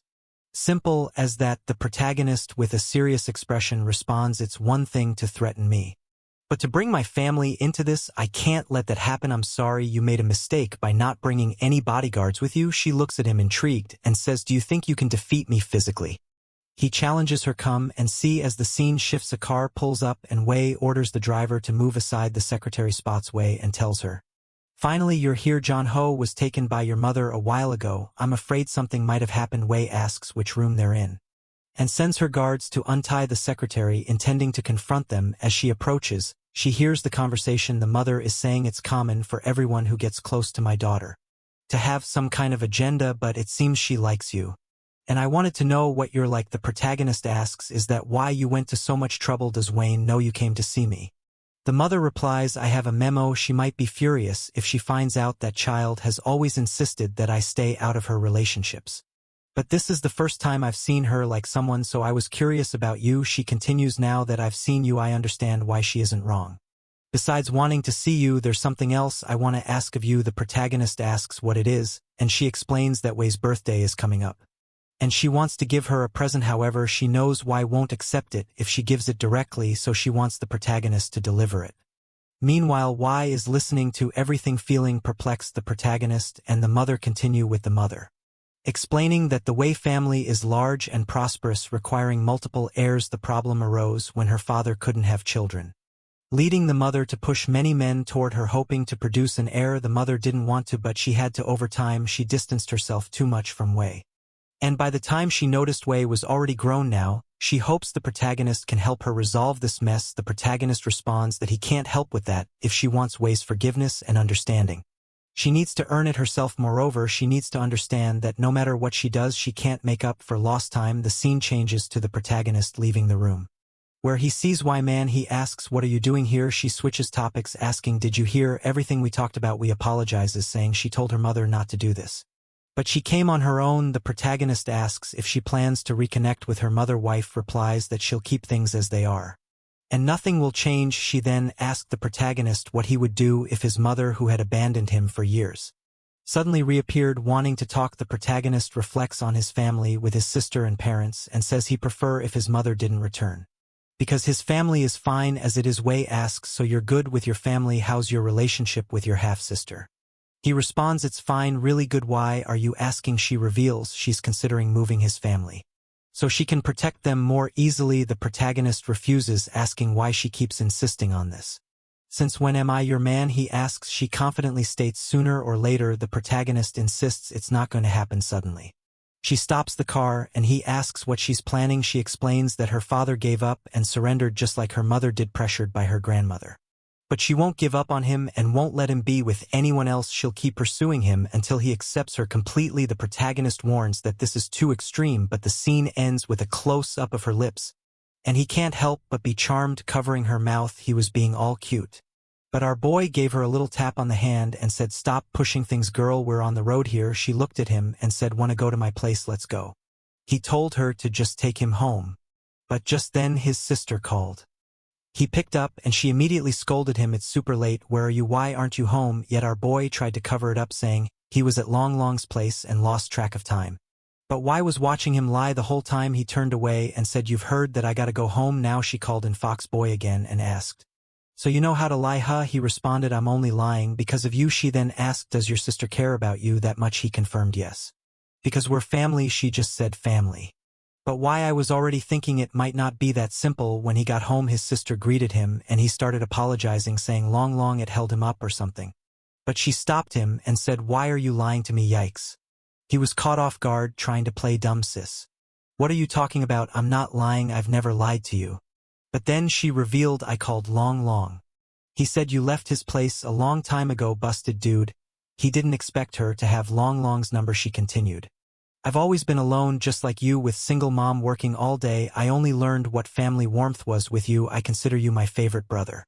But it seems I was too sentimental to you. I'm just a stranger. Ouch, bro, you screwed." She shed a tear and said, "If you don't want me involved in your life, fine, I won't bother you anymore." She turned to leave. The protagonist tried to grab her arm, asking her to listen, apologizing and explaining that he had gone out to dinner with a friend, but was afraid she worry. He reassured her it was just a friend, nothing more. Desperately, he continued apologizing. But she shook off his hand and said, "You just need to understand that I care about you."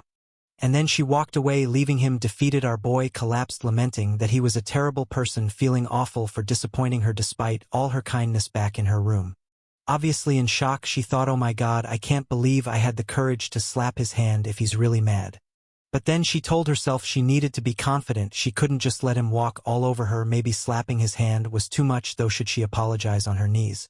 She fell to the floor, lost, unsure of what to do. But then she regained her composure, thinking, "Wait a minute," he said. "He went out to dinner with a girl. Who is this girl?" He felt the need to lie to me about. She's ready to investigate. Is there going to be an honest showdown between the two? Cut to the night, and she's sniffing his clothes in the laundry, trying to detect a perfume.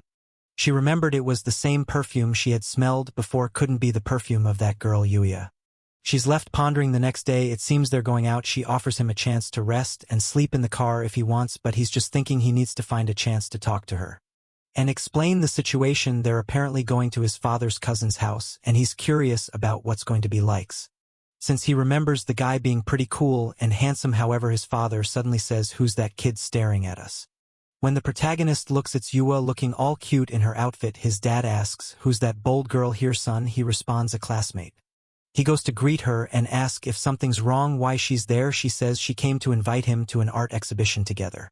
Meanwhile, his parents are thinking she's probably a potential girlfriend, impressed by her boldness to come to the door like that. And big sister is watching, ready to kill you. Ha! The protagonist introduces his mom and dad to you, Ha, who is visibly happy, apologizing for the inconvenience and introducing herself. She seems delighted to meet everyone, feeling that things are going well.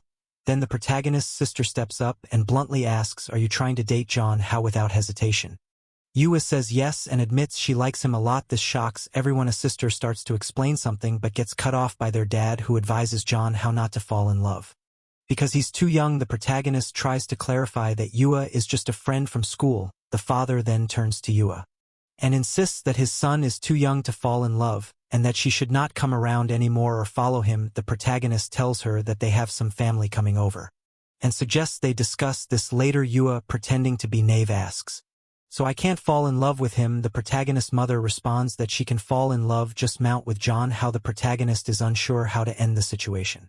His sister steps in, saying she'll handle it. She gets close to Yua, making the protagonist's mother worried, thinking she might be hitting on Yua. But the sister is just trying to smell Yua's perfume to see if it's the same as the one on the clothes. To cover it up, she puts her hand over Yua's mouth, saying, "It's okay, you can still love me, please." At this point, the protagonist's mother pulls the sister away. Alarmed, the protagonist asks Yu on a leave, promising they will talk later. She apologizes and leaves. The sister is left thinking, if it isn't the same perfume. Then who is this other woman constantly around my John? How the scene shifts to the protagonist's father greeting the cousins when they arrived. The cousin who used to be quite a player now was in short shorts looking very dainty. The protagonist, despite all the chapters, still isn't used to it. Later, during a conversation in the garage, the topic shifts to the situation with Yua. They talk about understanding how being so attractive is likely pursued by many. Cousin then comments on how beautiful the protagonist's sister is, and the protagonist mother agrees, saying Kin is also very beautiful. Protagonist, looking somewhat disappointed, tries to escape the conversation by offering to help his dad in the kitchen.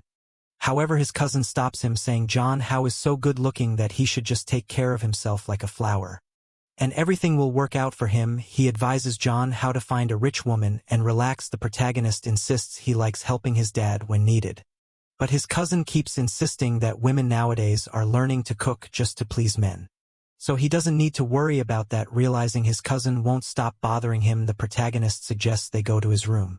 To continue talking in his room, the cousin notices how plain it is and asks if they're sure it's not his sister's room. The protagonist explains he likes his simple lifestyle, but the cousin says he needs to learn more about cosmetics and beauty. Immediately, the cousin asks if he has a girlfriend, to which the protagonist replies that he doesn't. The cousin then stands up and says, "See this outfit I'm wearing? My girlfriend bought everything." The protagonist seems unimpressed, obviously recognizing that his cousin is someone who sells out for easy money. The cousin then asks if his sister has a boyfriend. The protagonist replies that she doesn't, but a lot of people are after her, mentioning that she even had a stalker following her. At one point, cousin comments that he's heard she's not only very smart, but also quite attractive. The protagonist is shocked, considering the cousin just mentioned having a girlfriend. At that moment, his sister enters the room and tells them that lunch is ready, so they should come down. Cousin winks at her, trying to be charming, and says, "I'll be right there." As they leave the room, the sister apologizes for her earlier behavior and expresses a desire to talk privately. The protagonist later to apologize properly. The protagonist, sensing something is up, agrees, saying he also wants to talk. They agree to chat after lunch. She urges them to eat quickly, showing her eagerness. The scene shifts to them finishing their meal, with the protagonist declaring he's done eating, and she responds similarly. However, just then the protagonist's phone rings and he answers. It's the woman from the antique store, informing him that the plate he had requested to be repaired is ready. He asked about the condition and the cost, and she informs him that his girlfriend already paid for it. Confused, he wonders who could have done this and quickly excuses himself, saying he has urgent business to attend to. His sister doesn't seem too pleased, though she tries to hide her frustration, reminding herself to keep calm and not pushing him away. She tells the protagonist not to be late or to worry about him. He assures her he'll be back soon and leaves, relieved that she doesn't seem too upset. After he leaves, the cousin makes a comment about how attractive the protagonist is and suggests he might be going on a date. This only irritates the sister, stands up with a murderous look, agreeing that she needs to keep a closer watch on him. At the antique store, the protagonist receives the plate with a note on it saying, "I paid for your repairs, so come see me when you get this." It's from Yanan. Clearly, she's the one who paid for it, and the protagonist doesn't look pleased. Back at Fenghan, the company, Yanan is looking stunning as the protagonist walks in, asking for permission to enter. She immediately questions why he didn't knock before coming in. He starts to leave, but she stops him, saying he's staying cause once she finishes her work, they're going out for dinner. The protagonist tries to decline, saying he's not available, and then pulls out the repaired relic, asking her how much she would deduct from his debt for it. He suggests that if it's not much, he could sell it elsewhere and bring her the money.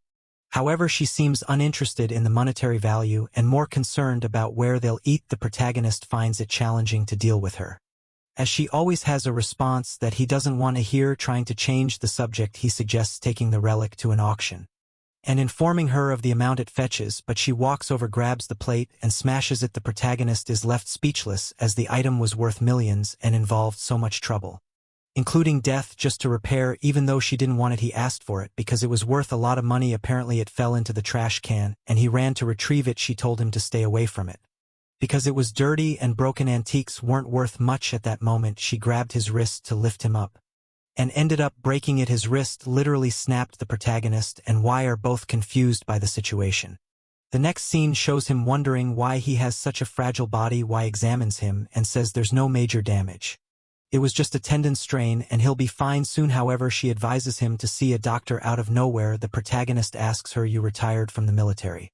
And you're still so strong. Did you really see combat?" She confirms she did and almost died. She offers to tell him the whole story if he stays the night. Protagonist declines, saying he wasn't that interested. He was just curious. He starts to leave, but she insists he stay for dinner. He retorts that she's too persistent. She mentions that she read all the novels he wrote, and they seem too real. She wants to talk about them over dinner. The protagonist wonders about her connection to the girl from the moon and flops onto the couch. Surprised that his novels had such an impact, he considers staying since he hadn't eaten much earlier with his sister and was still hungry. Wake quickly orders dinner for two and teasingly asks what made him decide to stay the night. The protagonist, embarrassed, clarifies they only agreed to dinner, not the whole night. She then teases him about looking at her legs and accuses him of being dishonest with his eyes. He awkwardly explains that he was just admiring her expensive-looking clothes, since he's from a poor background, but she quickly moves in and pins him to the couch. The protagonist, shocked, asks if she can't control herself. She insists she doesn't need to, as he's destined to be hers. He tries to laugh it off, saying she's reading too many novels, and playfully squats her behind. She gets annoyed, accusing him of teasing her without following through. She questions if he's afraid. The protagonist, offended, retorts that he's not afraid of anyone and threatens to teach her a lesson. However, when he tries to push her off, she doesn't budge. He then notices the significant size difference between them. She relents, telling him not to get angry as he might hurt his hand again. As she stands up, the protagonist grabs her by the shoulder, throws her onto the couch, and tells her to stop, annoying him, saying they don't match. She suddenly changes the subject, saying she's studying the reason behind the red moon and will explain it to him. The next chapter shifts to the protagonist's house, where his cousin wonders why the protagonist's sister doesn't like him. At that moment, Yuba shows up at the protagonist's house, and his cousin is contemplating making a move on her. She greets him, but he steps aside, giving her space to pass. The protagonist's parents appear and see her, expressing surprise. However, she immediately hands them apology gifts, saying the first is for John Hao, the second for the father, the third for the mother, and the fourth for the sister. The father continues, insisting that she should stop hanging around John Hao, as he won't fall in love anytime soon. The mother chimes in, telling her to leave. Meanwhile, the cousin is shocked to find out that she might be a suitor for John Hao. Yuba clarifies that she doesn't want to fall in love with John Hao. She just wants to spend the rest of her life with him as great friends. The parents look at her skeptically, clearly thinking she's not being truthful. Yuna pleads, asking them to let her be friends with John Hao, and hands over a briefcase. The mother, feeling the need to set boundaries, decides to play the role of the strict parent and tells Yuna that she doesn't want to see her around John Hao anymore and that she should stay away from him. The cousin, overhearing this, thinks he'll have a chance to comfort her after she leaves, but Yuna firmly states that John Hao is special to her and she'll remain friends with him regardless of what they think. Meanwhile, back with the protagonist in Wei, she's recounting a story about being on a mission and receiving a fatal injury. Just as she was about to die, she saw the red moon and somehow survived. The protagonist is puzzled, noting that her experience seems entirely different from his. He asks if she might have been hallucinating due to her severe injuries, but she insists that wasn't the case. She explains that her wounds were beyond modern medicine's ability to heal, and that's why she's been studying the phenomenon of the red moon ever since. She mentions that during the second appearance of the red moon, she noticed the protagonist, whose behavior didn't match anything she'd seen before. She found his novel similar to some dreams she had, leading her to believe that he might have some connection to the red moon. The protagonist, surprised by her experiences, watches as she begins to unbutton her clothes. Done, and asking why she's undressing, she points to her abdomen, explaining that it was there she received the fatal wound which destroyed all her internal organs. However, as you can see, she has no scars. She wonders why so many died that day, yet she survived, and asks him if the world in his novel truly exists.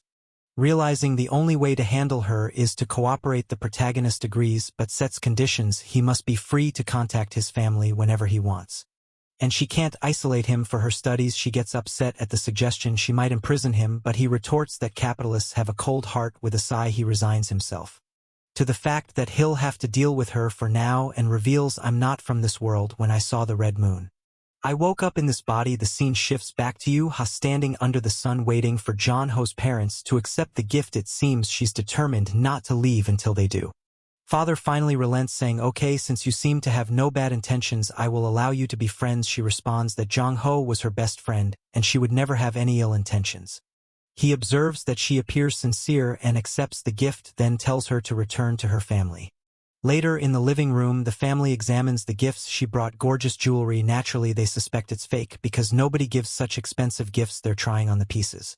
Commenting on how realistic they look, almost like the real thing, the sister then enters and asks who gave them the jewelry. The mother explains that it was a friend of Hao's who came by, and they didn't know what to do. So they accepted the gifts. But they all believe it's probably fake. The cousin agrees, but the sister picks up a sapphire, and upon examining it says it doesn't seem fake, judging by the cuts and details it likely is a genuine sapphire worth tens of millions. As everyone stood in shock, especially the cousin with ulterior motives, the scene shifted back to the office. It seemed the protagonist had finished explaining to Wei everything that happened with the Red Moon, and how they ended up in this world. Wei was lost in thought, contemplating the existence of parallel worlds. She asked, "So in your world, do men chase after women, and is it normal for them to walk around shirtless, showing off their chests?" This led to the protagonist wondering what would happen if he went to the beach here. Would it be strange? He didn't dwell on it much, but thought about it briefly. He confirmed that everything she said was true, and that he's a normal man. When he sees a beautiful woman, he can't help but look a little longer. In his world, he wears shorts to the beach, but here he's considered a wild man. So he's probably not a good match for her. Moreover, he might return to his world at any moment. And since she's a great woman, he doesn't want to hurt her. He suggests she finds a normal man. Ignoring his concerns, she asked if it would be normal for him to take off his shirt now and show everything since he's from that world. The protagonist replied, "Of course, in my world, if it's hot, guys take off their shirts." We imagined the sight, seemingly stunned, thinking about men walking around shirtless and how daring they must be. She then challenged him, "If that's the case, take off your shirt now. I want to see how it is. If you're telling the truth, you won't feel anything about it." Reluctantly, he started taking off his shirt, thinking he'd show her what a man from his world is like. But as he did, he noticed her intense, almost soul-sucking gaze, making him hesitant. At that moment, you were called the goddess, and wondered if he was assimilating into this world's norms and if his thoughts and behavior were changing. Accordingly, meanwhile, Wei was clearly flustered, her hand between her legs, hearts in her eyes trembling, as she urged him, "Well, are you going to take it off or not? What's wrong? You said it was easy. Why are you hesitating?" The protagonist, wanting to prove his manliness, pulled off his shirt, revealing his chest to her. She trembled even more, thinking it was too much for her, and awkwardly asked him to put his shirt back on. Admitting she couldn't control herself, the protagonist felt defeated by the situation, especially by his hesitation to take off his shirt. It should have been a normal thing. Wei, wiping her face, stated that from now on they would work together and express pleasure in getting to know him. However, the protagonist, firm in his decision, told her not to contact him unless necessary, as he was busy, and got up to leave, insisting that next time, if there's any meal involved, he would be the one to invite her. He had things to take care of, so he bid her farewell. Wei, still flustered, asked if he really couldn't stay, offering anything he wanted as long as he stayed. The protagonist firmly refused, saying not to even think about it, as he wouldn't agree to anything. Upon returning home, his sister was staring at the sapphire, thinking about how sapphires symbolize loyalty and perseverance. She pondered whether Wei had the financial means to give such a valuable gift to her brother. In that moment, she eyed the protagonist's cousin and thought, "If that's the case, I'll have to use this guy sometime later." Jong-ho was back home. His father, all worried, asked why the hell he took so long. That's when he mentioned all the jewelry Yua had left for our boy. Ken Kin commented that besides being very wealthy, the girl seemed to come from a rich family. The father made a serious face and told the protagonist that he couldn't like the girl just because she was a millionaire. Meanwhile, the cousin was fuming because he wanted to have received that necklace himself. Thinking about Yua, he swore to himself that he would win her over. After all, she was his ticket to wealth. However, he was already imagining the wrath of someone and thought that at least he had her waiting for him. The boy was daydreaming, thinking he had options to choose from, even though he believed that John Hao, despite being handsome, wasn't very seductive. Sometime later, someone said they were arriving. John Hao apologized, saying they couldn't accept the gift because it was too expensive. Suddenly, his cousin appeared, saying they had met again. John Hao remarked that it was quite a coincidence that they had already seen each other. In the cousin's mind, all he had to do now was create a little physical contact and stumble like an idiot. Yuba seemed scared as he approached and promptly kicked him in the chest. She apologized, saying she acted instinctively. While the boy was coughing, she asked if he was okay as his legs seemed wobbly. John Hao suggested they should be more concerned about others for now, while the cousin realized his plan had completely backfired. John Hao once again stated that he didn't need those gifts, and Johan asked if he didn't like them. The father intervened, saying that such gifts were too expensive and somewhat intimidating. John Hao replied that he didn't need such things to improve their relationship, returning the gifts and stating he would accept a kindness. But she could keep those things. She asked if he hated her. Because of this, the parents, embarrassed, reassured her that she didn't need to worry about it, and that their relationship hadn't changed. The sister stepped in, saying they were just friends, so there was no reason for him to hate her, and suggested she return the gift if she wanted to remain friends with him. Kin was furious that the damn cousin hadn't accomplished anything. Then Kin turned to Yuha and said it was getting late, so she would take her home. However, the mother insisted that she would take the girl, already suspecting that the daughter was trying to hit on the girl in the car. In the end, Kin's plan to have a conversation with Yuhua failed. Everyone was leaving together, and she couldn't do anything about it. At that moment, John Hao's cousin asked to add Yuhua to his contacts. However, John Hao, feeling possessive, quickly said that she wasn't that casual and wouldn't give out her number. Cousin realized he didn't stand much of a chance, and you have agree with what John Hao had said. Shin, upset, told them not to get too close because it was dangerous.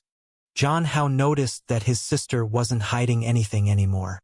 However, the fool thought his sister was also in love with Johan, already imagining that the girl was amazing for winning everyone over around her. Now he was motivated to make peace with his sister, because she seemed very angry. The next day, his sister will come up for breakfast. He arrived all sleepy, saying good morning. When he asked where everyone was, since it was just the two of them, she told him that the cousin and the others had left. So it was just them there. Our boy already knew that life at home wouldn't be easy. Embarrassed, she asks what he's doing, and he apologizes for lying lately. Meanwhile, the sister thinks her plan was to make peace, but she didn't expect it to be so easy. Now, feeling completely better, she says it's even better when he takes the initiative. She acknowledges that something sad happened, but emphasizes that the future is more important. She asked John Hao never to hide anything again. He hesitates for a second, knowing he's hiding a lot of things, but simply says okay because he's not about to reveal any of it. He thinks to himself that after everything is resolved, he will confess the secrets. With that, the poor girl feels completely relieved, thinking he's so kind. At this moment, John Hao says she no longer needs to hide that she's in love with Johan. The poor sister is utterly confused. She starts laughing, thinking he's acting this way because he's jealous. She takes advantage of his foolishness to ask him not to bring Yua around anymore, otherwise she won't be able to control herself at home. Strangely, he says it's been a while since they did a special training, and asks for help. Kin, who has a problem with her sweat glands, agrees to help him, so she puts lipstick on our boy. And with that, she says that these events make all the sadness irrelevant. The scene shifts to Wei's secretary in front of her nursery. She thinks this must be the right place. Inside, a woman is on the phone and tells her to come in. As soon as she appears, she introduces herself and says she has some questions. The woman welcomes her and tells her to sit down. The secretary hands over a sheet of paper and says she wants to know everything that happened with these two people during their time there. She's trying to find out if the girl abducted the boy, and more importantly, what she did to make everyone in that place cover up the events. The woman starts trembling when she sees the photos of John Hao and Kin. Hesitantly, she asked the secretary how she found out about this. Secretary responds that she doesn't have to explain anything, and demands to know everything that happened. The woman, frightened, seems to hesitate, but explains that she will never forget this person in her life. She recalls once asking Kim Chin where she had taken John Hao, and more importantly, what she had done with him. Kin replied that they were just playing together and questioned if that was a problem. The teacher said it was indeed a problem, because she couldn't just take other students out of there as she pleased. She warned that she would have to speak with Kin's family to take action. But Kin asked if that was really the best option. The teacher was a bit confused, but the girl advised her that it might not be wise to escalate the situation. She explained that no one saw them return, and no one knew she had taken the boy, so she suggested that everyone would probably believe her if she said the teacher was just making it up, or worse, everyone would blame the teacher for letting it happen if it were proven that something happened. As a teacher, she would be held most responsible. Kin then asked the teacher if she really wanted that to happen. The poor woman stood there frozen, while Kin urged her to answer quickly. Back in the present, the secretary asks if she really gave in to that. The woman responds that she contacted the family, ask how the boy was. That's when the family said the boy would never return there. And they were moving away. The secretary asks if that resolved the situation, and the woman says yes. Since no one returned, she then asks if the woman knows what Kim Kin did when she took Zhang. How the woman says she doesn't know. But discover how Kim Kin referred to Zhang. How curious, the secretary asked her to explain quickly. The woman explains that Kim Kin called Zhang Hao her little toy. Back in the moment, Zhang Hao says he will show the strength of a man. She is there very sad and clearly not saying much. She then says she wants to tell him something and grabs his face. She tells him he is amazing, thanks him, and says she is ready. He asks if she really wants to continue with the strength training. Suddenly she is caught off guard and confused. He says that if they keep practicing, she'll soon like men again. While the boy like a bold declares that now that he's here forward, she's a bit scared, not expecting him to be so forward, especially since he had such an innocent appearance.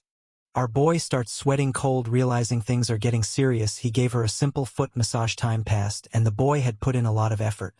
And then asked her to check that his heart was racing. That's when she thought that the training they did when they were younger hadn't been in vain. Now she knows she just needs to complete the next step to fully win over John. How our boy says they will continue. She sees that he's standing there preparing for something and asks if he's talking about this. He tells her not to be nervous and to relax, but now she's the one who's scared. Because there's unlikely to be anyone else intervening, she's panicking, not knowing how to react, while John Hall thinks she's cute. When she acts like this, he then smiles, saying that he's finally going to do it, but obviously he feels something strange. His stomach starts hurting and he doesn't know what's happening. She asks what's wrong. And he says he's feeling some strange discomfort as he suffers, wondering why it hurts so much. She tells him to wait there while she gets some hot water. Going to the kitchen, she thinks it's a shame she almost won the game, but she's excited because this confirms the boy's intentions. She decides that when the time is right, she will confess to him, while later she brought some milk and a few eggs for him to eat. She asked our boy, who was lying down, if he's okay. He says it didn't help much and asks if she knows any medicine since she's a doctor. She says that medicines have side effects, so it's better for him to rest for now. Then she says she has an amazing idea. Suddenly she climbs over him, lies next to him, and says she's going to give him a belly massage to help him relax a bit. She also puts on some relaxing music, and the notes filled the room. While our boy thought she was amazing, he began to think that maybe staying in this world forever wouldn't be so bad, as having someone take care of him like this every day wouldn't be bad at all. The scene shifts to someone banging on Kim Kin's paper. It's the president pounding the table, saying she knew something was wrong. The secretary asks what they're going to do. But then she remembers that John Hao had set a rule that she couldn't contact his family. She hesitates for a second, unsure of the best option, and says she'll have to make a call first.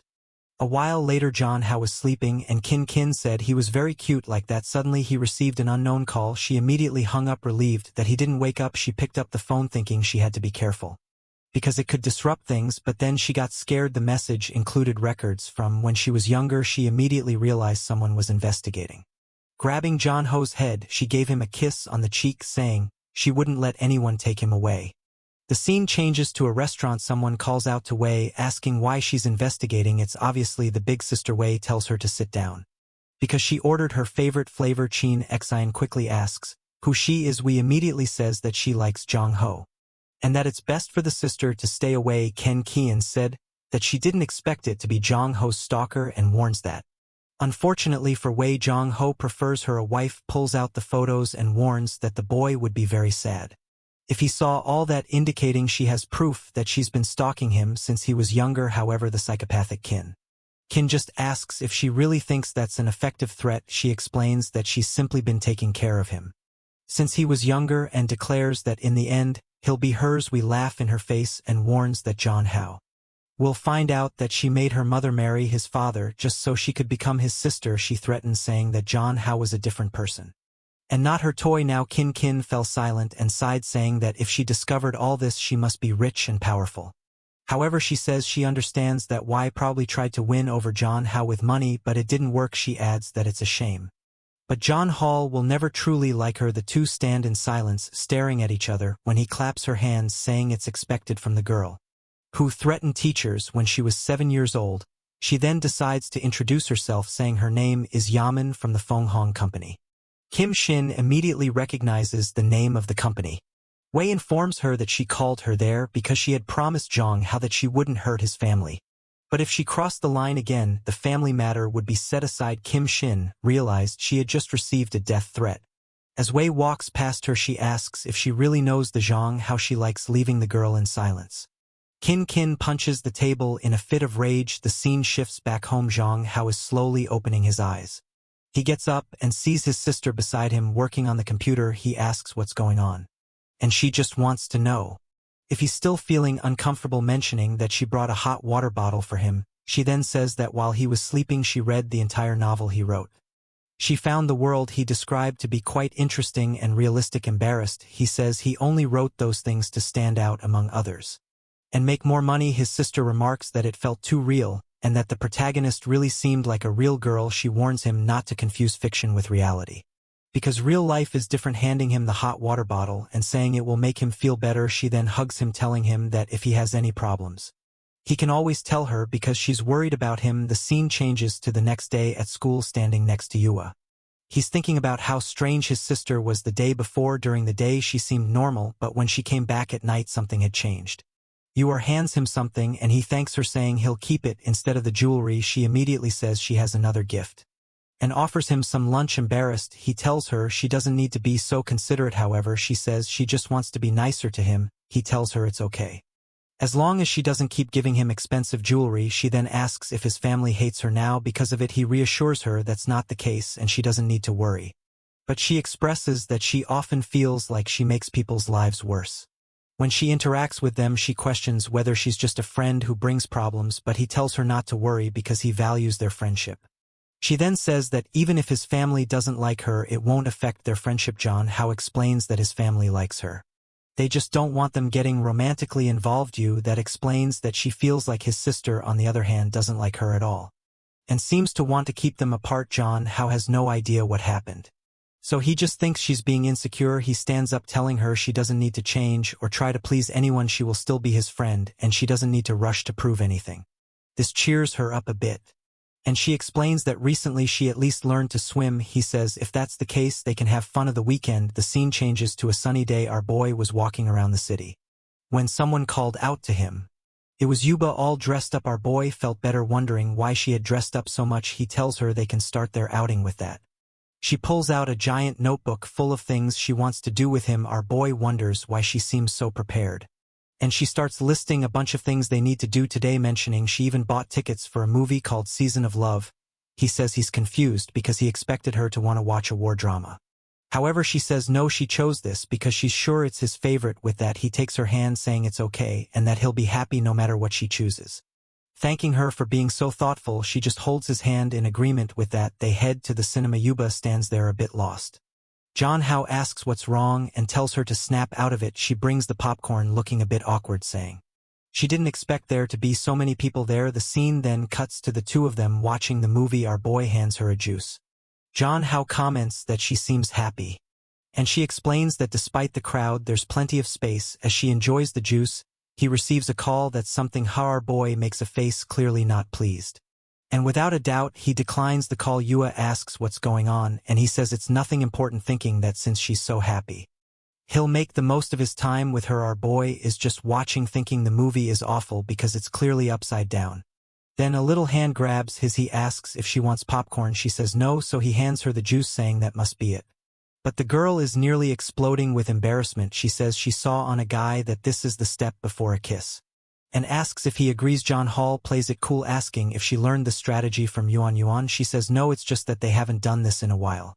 And now our boy is about to explode. She says she likes him a lot, and that they could be a couple. Our boy tries to explain that he likes her too, but not in a romantic way. And she can't be so dependent. She explains that she's just following the guide she read, which said girls needed to take more initiative. With that, she pulled his face while he was worried because it was a public place. She said she would save money and leaned in to whisper something to him, who was about to explode, unsure of what to do. Then he held her hand and suggested they focus on watching the movie. Time passed, and I'm not sure what happened, but she looked exhausted talking about the guide. He said he had to see this guide and her strategies, then grabbed her hand to read it. She was a bit confused. He glanced at her plans, then lightly hit her head, asking why she didn't just ask instead of acting like this. Embarrassed, she said she just wanted to be there with him. And he could do whatever he wanted. John Hall thought she was always extremely careful, but then confiscated her little book saying it was time for some real fun. The scene changes to an esports internet cafe. The poor girl stood in front of the computer unsure of what to do. He asked if she'd never been to an internet cafe before, and she said her family doesn't allow it. He then asked her not to tell anyone, or he'd get in trouble with that. The boy started playing, already scoring a pentakill. She said she was trying to understand, but it was too difficult. He explained that he just wanted her to have fun, saying that since she already had good grades and a good family, the only thing he could do was help her be happy. He then opened another game, apparently a shooting game, and explained the controls for moving the character and aiming for a headshot. He congratulated her, thinking her family must be very good. For someone who just started playing, he also thought that given her interest in weapons, this type of game was obviously a good fit for her. After a while, he said their time was up. She asked why he didn't put more money in so she could play more, but the boy warned her not to get addicted or she'd spend her whole life on it. As they walked down the street, they were chatting, until he mentioned that her phone was ringing. She answered and seemed to agree with something. It seemed like she was talking about leaving, but in reality she wanted to keep playing with our boy. He thought to himself that he would help her have even more fun today. With that, they played the drum game, the dance game, and the shooting game. Later, as they were heading back, she said it was one of the happiest days she ever had. John How told her not to take it too seriously, because it's something they could do anytime, and she was all smiles, saying she understood. As they were walking, a car suddenly passed in front of them. As soon as the door opened, he knew trouble was coming. He thought it might be an owl, but it was actually Yui's butler, who turned to our boy and said her parents wanted to meet him. Her mother, it seems, was looking into information about John How, smiling, though wasn't clear if it was out of joy or anger, knowing that her daughter had been ignoring messages while having fun. Meanwhile, John How had no idea they had planned a party for her at the mansion, but she preferred to stay with him. At the door, the butler told him not to worry, as the master was not someone who regretted visits. As soon as John How entered, he saw the mother standing there, or perhaps the father, as it wasn't clear who was who, and was asked to sit down. Our boy thanked them and realized it was the father. As he thought the man looked very young at the table, the father asked if you had fun, and she said yes. He then told her to go take a bath because her clothes were dirty.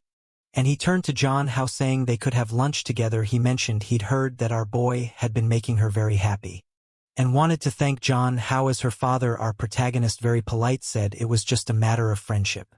But he noticed the thank you seemed somewhat insincere. It seems John How wasn't very well liked there. The father then asked how much money he wanted to stay away from you. The boy wondered why the plot always seemed to take this turn. He told John How that she had missed a family gathering because of him, and our boy was confused by the sudden change in attitude. He apologized, saying he had no idea she had a family event that day. The father said he was misunderstanding, and in fact he wanted to thank him for that. He offered a card, but John How refused, saying he didn't want money in exchange for friendship. The father asked if things weren't obvious enough, saying it would be rude to spell it out further. John How, now at a loss for words but growing angry, explained that everyone seemed to think he only cared about money. He told her father that he was mistaken, saying that he was getting to know Yua gradually, and realized she was a good person, just not good at expressing herself. He became friends with her because of her honesty and kindness, not because of money. He acknowledged the difference between their families, but insisted he was only interested in being her friend. Returning the card to her father, who gave a small smile, the man placed his teacup on the table, saying it was good to be young, and mentioned he'd heard that Yua had brought John How over for a night. He assumed the boy was selling himself. Our boy felt devastated, knowing that if he revealed who wanted to destroy whom, the father would go crazy. At that moment, the father, slightly crazy, commented that the boy had a face that could destroy countries. Embarrassed, John How complimented him back, saying he was very handsome. The father thanked him, saying he was an interesting boy, and then asked him to continue being a good friend to you. John How agreed, saying it would be easy. A scene changed. The exit. As the father was leaving, he mentioned that he would prepare another banquet for his daughter, but advised her to be more careful. Yuehua said she understood, but noted she was out with John How, who was her friend. The father smiled and said that if that was the case, she should value friendships. In front of Yu Hang, he asked Zhang Hao if they were really just going to remain friends and never be a couple. Poor Zhang Hao felt silent, unsure of how to respond. He turned to the father and said he understood perfectly and would avoid any contact. The butler then appeared and told John Hao that it was time to go. The father told John Hao that it seemed there was nothing to worry about, but before leaving he instructed the butler to keep an eye on the two. Our boy was exhausted. and Yuna asked if her father had caused any trouble. He says everything's fine, and that it must just be fatherly love, and he checks his phone and is startled. He has a series of missed messages. Scene changes to his home. It's nighttime as he's returning Ken, who is soon going to have liver problems, is as usual a bit drunk. Embarrassed, Jean Hao approaches and asks why she's drinking alone. She simply asks why he hasn't been answering his phone at that moment. He knows he's in trouble for ignoring those calls. He starts making excuses saying he had it on silent, but she ignores that and just asks if he had fun with his classmate. Embarrassed, he says he did but shouldn't have ignored the calls.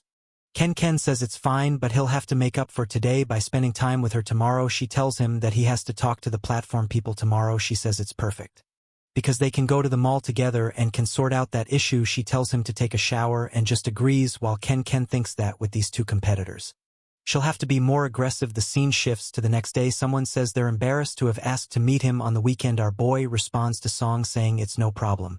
She says that his fan base isn't small anymore, and that he needs to appeal to his new fans. She hands him a tablet with streaming auction for him. As soon as he sees that it's for him to act like a fool in a kimono, he says he's not that type of streamer. She then shows a second photo of a night cosplay saying he won't have to show much skin. He agrees, saying the second option is more acceptable. But he's shocked when she says that in that case they're doing it now. Before he can react, she's already got the camera in hand, telling him to take a look with no other option. He soon dressed as a knight posing for the photo. What he didn't expect was a crowd watching. And apparently this video was already recorded and shown to someone during a meeting. The girl comments that it's a great place to invest because that cosplayer alone attracted a lot of people. However, people are thinking that the cosplayer is very handsome until he realizes he's being filmed by a drone sending footage to the meeting. At that moment, the signal is disconnected. She apologizes, saying she'll send someone to investigate. But someone in the meeting says they'll handle it themselves. It's Nan who says that since he destroyed the drone, he'll have to pay the price later. Our boy is exhausted, because it took forever to take all those photos. He hears someone knocking on the door and asks if it's his sister, but when he opens the door, it's Nan. Arms crossed, he tries to close the door, but she blocks it, saying it seems like he's really trying to ignore her. She glares at him, asking if she has to break into the house. He reluctantly invites her in. Sitting on the couch in business attire, she asks why he hasn't been responding to her for the past 2 days. Embarrassed and trying to cover it up, he says the day was very busy and offers her some tea. She just laughs in his face, asking why he's dressed like that, and if he really thinks it's good to earn money this way. He says she wouldn't understand, thinking to himself that she once wanted him to be a streamer for her company.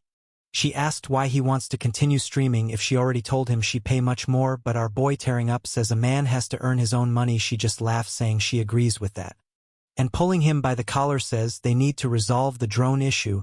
He's flustered, asking if that was her company's drone. As he's about to talk about money, she says she knows a better way to compensate. Before he can respond, she kisses him. She helps him catch his breath and tells him that the outfit suits him well. Our otaku boy jokes that she would look good with cat ears. She asks if he wants to see her wearing them, and warns that he have to kill her first. Out of nowhere, the boy becomes energetic and gives a playful drum tap. She looks confused, and with 50 kilograms of muscle, he lifts away. She comments on his courage to lift her in such an embarrassing way. He admits he has courage but can't hold her up for long, because he's already trembling. He asks her to get down, and she says he might collapse to the ground. She then remarks it's a shame he failed the counterattack. Our boy is disheartened, realizing his body is indeed very weak. Wei tells him that in terms of strength he stands no chance. She helps him catch his breath once more. Half an hour later, our boy is exhausted and worn out, while Men, still radiant, talks about the red moon that only appears after a solar eclipse. John Hao is curious, knowing this phenomenon occurs only once every 14 months. She explains that there's another type of lunar eclipse influencing the red moon, and that her investigations suggest this new eclipse is related to the red moon. John Hao becomes intrigued, thinking this might relate to how his body ended up in this world. As his sister arrives back home, the two of them look back and John Hao is startled. Ken's groceries fall to the floor, and she surprised asks Hao what he's doing. She thinks to herself that she must be going crazy to see him like this. She questions why he's dressed that way, and he explains it's for a stream he's doing. She understands it's work. While thinking he looks amazing, he says he's going to take a shower because he's tired. She offers to give him a massage later. He suddenly stops and calls her, saying it'll be difficult to remove all the tied-up clothes, and that he needs help. Of course Ken doesn't refuse such an offer. He's suffering, dying of heat, asking her to take it off quickly, while he thinks to himself it's good that way didn't try to escape. As she helps him undress, he remarks he felt like a cantuna. She notices his sweaty back and feels a bit uncomfortable. He says he smells bad. But she says it's a pleasant smell, hugging him and saying he looks handsome in that cosplay. She teases that if he did more cosplay she might stop liking women. She's excited when he mentions he'll have to make cosplays for live streams. With that, he goes to take a shower thinking it would be good to make her like men, but then someone coughs in the bathroom. When he looks back, Y is not standing there staring. Poor guy. As he's about to say something, his sister asks what the problem is. He quickly tells Wei not to stay silent, and turns to his sister saying he stubbed his toe, but it's okay. She asked if he needs help, and he insists he's fine. And she doesn't need to come in. He asks why she didn't use the chance to escape. The warrior isn't paying much attention and just asks how he can be shirtless without any change in expression.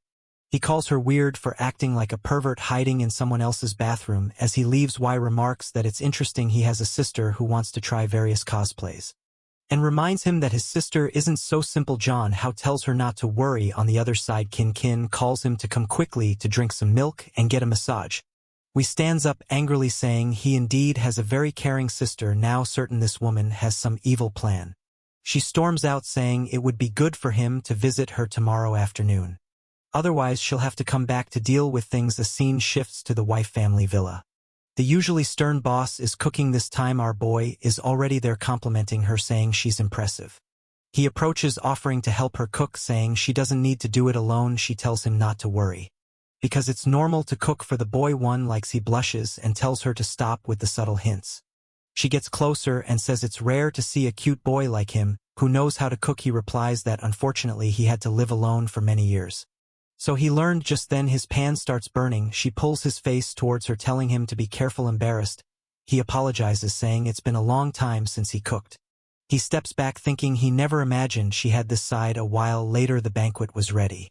She said she wanted to see his reaction when he tried it. Our boy was hesitant, unsure of what to expect. He tried the food and said it was very good. The competitor then asked if it was better than Kin's cooking. He said there was no comparison because Kin was family. Weinan questioned if he really thought they were family. John Hao affirmed that he did and was very happy to be her brother. However, Weinan remarked that if Kin were so good she wouldn't pretend to like women just to get close to him. John Hao argued that it didn't make sense for her to pretend that, given how much she cared about what others thought of her, and that he genuinely liked Kin. Wei then questioned if he liked her, to which John Hao firmly responded that he did. We started getting angry, calling Kin a formidable competitor. She leaned back and told him to go ahead and eat. He asked her to stop getting involved with his family if they were to continue their cooperation. Wayne was convinced that while he considered Kim family, she saw him as a toy, and the place he called home was nothing but a lie. We then see some things the secretary discovered. It appears that Zhang Hao's father's marriage to Kin's mother was orchestrated by Kin herself. In other words, it was all a tactic to get close to Zhang Hao. Upon hearing this, Wei Nam was certain she couldn't let someone like that stay by his side. A while later she watched him leave through the window and grab her phone with a wicked plan.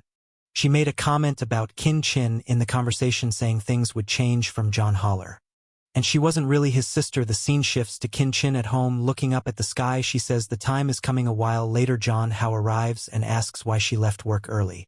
She says their parents aren't home, so she wanted to arrive first. However, she feels disheartened when she sees that Yua is also there. Yua greets her, and John Howell says she doesn't need to be so formal. Kin wants to know why he brought someone home without informing her. He apologizes, explaining that he's doing this because of Yua's social difficulties. Excited, Yua says she even changed her shoes. John Hao invites Yuma to go upstairs, and Kim says she'll bring some food, though she's fuming inside, thinking that this girl is ruining her plans. In the room, Yuma compliments the smell, which confuses John Hao. John Hao offers to give her whatever she wants. At this moment, Yuna starts rummaging through a drawer, pulls out a pair of smoking Pikachu underwear, and says she'll take that. Just then, Kin enters the room with some juice. She sees the underwear and looks disheartened. Poor John Hao tries to explain, saying she shouldn't misunderstand.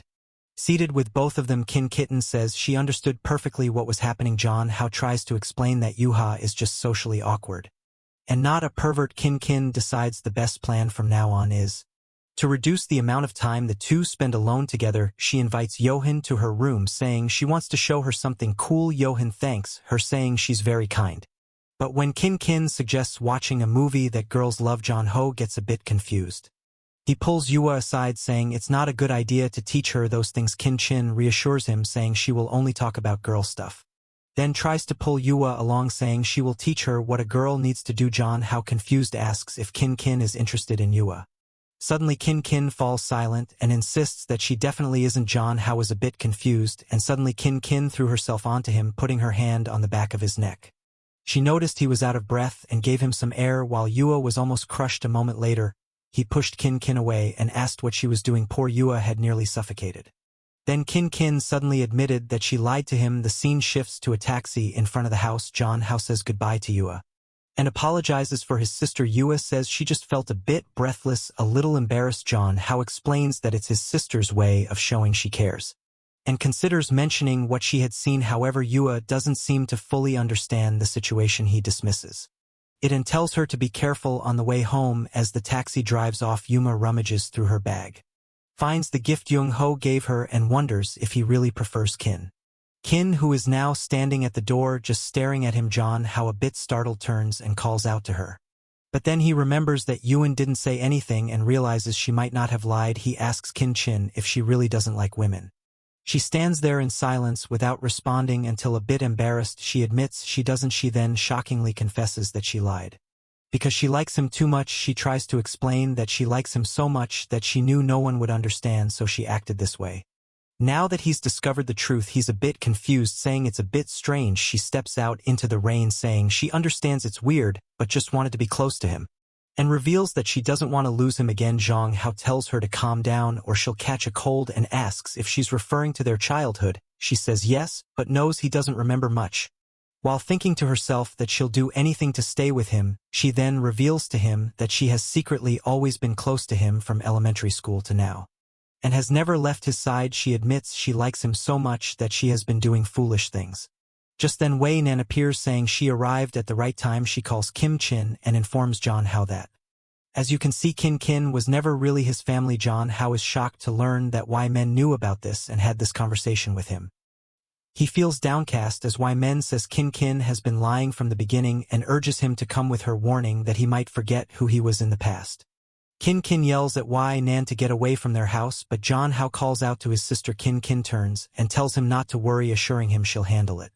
However, Jong-ho hands her the umbrella, looking disheartened, and tells her to go inside first. He says he'll leave for now and give her an answer later. Kim stands there confused and unsure of what just happened. The scene changes to Wagner's apartment, where she tells Jong-ho not to catch a cold. She hands him a towel, but he's just standing there in silence. The two stand quietly for a while before he asks if she really needs to reveal his true identity to his sister. She dries his hair and asks if he truly believes his sister is innocent. A man goes to a book and says if he really wants to know the truth, he should take a look at it. Jong-ho looks at all the records they gathered on Kin and starts to get scared by what he finds. When they were younger, she would hit any girl who talked to him. This behavior continued as they got older. Even though she was accepted into a much better university, she chose to stay in the city to stay close to him. It turns out that her mother's marriage to his father was orchestrated by Kim Shin. To get closer to him, somehow asks how this is possible.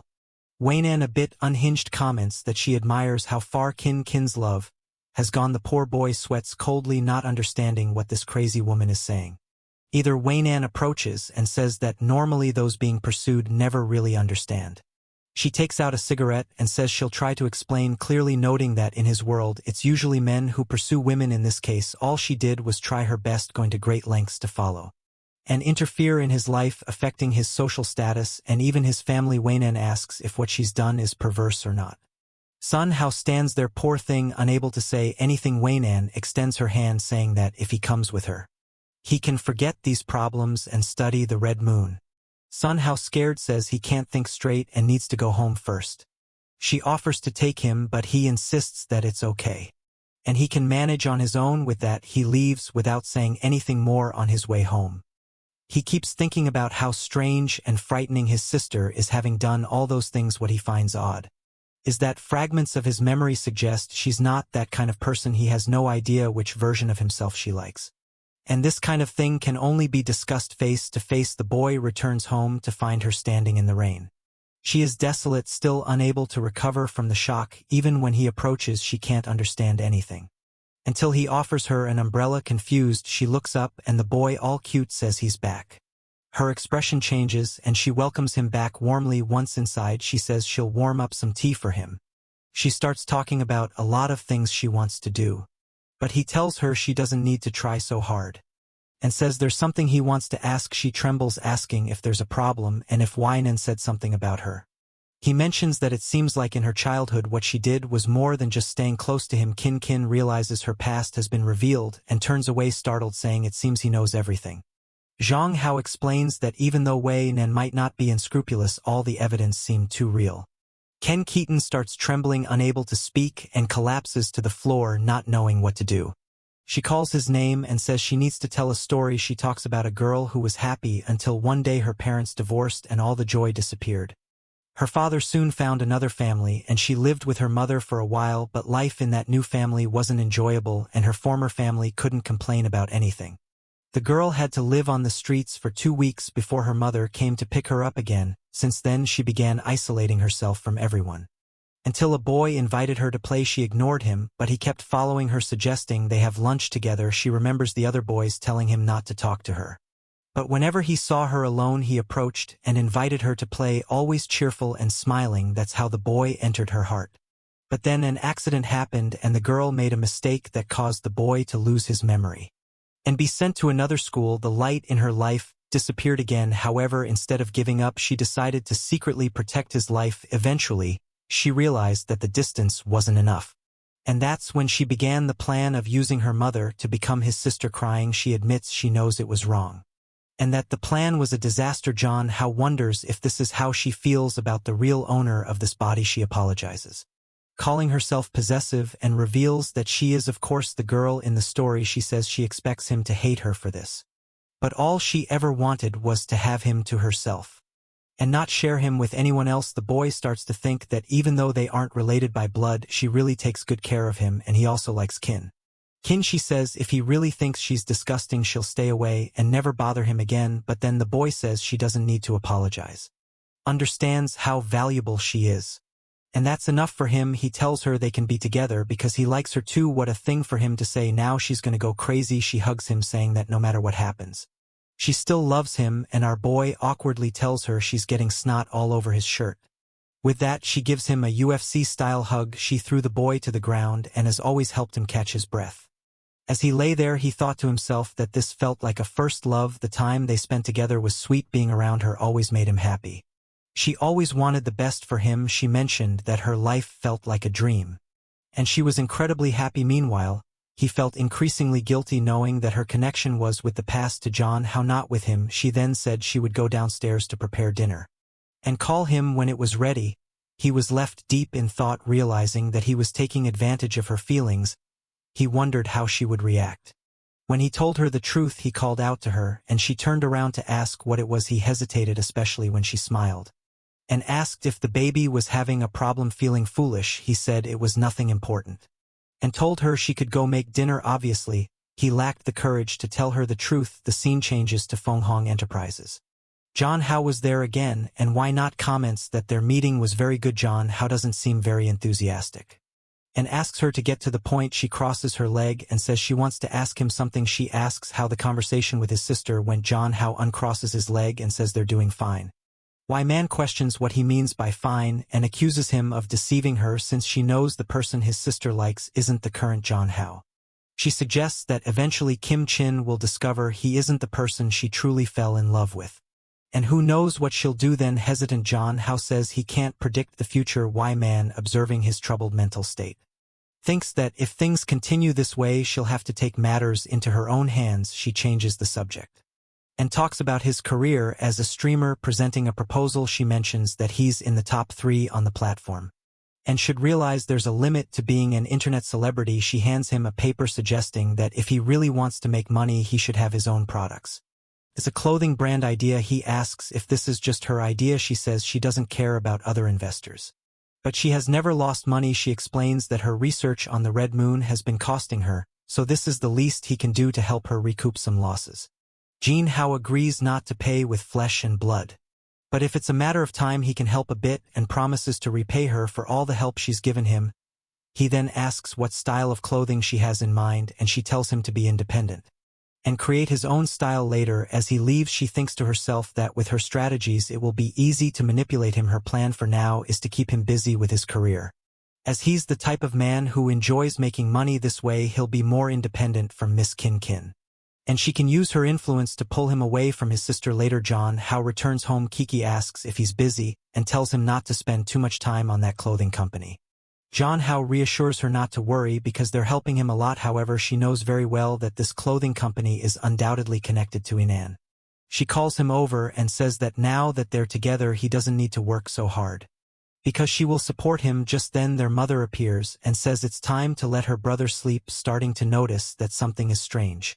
John Hao thinks that lately she's been taking good care of him, even though they've been spending less time together. She always cheers him up. If he wanted this life he's living could last forever. The scene changes to the next day. John Hao is exhausted, sitting in his school chair. When Yuna comes over and asks what's wrong, he says he's fine but seems down. He explains that he's just tired, because he's been working on creating a clothing brand. As he was about to mention needing a professional model, he sees her standing there and gets a perfect idea. He tells her he'll need a favor. After school, the scene changes to a photo shoot session where they're taking pictures of Yua for the clothing catalog. Someone comments that the girl has potential and could even join the company. Suddenly Kin Kin shows up complimenting John Hao on his good work. He asks her what she's doing there, and she says she brought some treats for her favorite person. The people around think she's very beautiful and friendly. Then someone else arrives questioning why there are so many people there. Kin Kin wants to know who invited this person. It's obviously Wai Nan, who claims she's there as an investor to supervise Kin. Kin retorts, calling Wai a capitalist here to oversee her slave. Wai Nan retorts, saying it's better to be a boss than a fake family member. John Hao watches from afar as the two bicker. He tries to calm them down, but Yuha invites him to eat something. At that moment both women stop and turn angrily, asking why Yuha is the model for his products. Embarrassed, he tries to explain that it seemed like the best idea. Suddenly the women start competing, with Wide Man putting on lipstick and Kin Kin done in another outfit.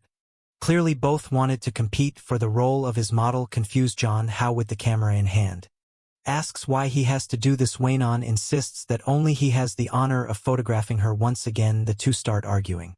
While John Hao doesn't know what to do, he asks them to stop so they can finish early, and now even Yuo wants to pose for the photos. Kevin sits and tells Yu how to put her hand in her hair. Excited at how photogenic she is, he tells Wai Nan to sit in the chair and smile. Feeling excited seeing why, he decides it's best not to give her any instructions, fearing backlash. However, seeing that she's not posing properly, he tells her to stretch her leg. Feeling thrilled to be ordering a CEO around like this. Time passed as he took the photos, while Yua watched the competition between the girls. At the end he thanked everyone and offered to treat them to dinner later. Once again they were competing for his attention, leaving him unsure how to handle it. He decided to let them figure it out and not get involved anymore. Later, back at home, the product link and the page were working well. He felt a bit insecure since it was his first business venture, but with everything set up he had no choice. Started a live stream and there were 17,000 viewers. He mentioned the shopping cart in the right corner and invited those interested to check out his products. What he didn't know was that most of the women watching weren't pleased with this. Even his biggest fans started saying that the image of the perfect idol was breaking. Some commenters mentioned that this move was a misstep. While some in the chat supported him, the majority criticized him. A few people recognized Y-Man, and even at Kin Kin's workplace she was also recognized. The boy's popularity was growing, reaching 125,000 viewers. People were looking at the designs, noting they were unique, and asking if he had created them. Of course, he had borrowed all the ideas from the world he came from, which is why he decided to launch fashionable women's clothing. As viewers saw the prices, public opinion started to shift positively. When Adam was excited, noting that it seemed like it would be a success, way eager to help, plan to buy a ton of products to boost sales. In no time sales went from 1 to 123,000 in total. John Ho was confused by what was happening. He knew there was a chance for things to go well, but this was over the top. Later he was online and noticed many posts about him. People were even sharing the clothes he wore, claiming it was the new fashion trend. He just wanted to watch some videos to relax, but all he saw were ads for his own products. He couldn't believe that in less than a day everything had sold out. He concluded that the girls had probably done something. The atmosphere wasn't great. When the three were together, someone approached and asked what he was complaining about. John Hall, embarrassed, wondered when she had arrived. She gave him a hug and guessed he was confused because his company had done well, and he wasn't sure what the next step should be. He turned and said he wasn't prepared. She reassured him that he didn't need to work so hard, and that she would support whatever decision he made. Embarrassed, our boy thanked her and mentioned he was planning a celebration party and invited her. She accepted but said she would take a bath first. In the bath, she pondered why he was throwing a party to celebrate. She was sure that Wai Nan and Yuha would definitely be there. She realized she needed to clarify her relationship with John Hao to keep the others away. She knew this would make things harder for John Hao and decided she might follow a more aggressive plan. A scene changes to the celebration banquet. The girls are all there waiting for our boy, who arrives with his sister saying they didn't need to dress up so much. The three women immediately start to dislike each other, and he suggests they find a table. Even while serving food, they compete, likely to see who would serve him first. Leaving John Hao unsure of what to do, he decides to drink a bit, while the two are at each other's throats. Eventually he was outside to throw up. Realizing his body is weak and sensitive to alcohol, someone brings him a towel. He thanks them while wiping his mouth, only to be shocked when he sees the girl from the Red Moon. Says it's been a while since they've seen each other and calls him Dear Jong Ho. Surprised, he asks if she is the goddess of the Red Moon. She confirms and pulls him by the chin. Commenting on how well he's adapted to life in this world, she praises his successful business and a partner who loves him dearly. However, she asks if he hasn't noticed that he's becoming more like a native of this world.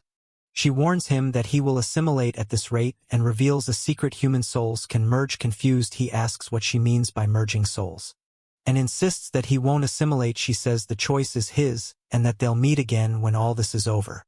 As he yells for her to wait, she disappears in front of him. Now he's confused about this merging of souls and assimilation. Yuya appears and asks if he's okay. He says he is, and she informs him that the two women are fighting inside. He suggests they go back inside before the two kill each other, but he doesn't mention the Red Moon or another world. A while later, John Ho's life had returned to normal. He didn't have as much time to spend with Kin, but their relationship was more stable. 2 months later, autumn arrived. Yu-won complained that it was too cold, like winter. John Hao was nearby, just looking at his phone when she approached and asked which girl he was talking to. He told her to respect his privacy, and Long said that as a celebrity he wouldn't talk to just any girl. Yu then arrived and greeted John Hao. Later, back in class, the teacher announced the school's 50th anniversary was coming up. She said there would be a dance involving a boy and a girl, and everyone would have to participate. After the pairs were formed, they had to practice for 2 weeks. The teacher informed John Hao that he would be the leader since he had experience dealing with the public. Immediately, all the girls in the class wanted to be invited to dance with him. Within a second, a discussion broke out, and he was surrounded. Frustrated, he shouted for everyone to step back. He went to the bathroom, thinking how exhausting it was to live like this. He thought about who to ask and soon decided on Yua. However, she turned him down. He was taken aback, as it was the first time this month he'd been rejected. Feeling down, he sat in a corner. Yua tried to explain, saying she didn't want to draw attention and feared being too uncoordinated, causing him embarrassment. Suddenly he called her name and told her she couldn't live like that. He said that people who give up without even trying will never succeed. He admitted he didn't know how to dance either, but was willing to learn, and asked her to trust him one more time. The scene changes to their first practice. Someone, likely the teacher, told them to relax. The teacher, sweating, instructed Yua to put her hand on John Ho's waist and stop being so shy. He reassured her, saying there was no need to be so nervous. She apologized for not being very good, but he told her it was fine as long as she kept practicing. The tired teacher said that was enough for today, and that they would continue the training tomorrow. John Hao observed her, exhausted, thinking it was funny how flexible she was in fighting, but he felt like someone was always watching them. Yuba then called him, saying her locker seemed stuck because it wouldn't open. They found that something had been put in the lock to prevent it from turning. Later, they called a school employee, but John Hao realized that someone had targeted Yuhua. The next day, after physical education class, Long praised John Hao and asked how the dances were going. Then he noticed something in Yuhua's shoe. He pulled her aside, and a bunch of tacks fell out. Seeing this, he knew she would have hurt her foot. He shouted, asking who had the nerve to do such a thing. His two friends were furious, calling it ridiculous. While everyone around remained silent, John Hao wondered if this was related to the dance. He knew someone's intention was to make Yua quit, and he was determined to find out who it was. The following morning, he approached Yua and asked if she had offended anyone recently. He advised her to be careful. Suddenly, he saw a bucket heading towards her head. In a heroic act, he put his head in the way, taking the hit himself. A drop of blood fell on Johan's face, but John Hao, seemingly unfazed, asked if she was okay. He turned to shout at whoever was above them. But Johan warned him to be careful. Ignoring her, he ran upstairs, determined to find the culprit. He opened the door to the upper floor and found a girl crying, saying she didn't want to hurt him, she just didn't like Johan monopolizing him. John Howard said nothing. As she continued shouting that you didn't deserve to have him all to herself, the girl seemed to go mad, lamenting that she shouldn't have hurt him. Immediately, Yujang Hall ran to her, grabbed her arm, and pinned her to the ground, telling her to stop this nonsense. He sternly told her to stop getting involved, saying it was up to him to decide who deserved to be with him. The girl stayed silent, just listening. Then Yuga appeared, crying and running towards him. However, Jong Ho's vision began to blur. He couldn't understand what was happening, or why he couldn't see clearly at that moment. He seemed to recall various situations. It wasn't clear if these were alternate timelines, or perhaps memories of the body's previous owner. A while later, he slowly opens his eyes in the hospital, wondering if the scenes he just experienced were hallucinations. Yua calls out to him, saying that he finally woke up, and apologizes for causing him to get hurt. However, she assures him not to worry, because she will take revenge for him. She even says that the other girl will pay dearly. At that moment, Jong Ho sits up, insisting that he's in good health and that they should get back to practice. He advises her not to seek revenge, as it would only cause more trouble, reminding her that she promised to impress everyone. For the next 2 weeks, they continued practicing. John, how you hired a professional dance instructor. You have gradually became more confident. However, during one of the training sessions, received a call from her mother. John Hao pondered over it, since he had only met her father so far. During the call, her mother revealed that she had already spoken to the teacher to prevent Yua from participating, urging her to quit. To avoid embarrassing the Min family in front of important people, Yua tried to explain that people depended on her, and that she had been practicing for a long time. Her mother insisted it would be better not to disgrace the family. The poor girl was at a loss for words, until Jong Ho took the phone from her hand. He first apologized for his behavior, and then pleaded for her to let Yua participate, explaining that she had been working hard and would not embarrass anyone. Suddenly, Yua grabbed the phone and shouted at it that she would not give up, saying goodbye to her mother, and ending the call, she turned to John Hao and apologized, insisting that he had to participate. He thought to himself that she was impressive. When she was serious, the scene shifts to the day of the performance. The announcer declares it the school's 20th anniversary. Yu's mother is present as his wife Nam, attending as a renowned entrepreneur from the city. The school representative announces the start of the event. The curtains open and a tango tune plays.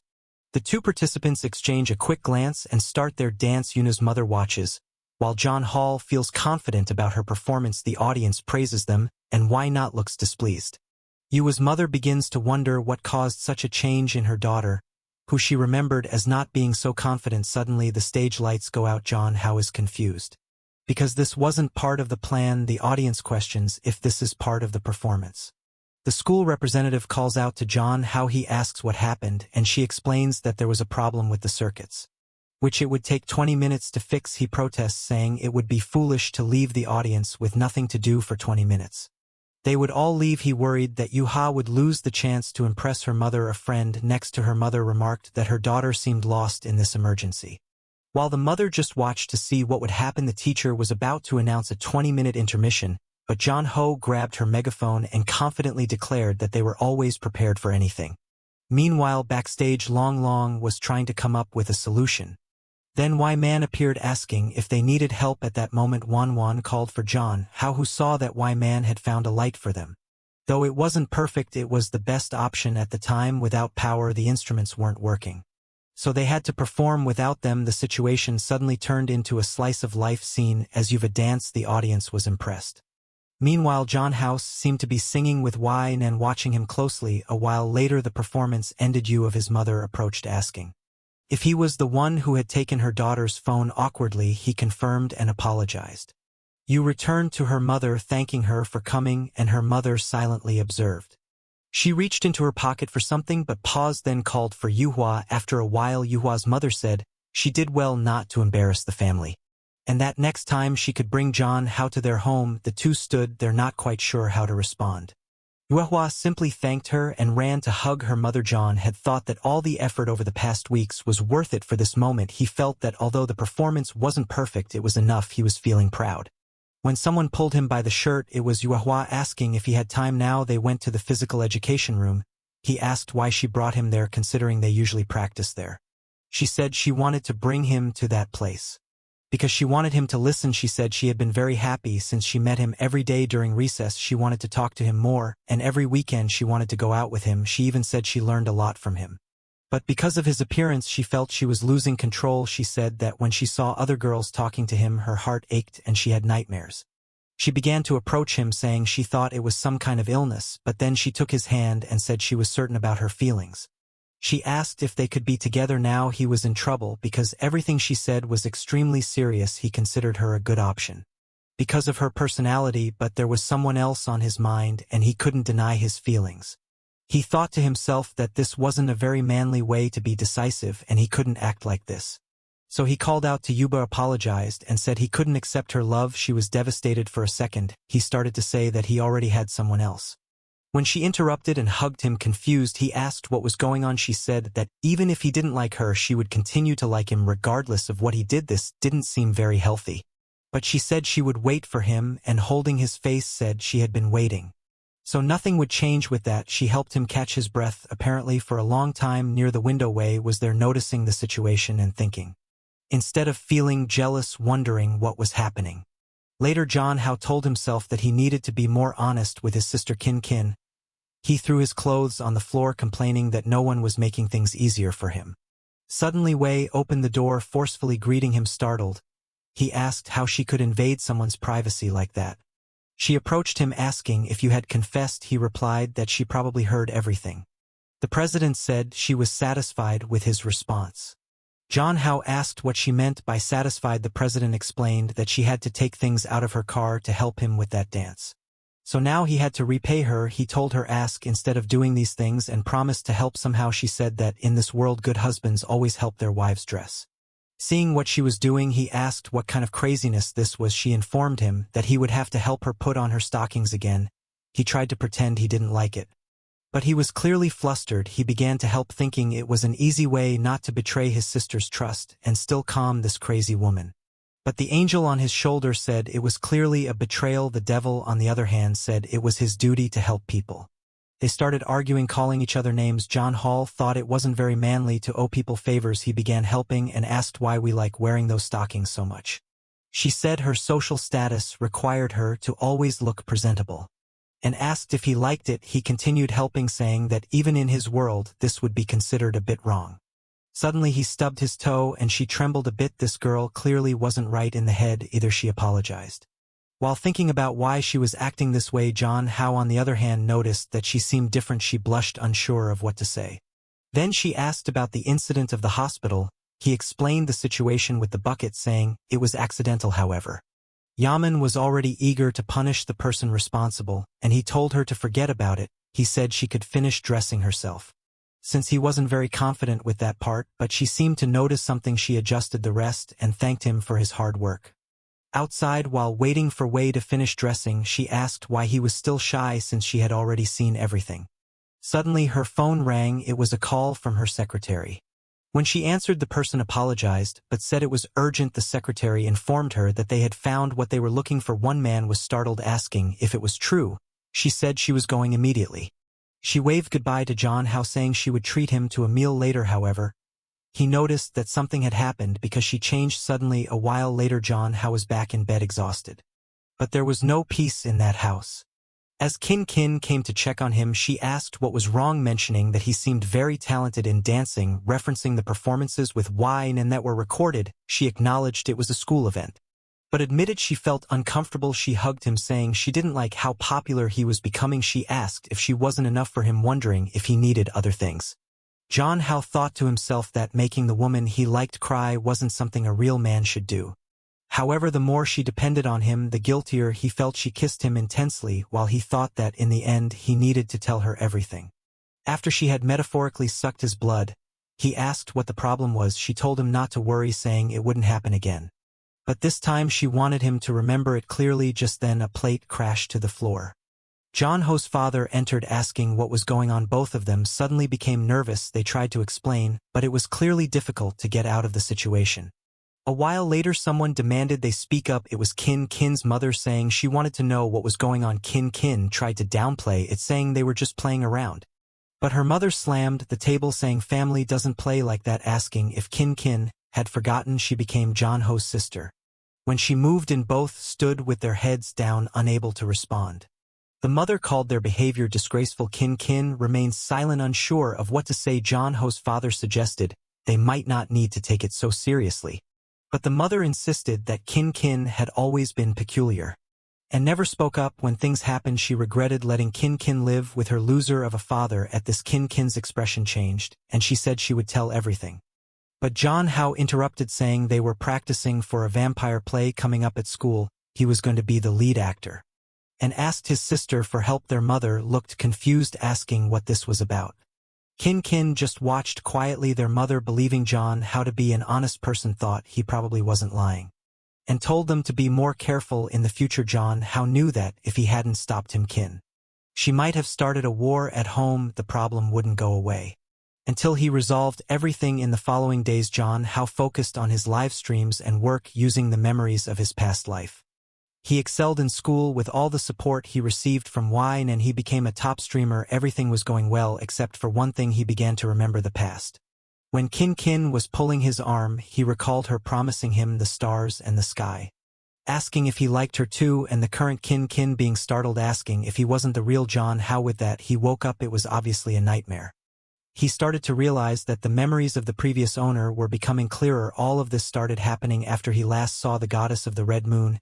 He even went to a psychologist who ran some tests, because he might have had a problem. After that accident, however, his mind was found to be perfectly fine in the middle of it all.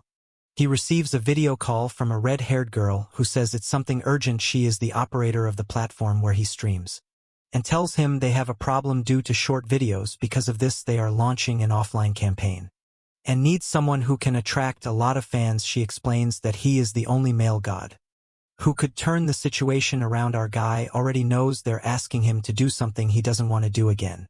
However, she assures him that he doesn't need to worry because it will be easy and it's an offer he can't refuse. If he accepts, he would earn 8-figure salary per year at these events. He gets excited and asks what activities will be involved in this event. The scene shifts to a beach. His friend informs him that it will be a reality show similar to a Mr. Beast Survive on a deserted island for 7 days video. And of course Kin is there as his assistant, so he won't be alone. Seeing this, our guy says the island doesn't seem so bad. Then someone calls him. It's Yua, who found out about the event and obviously came to see him, but where there are 2 there are 3. Naturally, Wainana is also there, asking why everyone is watching the show she set up. As they start arguing again, John Ho stands there unsure of what to do. The organizer calls everyone to a meeting to explain the rules. The group gathers around a table, and a blonde guy announces that he will be the host of the show. He explains that Miss Wainan will be a special guest. He goes on to say that participants will pair up and compete to see who is the strongest. The first round will have 2 events: volleyball and capture the flag. In the second round, everyone will be taken to survive for 5 days on a deserted island. Those with the best rankings in the first round will be able to select the best survival items. Some papers with the rules are handed out, but YN tears them in half, saying there's no need to worry about that, since it will be easy. The blonde guy tries to explain that it would be better if she read them, but she just asked if he's really going against her word, not wanting to offend her. He quickly says no. Of course, several streamers from the platform want to pair up with Miss Wei. John Hall thinks it's obvious, since she's probably one of the organizers. Then someone calls out to him. There's 3 other girls from the platform who say they would make a great pair with him. He feels a bit awkward, unsure of how to respond. Meanwhile, a blue-haired guy comments that John Ho has nothing but a pretty face. He approaches John Ho, saying he looks like a beauty from 1,000 years ago, and points out that as a gamer he earns much less than John Ho, who sells his face and body every day. Our guy decides to ignore him, simply saying that the blue-haired guy has a lot of fans too. But the guy continues, saying he heard John Ho ruined the career of one of his friends. John Ho wonders if this is another idiot seeking revenge. The guy then proposes a bet to John Ho, stating that the loser has to stop streaming for a month and put loser and subordinate of the other. As the title of their live stream, the guy was confident, thinking for sure that Y-Man would partner with him. At that moment, Y-Man approached and called for her teammate. The fool blushing thought she met him. However, Y-Man grabbed John Hao, saying she would partner with him. John Hao asked why she got involved in the competition, to which she replied that she was there to help him. However, he said that he was a man who didn't need anyone's help to win, but she just called his name and mentioned that call she had received earlier. He said they found another person who, like him, came from another world. John Hao was shocked because he had no idea about this. Wayman explained that this person knows you are from another world and seems to have something special, but first they would verify the authenticity of everything this person said. John Hao wondered what would happen if there really was another person like him. Then she caressed the boy, telling him not to worry since she was taking care of him. Suddenly someone cleared their throat nearby. It was of course Kin Kin, saying that the sun was very hot and he needed sunscreen, so he left with his sister, telling Wayman to prepare for the competition. Wayman watched as Kim Chin once again led him away. A while later, the blonde announced the start of the competition. The first event was volleyball, and naturally John Ho's team would compete. Both teams were on the field, and he told them to get ready. Our guy was up against the blonde, and the baldy white man tossed the ball up and served with such power that the ball twisted. The poor guys on the other side didn't stand a chance. A few plays later, they were on the ground admitting defeat. The blue gear guy from earlier, who had also made it to the final, commented that John Hao had been carried by his team. He approached asking if John Hao even knew what volleyball was, and warned him that now he would learn the difference between them. With everyone on the field, the match began. The blue gear guy threw the ball up and jumped about 30 meters to serve. John Hao was shocked, and Y-Man realized it was almost professional level skill. The ball came crashing down, and Y-Man told John Hao not to try anything. However, the ball hit him square in the face. The announcer remarked that it seemed the blue team's strategy was to injure John Hao. Y-Man asked if he was okay. The guy on the other side was laughing, saying accidents happen. Of course, Y-Man told him to shut up, but he responded that you would show them what cruelty really was. The game continued with the scores staying close. When I tossed the ball up and this was their chance to win, she aimed at the exhausted guy on the other side, who accidentally managed to block it with his arm. Both teams jumped to intercept. Suddenly John Hao, channeling a scene from Haikyuu, told her to trust him. Instead of spiking, she gave the ball a light tap, and John Hao awkwardly jumped 30 meters. Though clumsy, he managed to hit the ball with his face, at least landing it on the ground, thus winning the round. A while later, everyone was attending to the worn-out John Hao.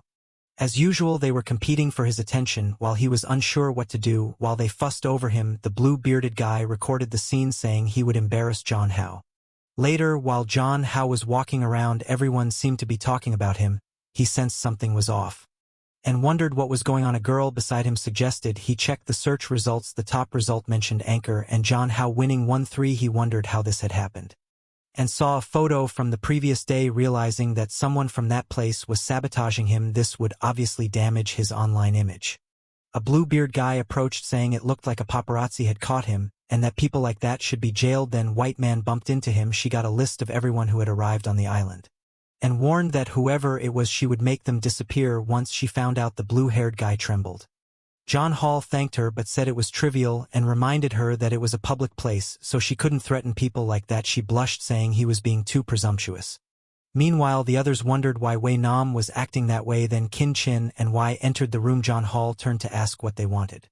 Kin Chin ran to him asking if he was okay and saying she would handle it. She said she already had a good idea of who it was and would investigate it by tonight. The guys seemed scared, wondering why his sister was there. Then Wei Hao mentioned calling her grandmother to bring in some people from the military. John Hao alarmed said it was an exaggeration and unnecessary. He thanked them for the support, but thought he couldn't rely on them like this. He already knew who the troublemaker was and just wanted to let him dig his own grave a bit more. And so the second day of the event arrived. Reporters were all eager to interview John Hao, obviously wanting his opinion on the leaked photos. He decided to explain and said it wasn't as complicated as everyone thought. He clarified that 2 of the people in the photos were Yuha and his sister, who were there as his assistant and camera woman, respectively. The other person in the photo was Y-Man, who was also participating. He explained that they were discussing the day's game and showed his phone, explaining that their faces were hidden because the intent behind the photos was clear. However, he had no hesitation in clarifying the situation and said he believed the only way to combat these rumors was by being honest. Beside him, White Man remarked that he was really boosting the show's popularity. Chin Chin appeared saying that white man should pay more attention to the situation she put him in. However, Wai Nan simply said that lately he could lie without even blushing and asked Kin Kin if she didn't think he had changed a lot recently. In the bathroom, the guy who took the photos knew he was in trouble. His plan was to deny everything and hope they couldn't pin it on him. Just then Kin Kin appeared and said she knew it was him. He turned startled and asked what she was talking about. She told him to confess, saying she had proof. He claimed ignorance, but she informed him that she had hacked his phone, restored the backup of the photos he took, and found other things from his past. He panicked and asked what he needed to do to keep her from leaking it all. She simply approached and told him to disappear, grabbing him by the collar. She said he was lucky she wanted to grow old by John Ho's side. Then she threw him to the ground, leaving him crying like an idiot. She turned with a smile and told him to take care of his own life, leaving him there snotty and abandoned. Outside, she met Yua and told her everything inside had been resolved. She said that if Yua had any questions she could ask her later. During the capture the flag competition, a guy ran out as soon as it started. Zhang Hao, surprised, told Wai Man to be careful, but the guy slid on his knees to Zhang Ho, grabbed his foot and said he was quitting the competition. Praising him, Zhang Hao was confused and asked if the guy had some other trick up his sleeve, but the guy just begged Zhang Hao to forget everything that happened. The organizer tried to explain that the event had already started and asked what the guy was doing. The guy then revealed to everyone that he was the one who took and posted the photos of Zhang Hao. Wai Nan simply watched, and the guy cried, saying he just wanted to go home. In the end, his team quit and Zhang Hao's group advanced. But Zhang Hao knew the guy must have been threatened somehow to quit like that. When Zhang Hao opened the door to his room, he saw something unexpected. His sister was there waiting for him as usual. He asked why she was there, and she immediately hugged him, saying she came to this place to take care of him. Embarrassed, he said he understood and asked what she wanted to do. She was silent for a moment, remembering when Wayman had said he seemed different. She laughed, thinking that apparently Wayman was losing to his sister Yuhua, who was nearby. Said that no matter how much he changed, she still wanted him, but Wayman told her to shut up. Kin Kin thought to herself that even if he changed, she still liked him, and that no one was better for him than her. She then said she wanted to confess their relationship to their relatives.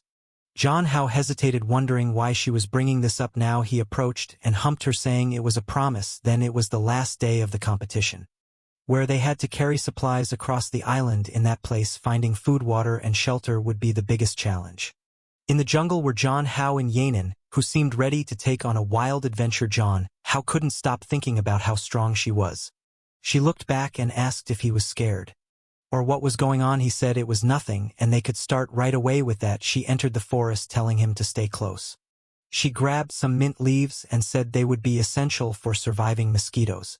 Zhang Ho was impressed, remarking that she really was a soldier before she handed him some and told him not to worry, as with her around, this challenge would be easy. All they needed to do was reach a nearby lake.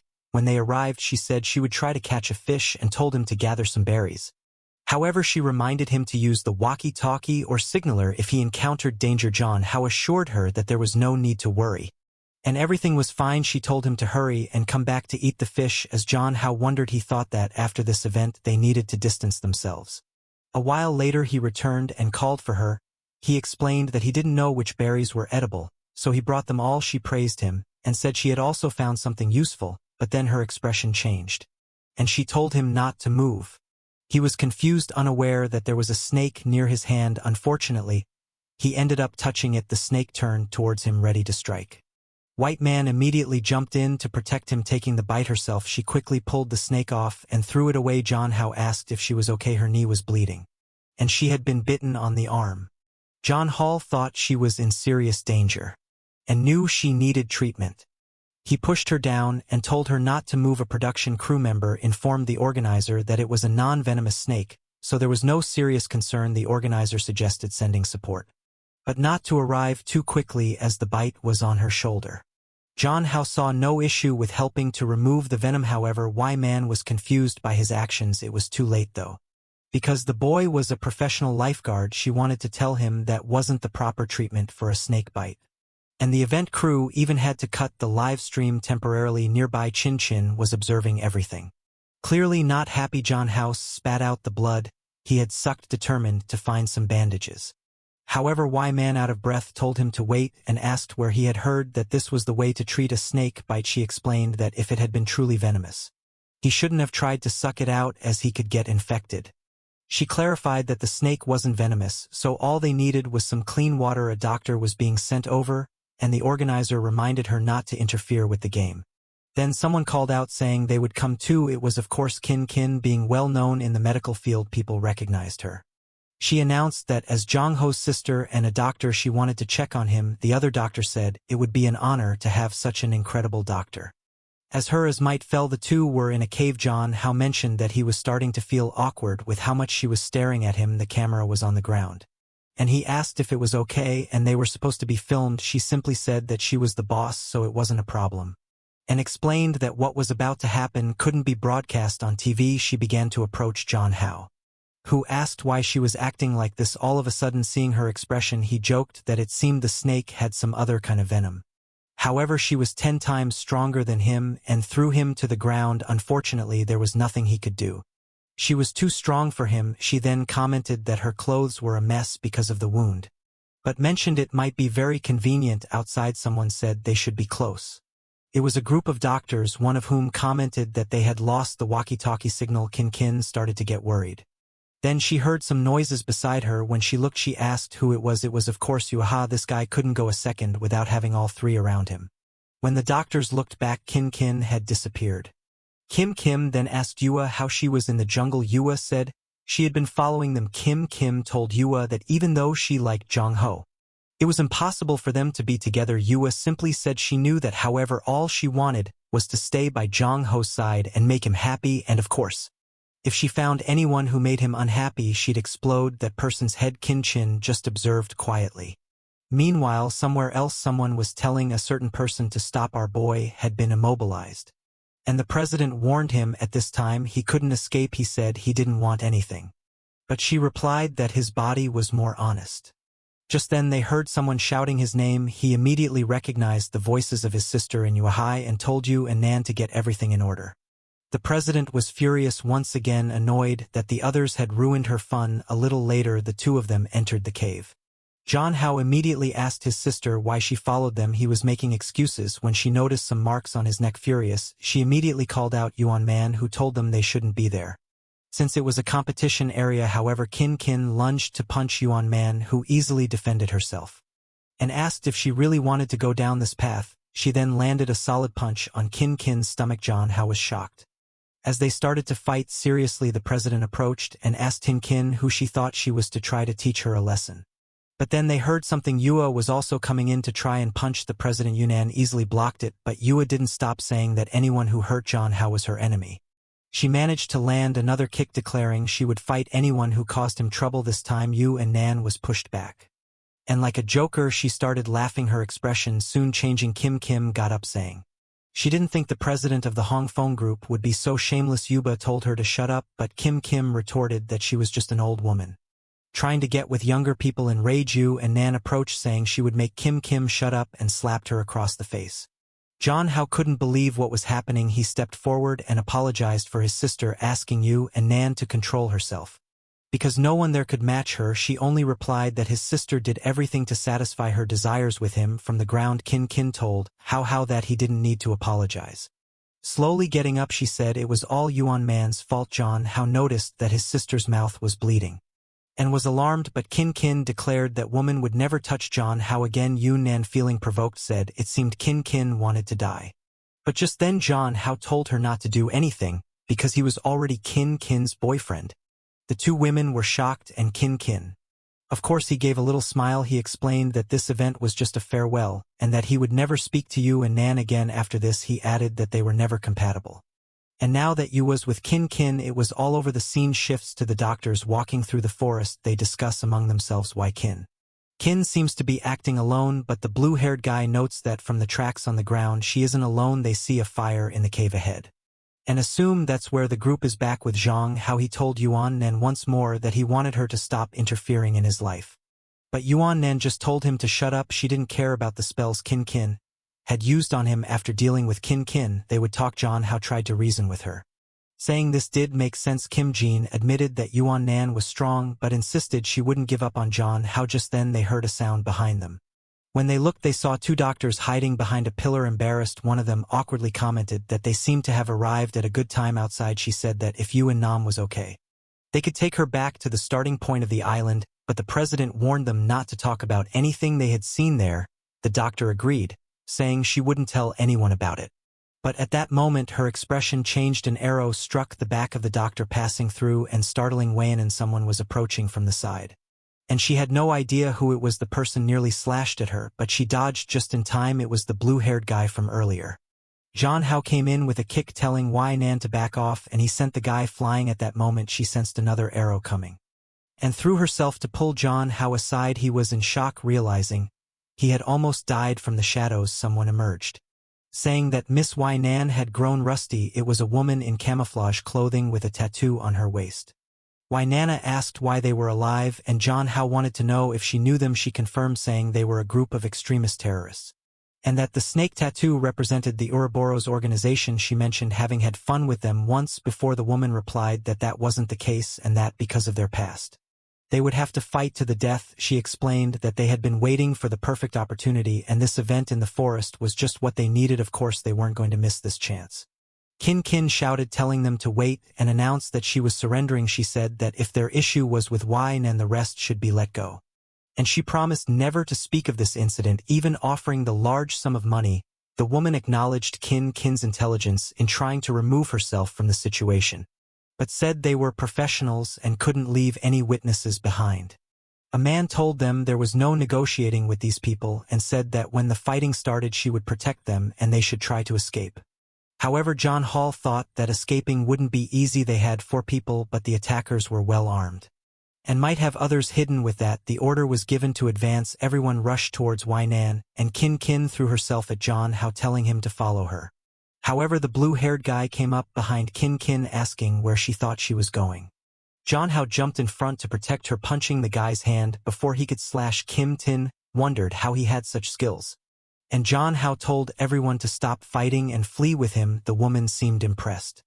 Meanwhile, the organizers were relaxing with drinks, talking about the man getting promoted to director if everything went well. Unfortunately, the group was still surrounded as they were about to enter the cave. Wayne and questioned if John Hall thought this was a good plan. He said he wasn't sure, but it was better than guaranteed death. Outside, the woman told her team to finish them off, as they were done for Wayne, and turned and told them to go in first, warning that it would be dangerous if everyone turned their backs. John Hao hesitated for a moment, but she urged him to stop wasting time and get inside. One of the attackers lunged at her, and Wei Mount went to face them, telling the others to flee. Inside the cave, John Hao found the supplies they had missed earlier. He found the passage that was part of his plan, and thought it was a good idea. He turned to the 2 women and told them to go ahead while he went to rescue Wei. His sister insisted it was too dangerous, but he replied that even if Wei was a difficult person, he couldn't abandon her. He started heading toward her, telling his sister to flee. She just watched in silence, feeling a strange emotion she couldn't quite understand. Outside, Wei Name is taking down the first attacker, warning that anyone who continued would die. The woman realized that none of her plans were working. The entrance to the cave was so narrow that they had to face Waynan one at a time. Waynan declared that their fight would be endless, and stepped in, saying she would bring an end to their organization. The woman had no choice at that moment, and shot an arrow without knowing what else to do. It entered the cave, but no one knew what happened. She told the woman beside her to watch the exit, while she called for reinforcements. Running through the cave, John Hao just hoped Wei was okay, but when he arrived he saw something unexpected. Poor Wei had been hit with an arrow in her arm, and wasn't doing well at all. He approached, asking what had happened, and she wanted to know why he came back. He simply said there was a passageway, and he was going to take her now. However, she told him to flee because they could still be caught. Ignoring her, he picked her up, saying he was getting her out of there. She blushed, questioning why he came back. If he wanted to end contact with her, he shouted that was nonsense and told her to forget it, saying he was going to take her alive out of that place. For the first time, Waynan felt the sensation of being protected. On the other side of the cave, Kin and Yu Hao were anxious because they weren't returning when they finally approached. Kin called out his name. John Hollow said he was back, but Wei-man wasn't in good shape. Yoda looked happy, but Kin seemed somewhat desolate. He turned to Kin, asking her to check Wei's wounds. She diagnosed that it was bleeding a lot but wasn't fatal. Kin Chin tore off a piece of her shirt and Wei asked why she was saving her like this. Kin replied that John Hao had worked so hard. And she didn't want to waste that effort. She said that since they weren't out of danger yet, once she finished the bandages she would get John Hao out of there. Wei Nan agreed that was the best option. Since she was the target of those people you mentioned, the Red Moon research. And told John Hao to talk to Secretary Jean. Kin noticed something but said nothing. John Hao insisted it wasn't time to talk about that, and that they needed to escape, but Kin shouted his name asking why he was willing to die for Wei Nan. She told him he should go back home and return to their life together. John Hao simply replied that maybe he wouldn't be able to return. Wei Nan had saved him, and as a real man he couldn't leave her alone. Thought to herself how amazing he was. He mentioned that he learned this from Brother Long. Clearly from his other life he told Chin to return, saying that you all wanted to save Wei Nan, but Kin didn't want to give up, saying he shouldn't leave the two of them alone. John Hao apologized, saying he wasn't the John Hao she knew, and if he had the chance in the future he would explain everything. He asked his sister to be obedient and leave with Johan. Kin seemed to insist, saying she wanted to protect him, but Johan said she wanted to be as masculine as he was. Or maybe a masculine woman. She wasn't sure what to say. John Hao thanked them for their kindness, but warned that everyone would die if they didn't escape soon. Told them to stop and flee. Kim Kinnan said she could go back alone, but life didn't make sense without him. So she didn't want to leave him there. She wanted to stay with him. At that moment someone asked what kind of romantic drama was unfolding. It was the woman from earlier who asked if they were tired of the cat and mouse game. John Hao realized this time they had brought many more people. The production team was waking up after drinking a lot, and began wondering what all the noise outside was about. Looking at the sky, they were shocked to see a lot of helicopters approaching the forest. In the middle of it all, John Hao was lying on the ground, everyone having been immobilized. The moon was red, and the woman questioned why everyone liked that boy. She began to draw her weapon, saying that if they had more time, she would try something else, but just as she was about to end the boy's life, the blade stopped a second before she turned and commented on how wonderful Wei Nan's expression was. At that moment she said it was ridiculous that such a cautious woman was in this situation. Because of that boy, poor John Hao was unconscious on the ground, unable to do anything. Wei Nan began to cry, saying that if the moon hated letting him escape, she would do anything it wanted. The woman laughed, asking if she really would do anything. She mentioned the brother Wei Man hadn't let leave alive and declared that this time no one would escape, and then the ketchup was spilled. At that moment Django felt lifeless to the ground. But something appeared in front of him. He saw red hair and asked why she was there. It was the goddess of the Red Moon, just watching him die. She laughed and asked who he was. Suddenly he woke up in shock. He got up from the bed wondering if he was dead. But then someone beside him called him husband. The woman asked if he was having nightmares, sweating. He didn't understand who was being addressed. It was Wei Man wearing an oxygen. The scene shifted to the middle of the city. John Hao had really returned to his own world. It was the place where he used to work, and beside him was Wei Man, who had always been the CEO of his company. He was sure this was the work of the goddess of the Red Moon.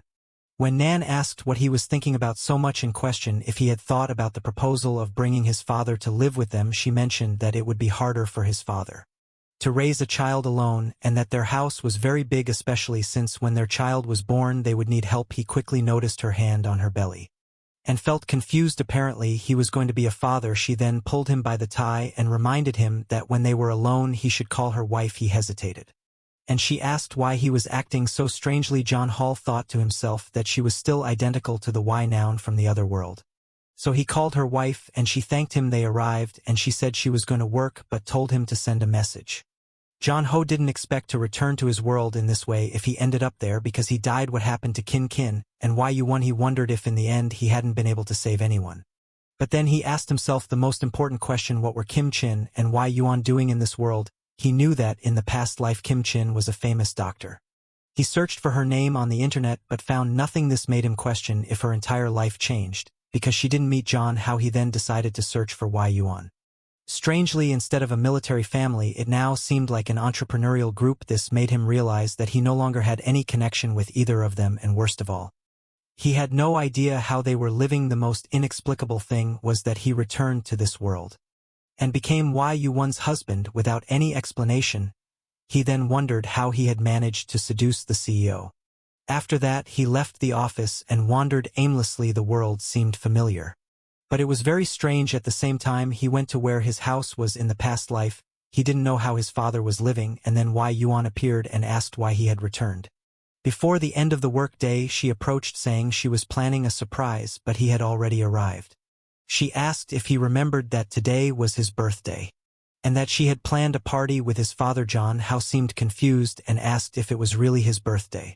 Why Yuan just stared at him and asked if he was having some problem. He just said he wasn't used to her being so kind. John Hao found it strange that he had no relationship with her, and now had to live as if they were husband and wife, so he asked how a woman as ambitious as her ended up with a common guy like him. She said he was acting very strangely, and didn't seem like the guy she knew. She put her arm around his shoulder and said that if he was anxious about the marriage, she would take care of him. She gave him a kiss and told him not to worry.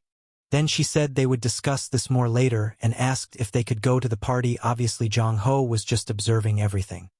His father was there normally in front of him. He asked his father if Wai Nam was really going to spend the day with them at the house. His father said yes, and John Hao said he only had 2 beds, so he would have to sleep with his father, but his father just told him to learn to resolve couple issues together with her, saying that he should always speak the truth to his wife. John Hao tried to protest, saying that his father didn't understand anything. However, his father just got up and said he was going to rest. He closed the bedroom door and wished him a happy birthday. There was silence except for Wai Nan in the kitchen with nothing else to do. He approached her saying he would help. She then mentioned that Lost Mag had been great. So why didn't he want to continue today? Embarrassed, he realized she had overheard the conversation with his father. She asked if she was pushing him so hard that his body couldn't keep up. At that moment he felt dejected, not realizing things had gotten to that level. He just observed her, wondering if he had really experienced all this before. The problem was that he had no memory of these events.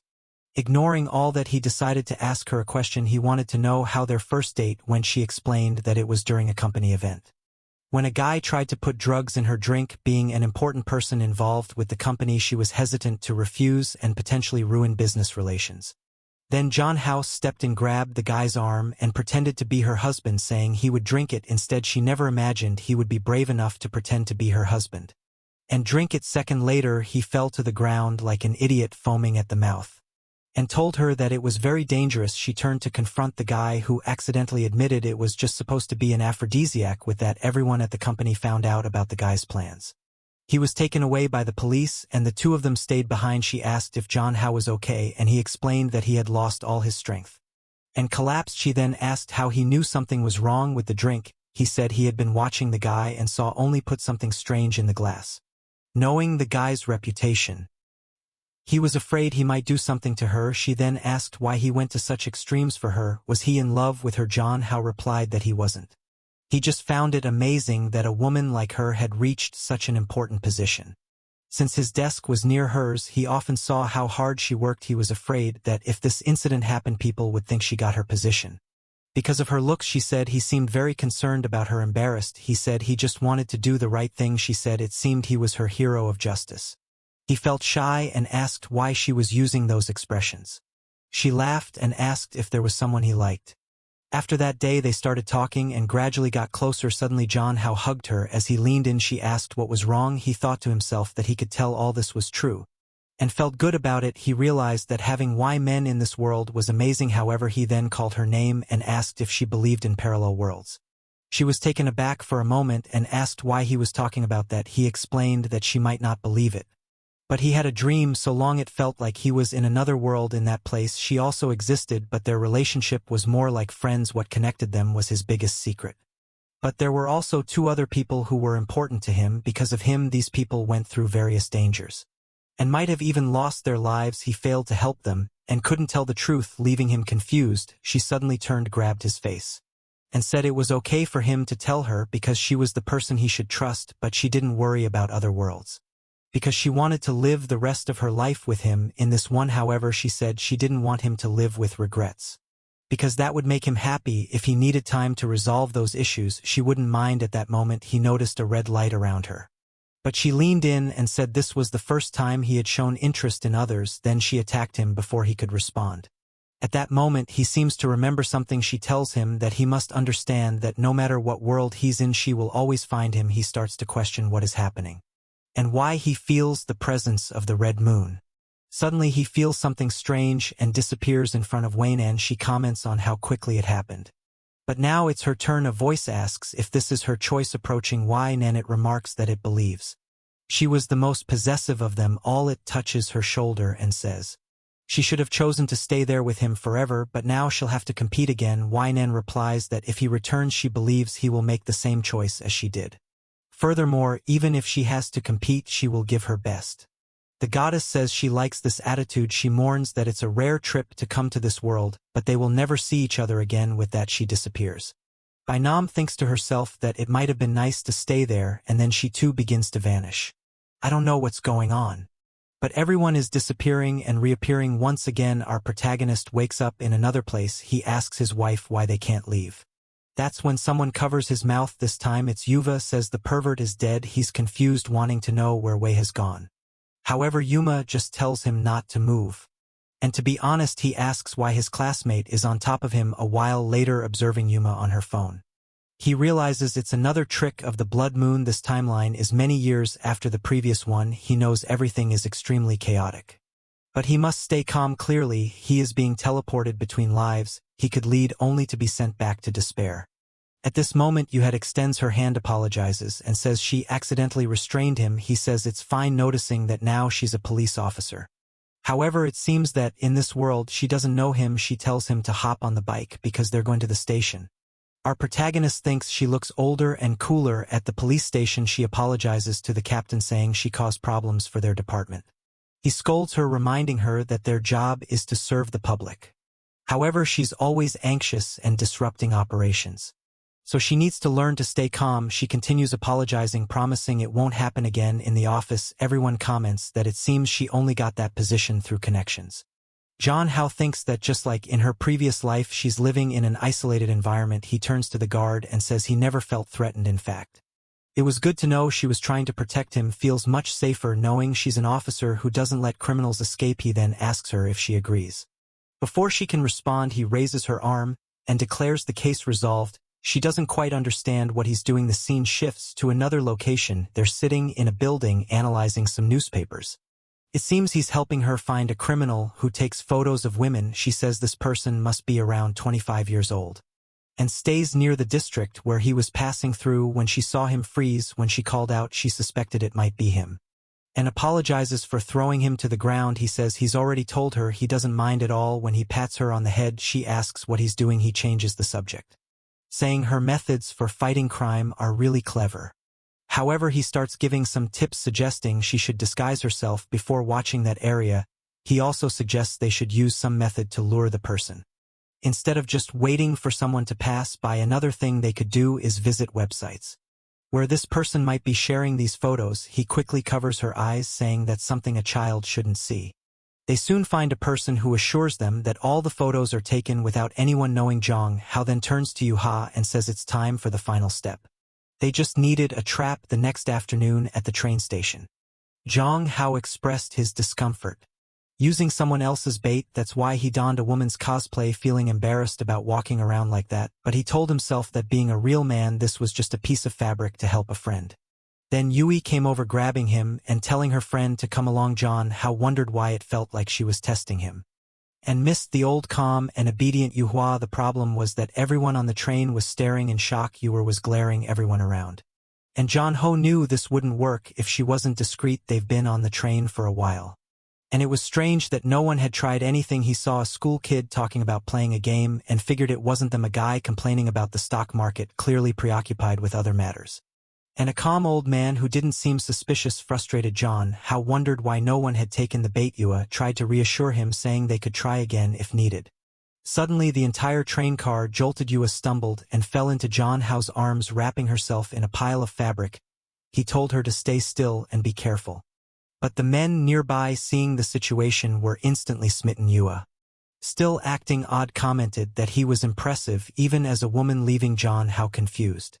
As people began commenting on the minor accident, John Hao felt someone touch him. Realizing there was a person behind him, he noticed a partially open suitcase underneath. Suspecting there was a camera inside, he stepped on the person's foot, who yelped about his expensive shoes.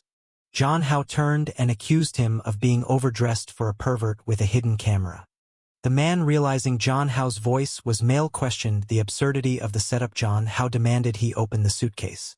Sure, there was something incriminating inside. The man tried to leave, claiming they were crazy and attempting to walk away.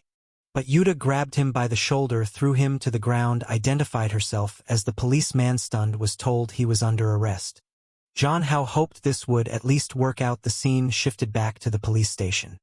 In the end, Jong Hao successfully helped her, and their work was acknowledged by the department. Later, they were at a shopping mall, where Jong Hao was frustrated that pictures of him dressed as a woman were spreading online. You were joked it was his fault for not being ugly, and thanked him again, saying that as expected she couldn't do anything without his help. Jong Hao tried to reassure her, saying she was smart and just needed to work on her social skills.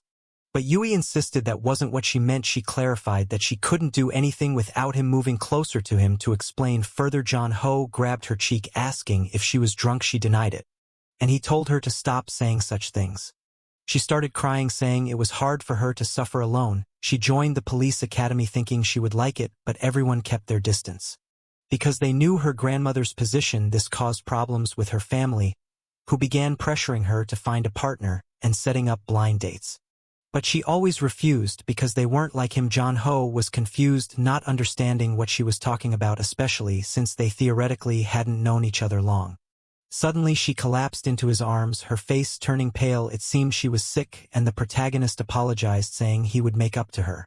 He carried her, saying he knew the perfect place. They headed to the beach, where Jong Hao remarked that it was the perfect place for her to sober up a bit. However, Yua complained that she didn't enjoy being carried. She mentioned that her feet hurt, prompting him to massage them. She complimented his skills, and he mentioned that he learned it all while working on his parents' farm. Suddenly she called his name but remained silent. She thanked him, and he asked if she needed anything else. You have stood up, stating she understood now as the red moon shone above. She said she couldn't selfishly keep him there.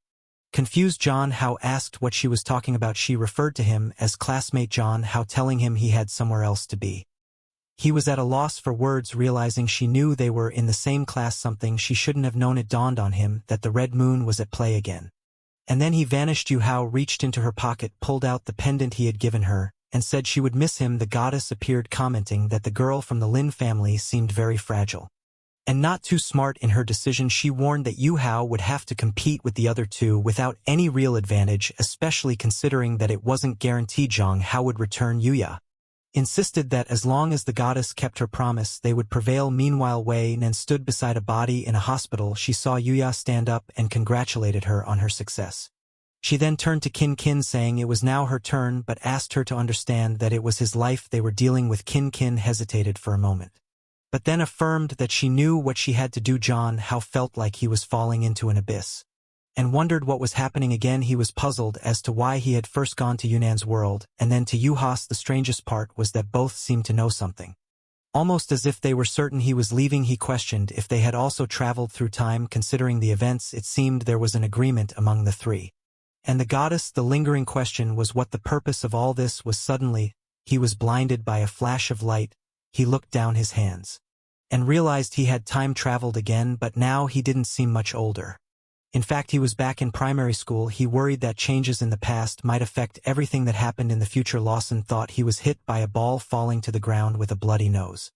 Later, he woke up to someone peeling an apple beside him.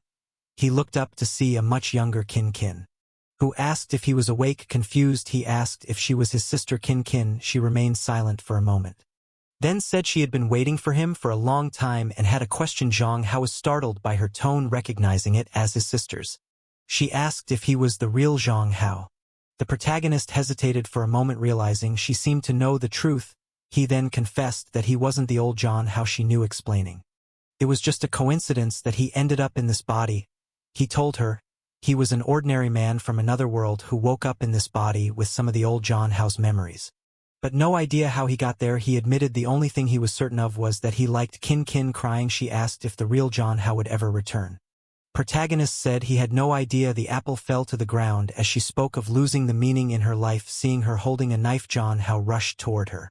As she said that since he had disappeared from this life, everything was pointless, he grabbed the blade, telling her not to say such foolish things. He insisted that everything that had happened was his fault, so it was his responsibility to make things right. Since he had taken over Jong Hao's body, it should be him who dies, perhaps allowing the real Jong Hao to return. But Kim Kin said he knew that this wasn't the world where the other Jong Hao existed. However, John Hao insists that they can't know for sure unless they try. Maybe if he disappeared this dream would end, but Kim Keenan says she can't do it even if he isn't the real John Hao. He trembles as he asks what's wrong. Meanwhile, outside the teachers are discussing John Hao's well-being. One of them reassures the other that being young, he should recover well from the trauma. They decide to check on him. But when they open the door, they're shocked by what they see. They quickly intervene, asking what is happening. The teacher rushes over, grabbing Kin's wrist, asking if she intended to hurt her classmate. John Hall tries to explain the situation, but the teacher doesn't let him speak, insisting that he leaves immediately. As John Hao is led away, he tries to defend Kin, saying she didn't do anything wrong. However, the teacher is already on the phone reporting that a girl named Kin appeared to have attempted to harm a classmate. Time passes, and we see a man, apparently Kin's stepfather, apologizing for her behavior and explaining that she's having some mental health issues. He presents a gift to the teachers, hoping they will understand. The teacher suggests he returns home, as they'll need time to resolve the situation at home. Kin's stepfather praises her for being well-behaved but holds a belt, questioning why she's causing trouble at school. Her mother tries to intervene, but he, seemingly skilled in Muay Thai, intimidates her. He declares it's pointless to try to teach Kin anything. Kin warns him not to touch her mother. Her stepfather reminds her that he's the one supporting the household, calling the parasites. He then threatens her mother with a belt, but Kin, in a sudden outburst, hits him on the head. He falls shocked, asking if she's crazy. While Kin prepares to strike again, her mother screams for her to stop. As Kin holds a pencil close to his eye, warning him to ask for a divorce, he apologizes, saying he understands, but suddenly grabs her arm and throws her against the wall. Chin petite and light crashes against the wall. The stepfather remarks that he always knew there was something wrong with her, and starts kicking her, saying he's going to teach her a lesson. Outside, John Howell searches for an address, remembering that Kin's house should be around there. Later, we see Kin on the floor, battered but conscious, contemplating the futility of everything. She believes she's a complete failure, unloved and unnoticed, with a dysfunctional family. She thinks maybe she never deserved to be loved and considers ending it all. Yes, as she contemplates her dark thoughts, John Hall appears at the window, asking if she's okay. Startled, she questions why he's there and how he managed to climb up to the 6th floor. He tells her to forget about that.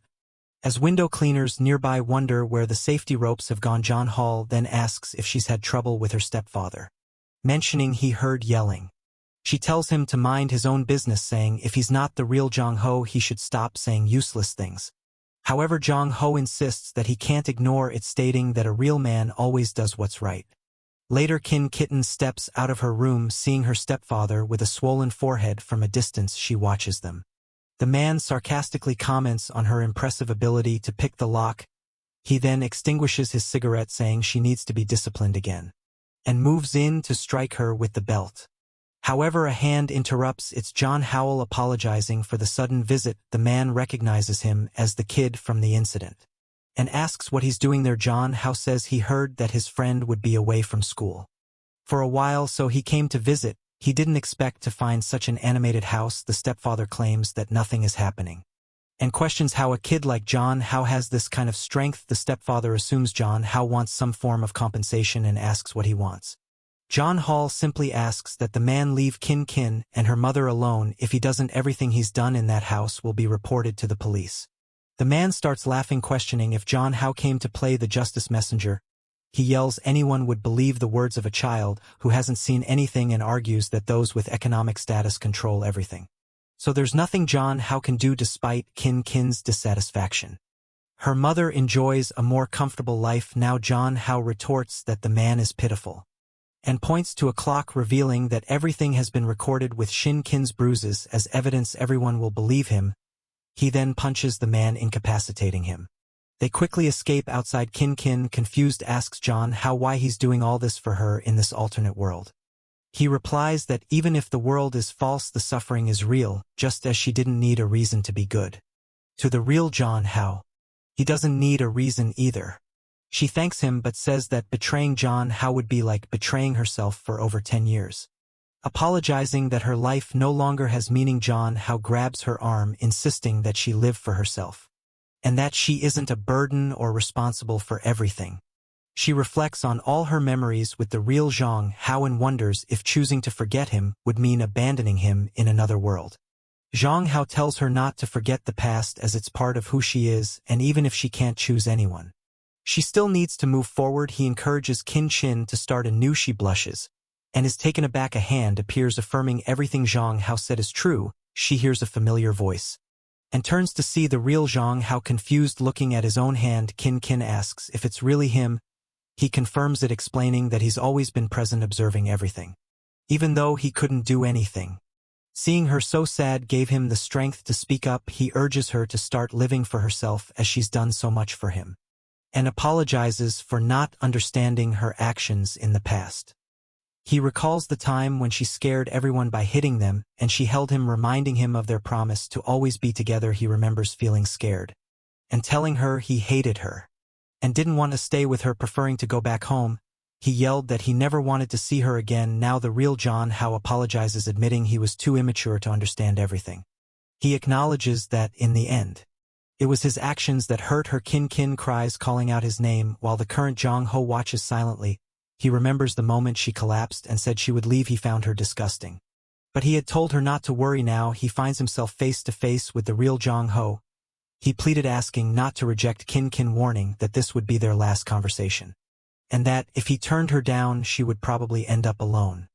He emphasized that he was the only one who could save her now. At that moment, the goddess of the Red Moon remarked how boring the situation was, saying no one was interested in watching this family drama. Everyone was startled, and Zhang Hao asked what she was doing there. He wanted to know the purpose of all these games and why she was putting in so much effort. Suddenly she floated in the air, blew in his face, and asked if he was angry.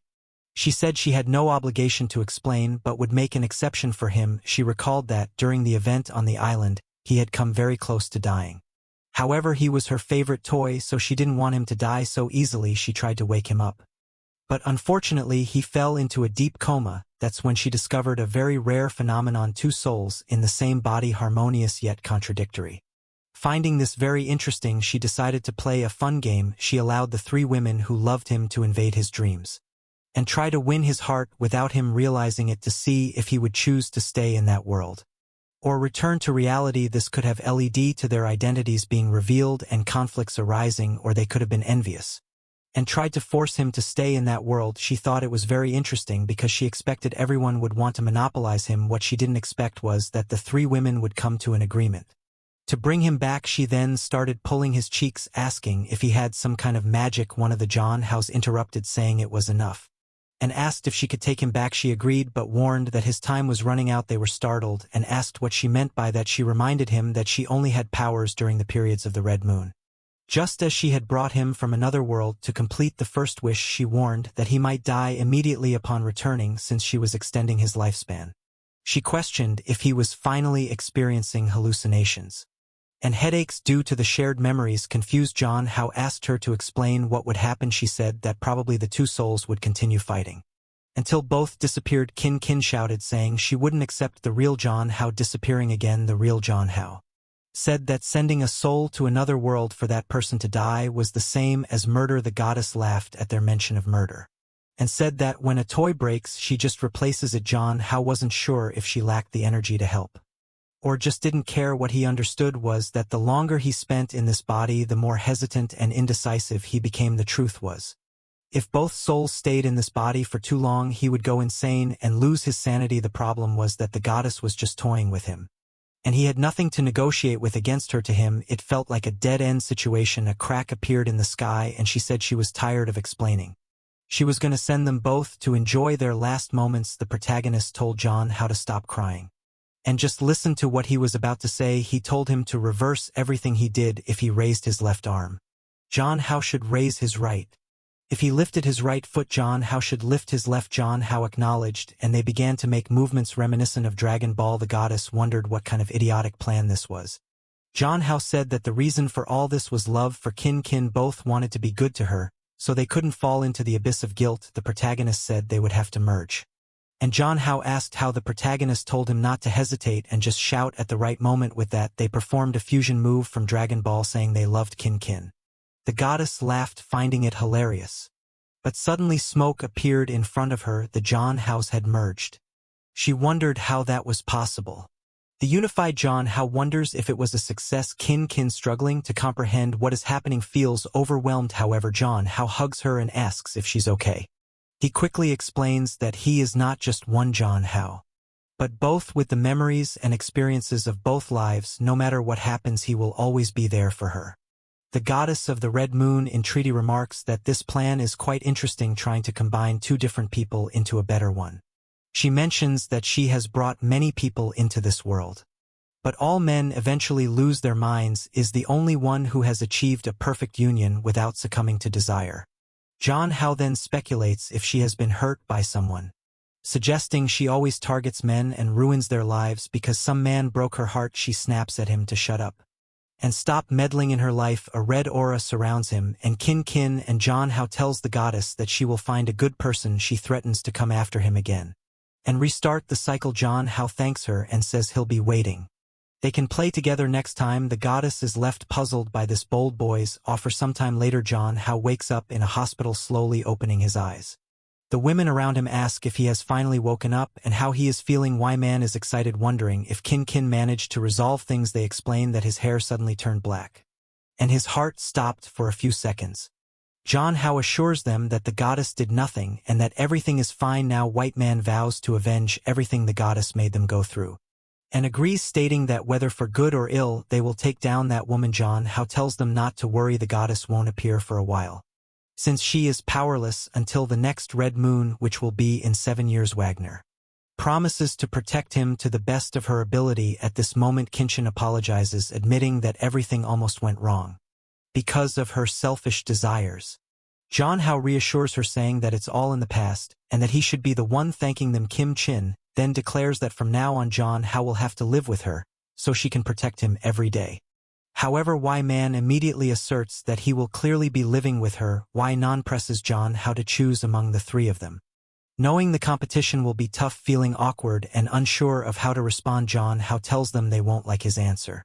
But he can't lie. He asks if it's possible for the four of them to live together. The three women fall silent, shocked by his suggestion, and then berate him, asking what nonsense he's talking about. Kin grabs him, worried that he might be confused due to the accident, and points out that the public opinion would be scandalized by such an arrangement. Nan firmly states that she would never share him, especially not with someone as treacherous as Kin.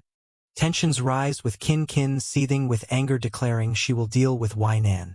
However, we suggest that Kin Tien could stay close as a servant or a good friend. Once again they start arguing, and John How wonders how they ended up back in the same situation. Says she doesn't care as long as John How wants it too. She's willing to stay close to him and give him her love no matter where they are. She then announces that she's going to make a final move, leaving him confused. Opening a book, she starts a marriage vow, promising to stay with him in sickness and in health.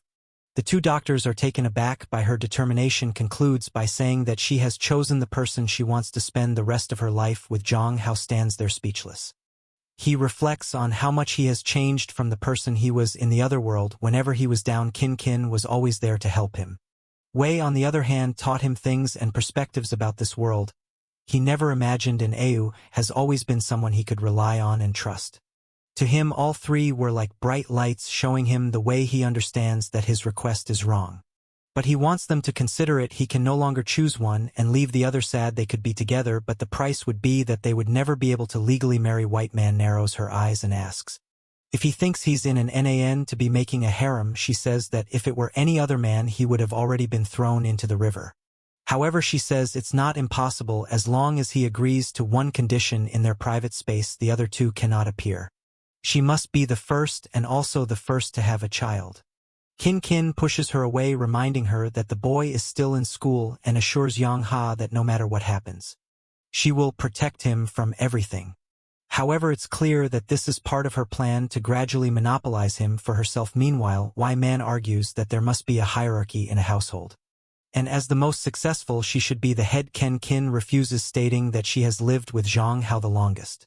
While they argue, Au innocently mentions that they are the only ones the same age. With a sigh, John How coughs, and they ask if he's okay. He says he feels awful and would only feel better if they stopped fighting. They all jump onto the bed with him, And he thanks everyone. The scene jumps to 2 years later. On a certain island, someone looks at a paper and tells them they're being watched. It's John Hao, and someone brings him something to eat. Of course, it's Kin Chin, reminding him to replenish his fluids. From a distance, Man calls out to him saying it's time to start their daily exercises. John Hao asks Kin Chin if she wants to join the exercises. Are you then suggest that after the exercises, they could practice someone-on-one fighting? John Hao reflects on his quest to understand the meaning of being a true man.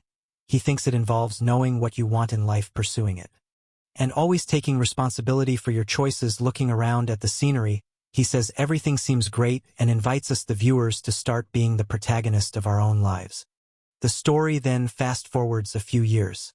John Hao's parents are puzzled by a letter in their hands. There's a mixed-eyed child standing before them. In the letter, John Hao apologizes for disappearing for a while, but says that they are all doing well. He explains that the child is their grandchild. The butler who brought the child says that John Hao will return in a month. To greet everyone, the father comments that their son is quite peculiar, going on a trip and leaving a grandchild behind. While John Hao's mother wonders who the child's mother is curious, they ask the butler, who unfortunately has no idea either. Suddenly, Man's mother appears at the house. Everyone asks what she's doing there. She says she's there to see her grandchild, noting how cute the child is and how much he resembles her daughter. She affectionately pats the baby's head, mentioning that the baby will need to inherit the company since her daughter abandoned it. Just then, Ayu's grandmother appears at the door, demanding they let go of her grandchild and threatening to call the police. Man's mother retorts, pointing out the child's resemblance to her daughter, but the grandmother counters, insisting the baby clearly resembles Ayu. As they bicker, Young Ho's family watches in silence. The baby suddenly starts crying, causing the women to feel embarrassed for arguing over such a matter. John Ho's father reminds everyone that John Ho mentioned he would return in a month. They all agree there's no rush, and they can figure everything out later. For now, the most important thing is to take care of the child. The goddess washed everything, remarking that another person had been born with different abilities. She thought that when the time was right, she would have even more fun with all of this. At the airport, the three women told Zhang Hao that it was a bit irresponsible to leave their child behind like that. However, Zhang Hao reassured them that he trusted his family, so there was nothing to worry about. Though they seemed displeased and wanted to complain, he hugged them all, saying there was nothing to worry about and that it was time for them to enjoy themselves. Their honeymoon together was about to begin. Even though they couldn't have a proper wedding, they should still go through all the rituals. And with that, they were off. To leave a like on this video that helps Mamoru make more juicy content for his viewers. Activate the cheeky little bell, and I'm out.